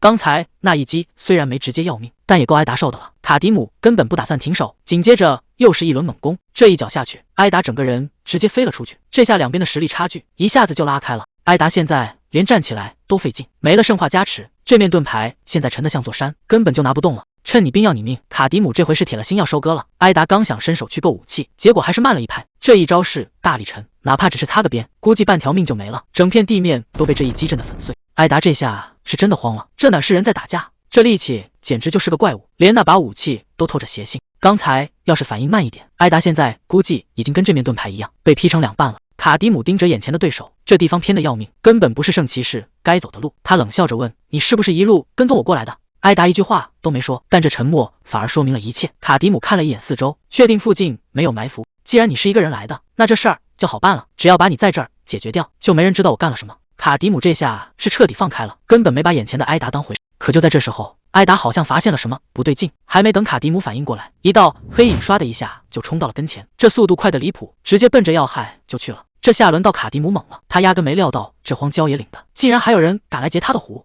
艾达这下是真急了，开始祈求神圣之光的庇护，想借点力量来对付卡迪姆这个怪物。结果还没等这光发威，对面的重击就先到了。这一下势头极猛，直接把艾达整个人都掀翻了。这一撞动静大的吓人，看来光靠祈祷还是挡不住这要命的一击。卡迪姆冷笑一声：“你以为我会让你安稳念完咒语？”他头也不回的冲着后边喊：“那个行商，赶紧把我的斧头拿过来！”旁边的邓肯这下彻底懵了，他哪见过这种阵仗，这下是真被卷进玩命的买卖里了。艾达这下麻烦大了，刚才那道神圣祝福根本没成，咒语还没念完就被强行打断，现在手里只剩下一把剑，硬碰硬肯定要吃亏。可卡迪姆根本不给喘气的机会，脚下一蹬又冲了上来，这架势是要趁你兵要你命。艾达能不能顶住这波还真不好说，谁能想到卡迪姆的速度竟然这么快，艾达还没反应过来，对方就已经杀到跟前了。这一下硬碰硬，卡迪姆那股蛮力差点没把艾达的剑给震飞了。艾达咬着牙死撑，这到底是什么怪力？刚才要是稍微慢一点，这脑袋恐怕当场就要搬家。但这还没完，卡迪姆的攻势才刚刚开始。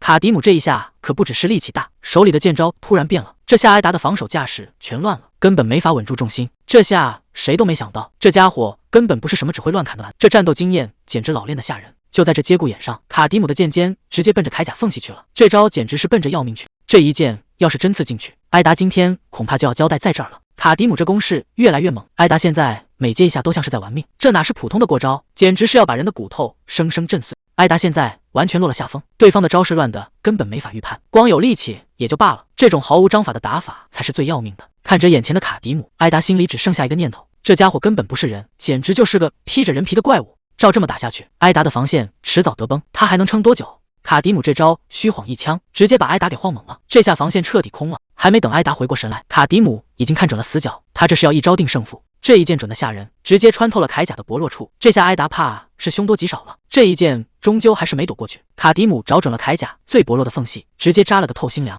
这下是真伤到要害了。艾达连话都说不出来。卡迪姆这手劲儿大得惊人，这一剑拔出来，基本上就宣告了结局，连手里的家伙都拿不稳了。艾达现在连站着都费劲，这伤口可不是闹着玩的，他还能撑多久？卡迪姆满脸不屑，就这点本事，还敢自称是圣骑士？我看你连我第一天遇到的那个使长矛的小鬼都不如。艾达这下是真急了，右手已经彻底废掉，正面硬刚肯定没戏。既然没退路了，那就只能玩命了。谁能想到他竟然还藏了这么一手？谁能想到艾达竟然还有后手？这一剑擦着卡迪姆的脸就过去了。趁着卡迪姆躲闪的功夫，艾达二话不说，这一走算是把面子丢干净了。这堂圣骑士竟然也会玩这一招！就在这时，邓肯气喘吁吁地赶了过来：“老大，斧头我拿来了。”哎，那家伙怎么跑了？艾达这回是真的急了，为了能跑得再快一点，身上这些保命的家伙事儿全给扔了。只要能活着摸到马，他就能把这儿的消息带给赫利亚，到时候这笔账总有人来算。可还没等他缓过这口气，头顶上突然刮起一阵恶风，这下麻烦大了。艾达心里咯噔一下，这回是真的，彻底没戏了。这下艾达是真跑不动了，只能眼睁睁看着卡迪姆走过来，顺手捡起了地上的斧头。卡迪姆冷冷地问：“这次你最好老实交代，除了你，还有别的圣骑士跟过来吗？”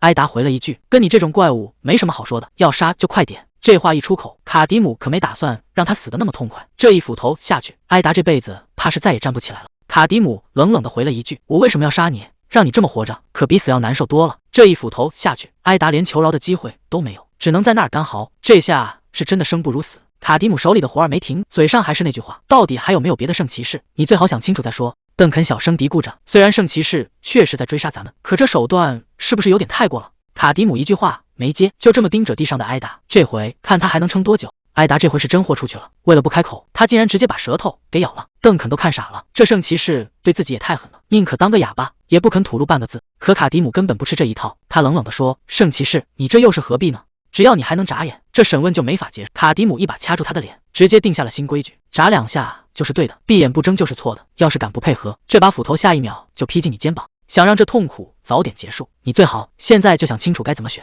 艾达还在死撑，可卡迪姆的耐心已经彻底耗尽了，这审问根本没打算停下。卡迪姆一个问题接一个问题，只要没听到想要的动静，手里的斧头就没闲着。这下艾达是真遭罪了，从有没有同伙一直问到对方是不是圣骑士，卡迪姆心里其实早就有数了。他甚至推断出这件事背后肯定有枢机主教在撑腰。邓肯吓得连头都不敢抬，这哪是审问，这简直就是一场醒不过来的噩梦。每一声惨叫都让他心里发毛。最后那个关于血缘关系的问题成了压死骆驼的最后一根稻草。卡迪姆看他实在吐不出什么东西，干脆给了他一个痛快。这一斧头下去，所有的恩怨算是彻底结了。艾达靠在树干上，再也没了动静。看着这家伙死后的样子，卡迪姆心里也在琢磨，他到底是觉得解脱了痛苦，还是真的以为能回到神身边。这一斧头下去，卡迪姆总算拿到了想要的筹码。刚才那个圣骑士居然是大主教的亲戚，这下事情彻底闹大了。既然大圣骑士还在后头死咬着不放，那这地方就1秒钟都待不下去了。卡迪姆二话不说拔腿就走。邓肯还没回过神，一边紧跟一边小声嘟囔，他觉得刚才那场审问实在太没人性，毕竟人家可能只是听命行事，罪不至此。卡迪姆突然停住了，他回头看着这个还没搞清楚状况的邓肯，冷冷地问了一句：“你试过舌头被连根拔起的感觉吗？”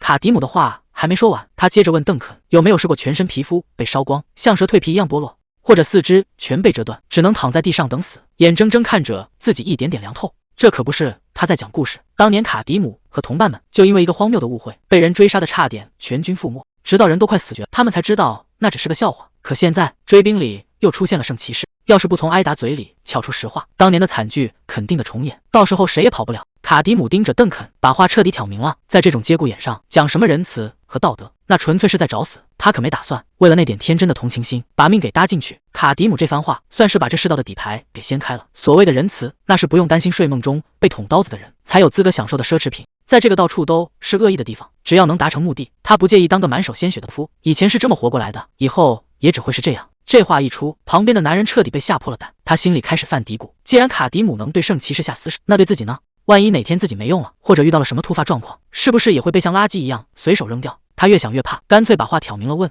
到底要怎么做才不会被当成案板上的肉？到底要怎么做才能像那位男爵一样，换来你的一点点尊重？卡迪姆听完行商的质问，连头都没回，只是冷冰冰的丢下一句：如果你想活命，那就证明你的命还有价值。说完这话，他直接迈步走进了林子深处，只留下邓肯一个人在原地发愣。这世道就是这么残酷，没本事的人连谈尊严的资格都没有。邓肯虽然心里打鼓，但看着卡迪姆远去的背影，他知道自己没得选，只能咬着牙深一脚前一脚的跟了上去。毕竟在这荒郊野岭，离开卡迪姆他1分钟都活不下去。可他们谁也没注意到，就在这片密林的阴影里，一双眼睛已经盯上他们很久了。赫利亚居然追到了这里，看他这副表情，这回卡迪姆怕是插翅难逃了。赫利亚还是追上来了，看这架势，他根本没打算空手回去。他一个人堵在路中间，这摆明了是要在这儿把当年的账彻底算清。这把剑一出鞘，周围的气氛全变了，火光直接把退路给封死。看来这次他是真的动了杀心，卡迪姆这回怕是躲不过去了。天色越来越暗，卡迪姆带着邓肯正在这片老林子里钻来钻去。卡迪姆突然停下，头也不回地喊了一声：“喂，那个旅行商人！”邓肯被这一嗓子吓得话都说不利索了，连声答应着：“是的，大人。”卡迪姆心里开始犯嘀咕：“你确定咱们没走错路？这都走了整整2天了，怎么还没走出这片林子？”放眼望去，四周全是密密麻麻的树影，这地方确实透着一股子邪气。卡迪姆越走越觉得这地方透着古怪。邓肯在后边缩着脖子，支支吾吾了半天，总算把实话给憋出来了。其实我早就觉得走错路了，可看你昨天审问那人的狠劲，我是真不敢开口啊。万一哪句话说的不对，下一个被收拾的估计就是我了。到底的是什么样的人，才能让你这种怪物心甘情愿的去卖命？算了，现在能喘气就不错了。邓肯赶紧低头认怂：“对不起，大人，确实是我带错路了。”卡迪姆盯着眼前的林子，按理说现在早该到边境平原了。卡迪姆问：“把地图打开，咱们走的这条路附近有这么大的林子吗？”邓肯翻着地图，连声说没有。北边那个林子1天就能穿过去，除非是精灵住的那片大森林，不然不可能走2天还没头。可那地方在地图上离这儿远着呢。卡迪姆问：“你这地图到底靠不靠谱？”邓肯赶紧解释：“这可是花了2000大钱买的，大商会都用这一版，才画了3年，绝对不可能出错。”这就奇怪了，地图没问题，路也没走错，那这片走不出去的林子到底是打哪冒出来的？卡迪姆越想越不对劲，这林子就像是凭空长出来的一样，而且咱们一直往前走，也没见着之前留下的记号，说明咱们不是在原地打转。如果真是那样的话，这事儿可就闹大了。卡迪姆决定趁着天黑之前，先把周围的情况摸清楚。喂，旅行商人！卡迪姆这嗓子，邓肯赶紧大声答应着，生怕慢了1秒就要挨揍。可谁能想到，就在这一眨眼的功夫，邓肯像是撞见了什么，直接吓得叫出了声。卡迪姆指着旁边那棵老树，让邓肯赶紧爬上去瞧瞧，毕竟站得高才能看得远。邓肯嘴上不敢反抗，心里还在犯嘀咕，觉得爬个树能顶什么用？可等他真到了树顶，往远处这么一瞄，整个人直接愣住了。在那片望不到头的林子里，竟然冒出了一股黑烟。邓肯赶紧扯着嗓子喊：“大人，那边有人在生火！”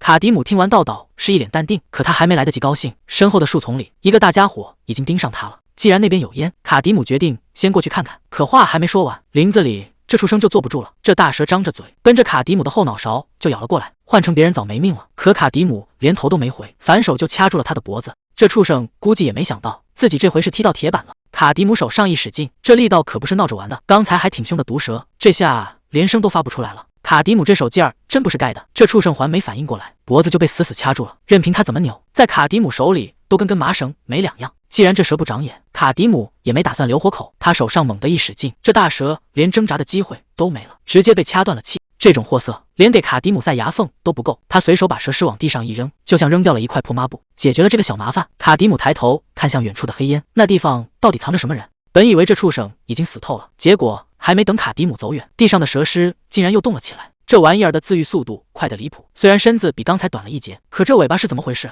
卡迪姆也没想到，这畜生不仅活了过来，竟然还长出了2条尾巴。这根本就不是普通的野兽，更像是某种杀不死的怪物。事情变得越来越诡异了。树上的邓肯哪见过这种场面，吓得魂儿都快飞了。邓肯这下是真被吓破胆了，连滚带爬的凑过来问：“大人，这到底是个什么怪物？”卡迪姆盯着手里的断蛇，发现这截断口竟然没有继续再生的迹象，看来这怪物的自愈能力也不是完全没有破绽。卡迪姆把蛇往肩膀上一搭，指着远处的黑烟：“咱们往那边走，路上要是再看见这种蛇，记得第一时间告诉我。”邓肯整个人都听傻了，那玩意儿居然是蛇，哪有蛇长成那副德行的？这种离谱的再生能力，绝对不是普通的野兽能有的。卡迪姆心里已经有了计较，邓肯虽然怕得要死，但现在除了死命跟着卡迪姆，他也没别的活路了。卡迪姆越想越觉得不对劲，这种离谱的再生能力让他联想到了一些不该存在的东西。难道是？不，这绝对不可能。邓肯在后头缩着脖子，大气都不敢喘一下，只能眼巴巴地跟着卡迪姆往前挪。两人穿过树丛，前方的林子里竟然透出了火光，在这荒郊野岭的，居然还有人敢明目张胆的生火。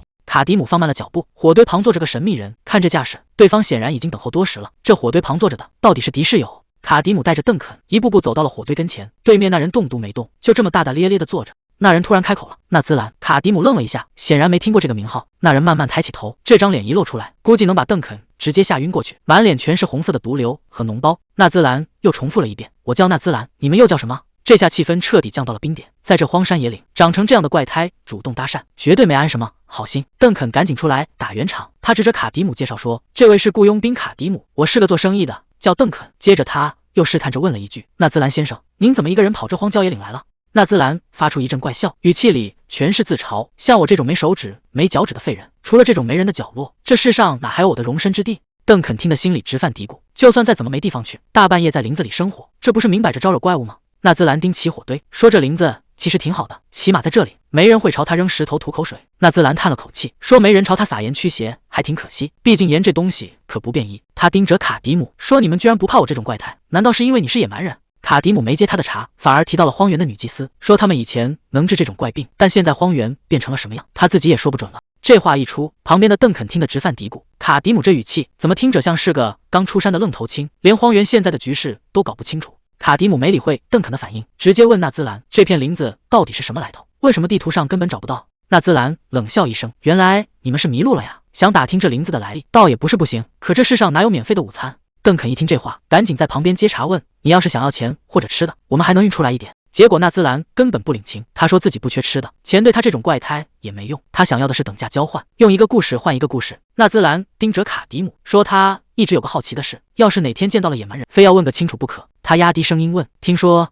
你们野蛮人的女人在晚上干活的时候，那可是相当有一手？”纳兹兰舔着脸凑过来问卡迪姆那些传闻是不是真的。他说自己这富贵样子，这辈子还没碰过女人，要是真有机会，他最想找个野蛮人姑娘试试，还说只要钱给到位，那些女人肯定不会嫌弃他这个怪。旁边的邓肯听得头皮发麻，这纳兹兰真是不知道死字怎么写，当着卡迪姆的面喷这种粪，这脑袋怕是离搬家不远了。可卡迪姆却异常冷静，他盯着纳兹兰的脚问：“你不是说手指脚趾都掉光了吗？那为什么你这绷带下面还鼓得这么厉害？”纳兹兰嘿嘿一笑，说：“这些鼓包里塞的全是稻草，毕竟脚趾头都掉没了，不塞点东西根本站不住。”卡迪姆可不吃这一套，他直接上手，一把死死扣住了纳兹兰的腿。纳兹兰阴森森地盯着他，问他是不是真想看个究竟，还特意提醒了一句：“看了之后，你可千万别后悔。”话音刚落，卡迪姆猛地一扯，绷带唰的一下散了一地。旁边的邓肯直接看傻了，这绷带下面藏着的东西绝对不是稻草那么简单，绷带下面哪有什么稻草，全是密密麻麻的红瘤子。邓肯吓得大喊：“这到底是个什么怪物？”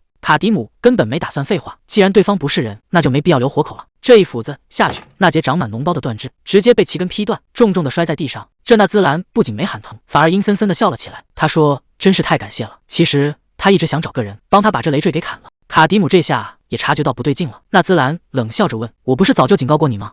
话音刚落，那截断掉的伤口处竟然开始疯狂异变，这下子事情彻底失控了。纳兹兰一边怪笑，一边死死盯着卡迪姆。他说：“我早就告诉过你，看了之后你会后悔的。这富贵样子已经完全没法用人来形容了，简直就是个活着的噩梦。”纳兹兰在那儿笑得让人发毛，看来刚才那下还没让他长记性。卡迪姆可没耐心听他废话，既然你这么想死，那就先把脑袋留下来吧。纳兹兰却一点不慌，甚至还想拒绝这个提议，这摆明了是没把卡迪姆放在眼里。卡迪姆这暴脾气哪能忍，直接拔剑就砍。可就在剑锋落下的那一刻，意外发生了。这一剑本该要了对方的命，结果卡迪姆自己先挂了彩，这下麻烦大了。对方的反击快得根本看不清，还没等他站稳脚跟，铺天盖地的攻击就砸了过来。卡迪姆只能咬牙硬扛，可这攻势一波接着一波，根本不给他喘气的机会。照这么打下去，卡迪姆怕是要交代在这儿了。卡迪姆这反应速度简直不是人，在这种死局里，他竟然还能强行反击。唰的一下，纳兹兰的一条胳膊直接飞了出去，这下两边都见红了。纳兹兰看着断臂，反而笑得更欢了。他说自己这双手以前杀过不少厉害的佣兵，没想到今天全被卡迪姆给挡了，甚至连刚才那记偷袭都被卡迪姆反手削掉一只手。他一边笑一边感叹，卡迪姆简直就是个怪物。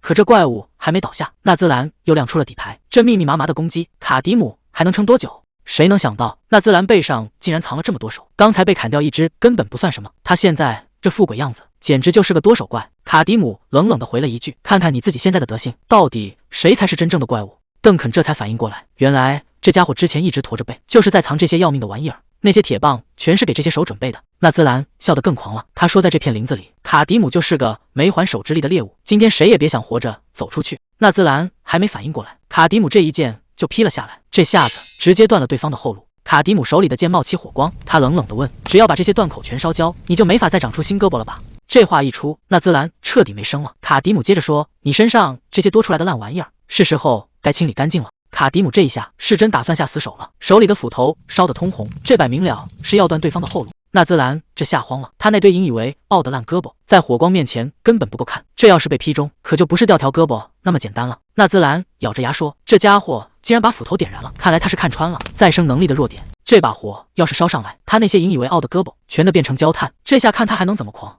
纳兹兰这下是真的急了，他知道一旦被卡迪姆近身，自己就彻底没戏了，绝对不能让他靠近。他拼了命地挥动那些烂胳膊，想把卡迪姆给逼退，可卡迪姆根本不吃这一套，这点攻击对他来说根本拦不住他的脚步。纳兹兰破口大骂：“你这个混蛋！”结果话还没说完，卡迪姆这一击就直接招呼上来了。这下子纳兹兰怕是连求饶的机会都没了。这下内兹兰彻底栽了，断口全被烧成了焦炭，这引以为傲的再生能力算是彻底废了。卡迪姆根本不打算给他喘气的机会，脚下一蹬，整个人直接杀到了跟前。纳兹兰惨叫着想靠剩下的几条胳膊死撑，可现在的他在卡迪姆眼里就是个活靶子，这一击要是落实了，这场战斗也就该收场了。卡迪姆这眼神摆明了是要一波带走，这一击下去，纳兹兰根本没地方躲。这下子纳兹兰彻底被打崩了，那些烂胳膊现在连挡一下都做不到。纳兹兰惨叫着，这回他是真的怕了，没了再生能力，他现在就是个待宰的羔羊。纳兹兰这下肠子都悔青了，该死，这次真是踢到了最硬的铁板。他现在满脑子只剩下一个念头，那就是赶紧溜，只要能跑掉，总能找到办法把这身伤给治好。可卡迪姆哪会给他这个机会？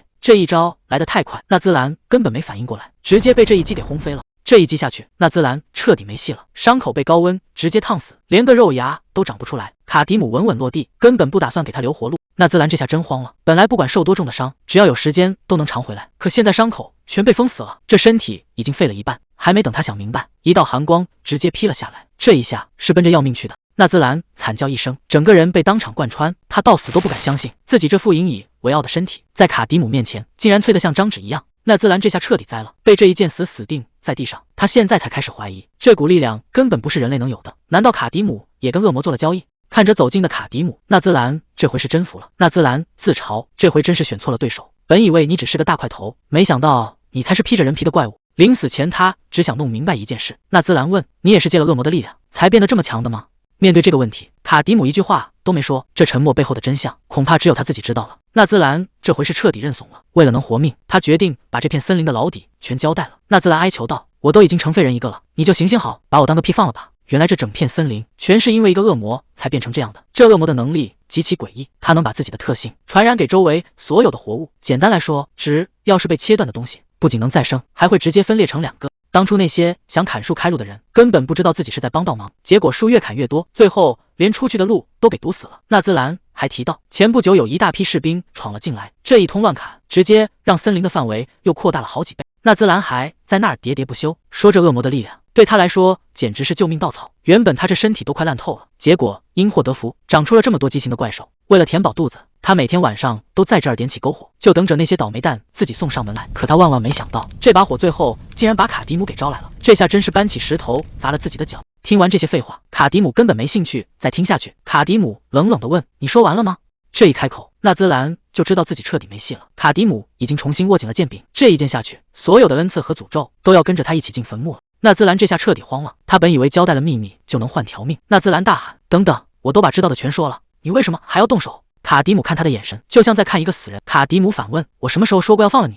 那是你自己在那儿废话连篇。”纳兹兰这回是真崩溃了，他还没活够，还没在大白天去街上显摆过，好不容易换来这副不死之身，怎么甘心就这么交代在这儿？可卡迪姆根本不吃这一套，求饶的话还没说完，这一剑就落了下来。纳兹兰到死都没明白，在绝对的力量面前，任何借口都是白搭。纳兹兰还在那儿拼命解释，说这恶魔的污染早就把整片森林都给吞了，这已经不是普通的变异了。卡迪姆心里很清楚，恶魔这玩意儿天生就会往外冒坏水，周围的活物被污染是迟早的事，但这次的情况完全不一样。有些恶魔不光是坏，他们还能把自己的特性强行塞进周围的一切里，这种怪物被叫做变异种。纳兹兰这下是彻底闭嘴了，可卡迪姆却怎么也轻松不起来，因为这种诡异的增值能力，他以前连听都没听说过。这背后的家伙恐怕比想象中还要难对付。这种恶魔最恶心的地方就在这儿，哪怕身体被砍成了两截，他不但不会死，反而会分裂成两个个体重新长出来。这种难缠的对手，卡迪姆以前确实见过，那是他在上一次轮回的终点，在那个只有死亡和毁灭的地方。就在真正的魔界深处，他曾经独自面对过这种让人绝望的怪物。可问题是，这种本该待在魔界的脏东怎么会出现在这儿？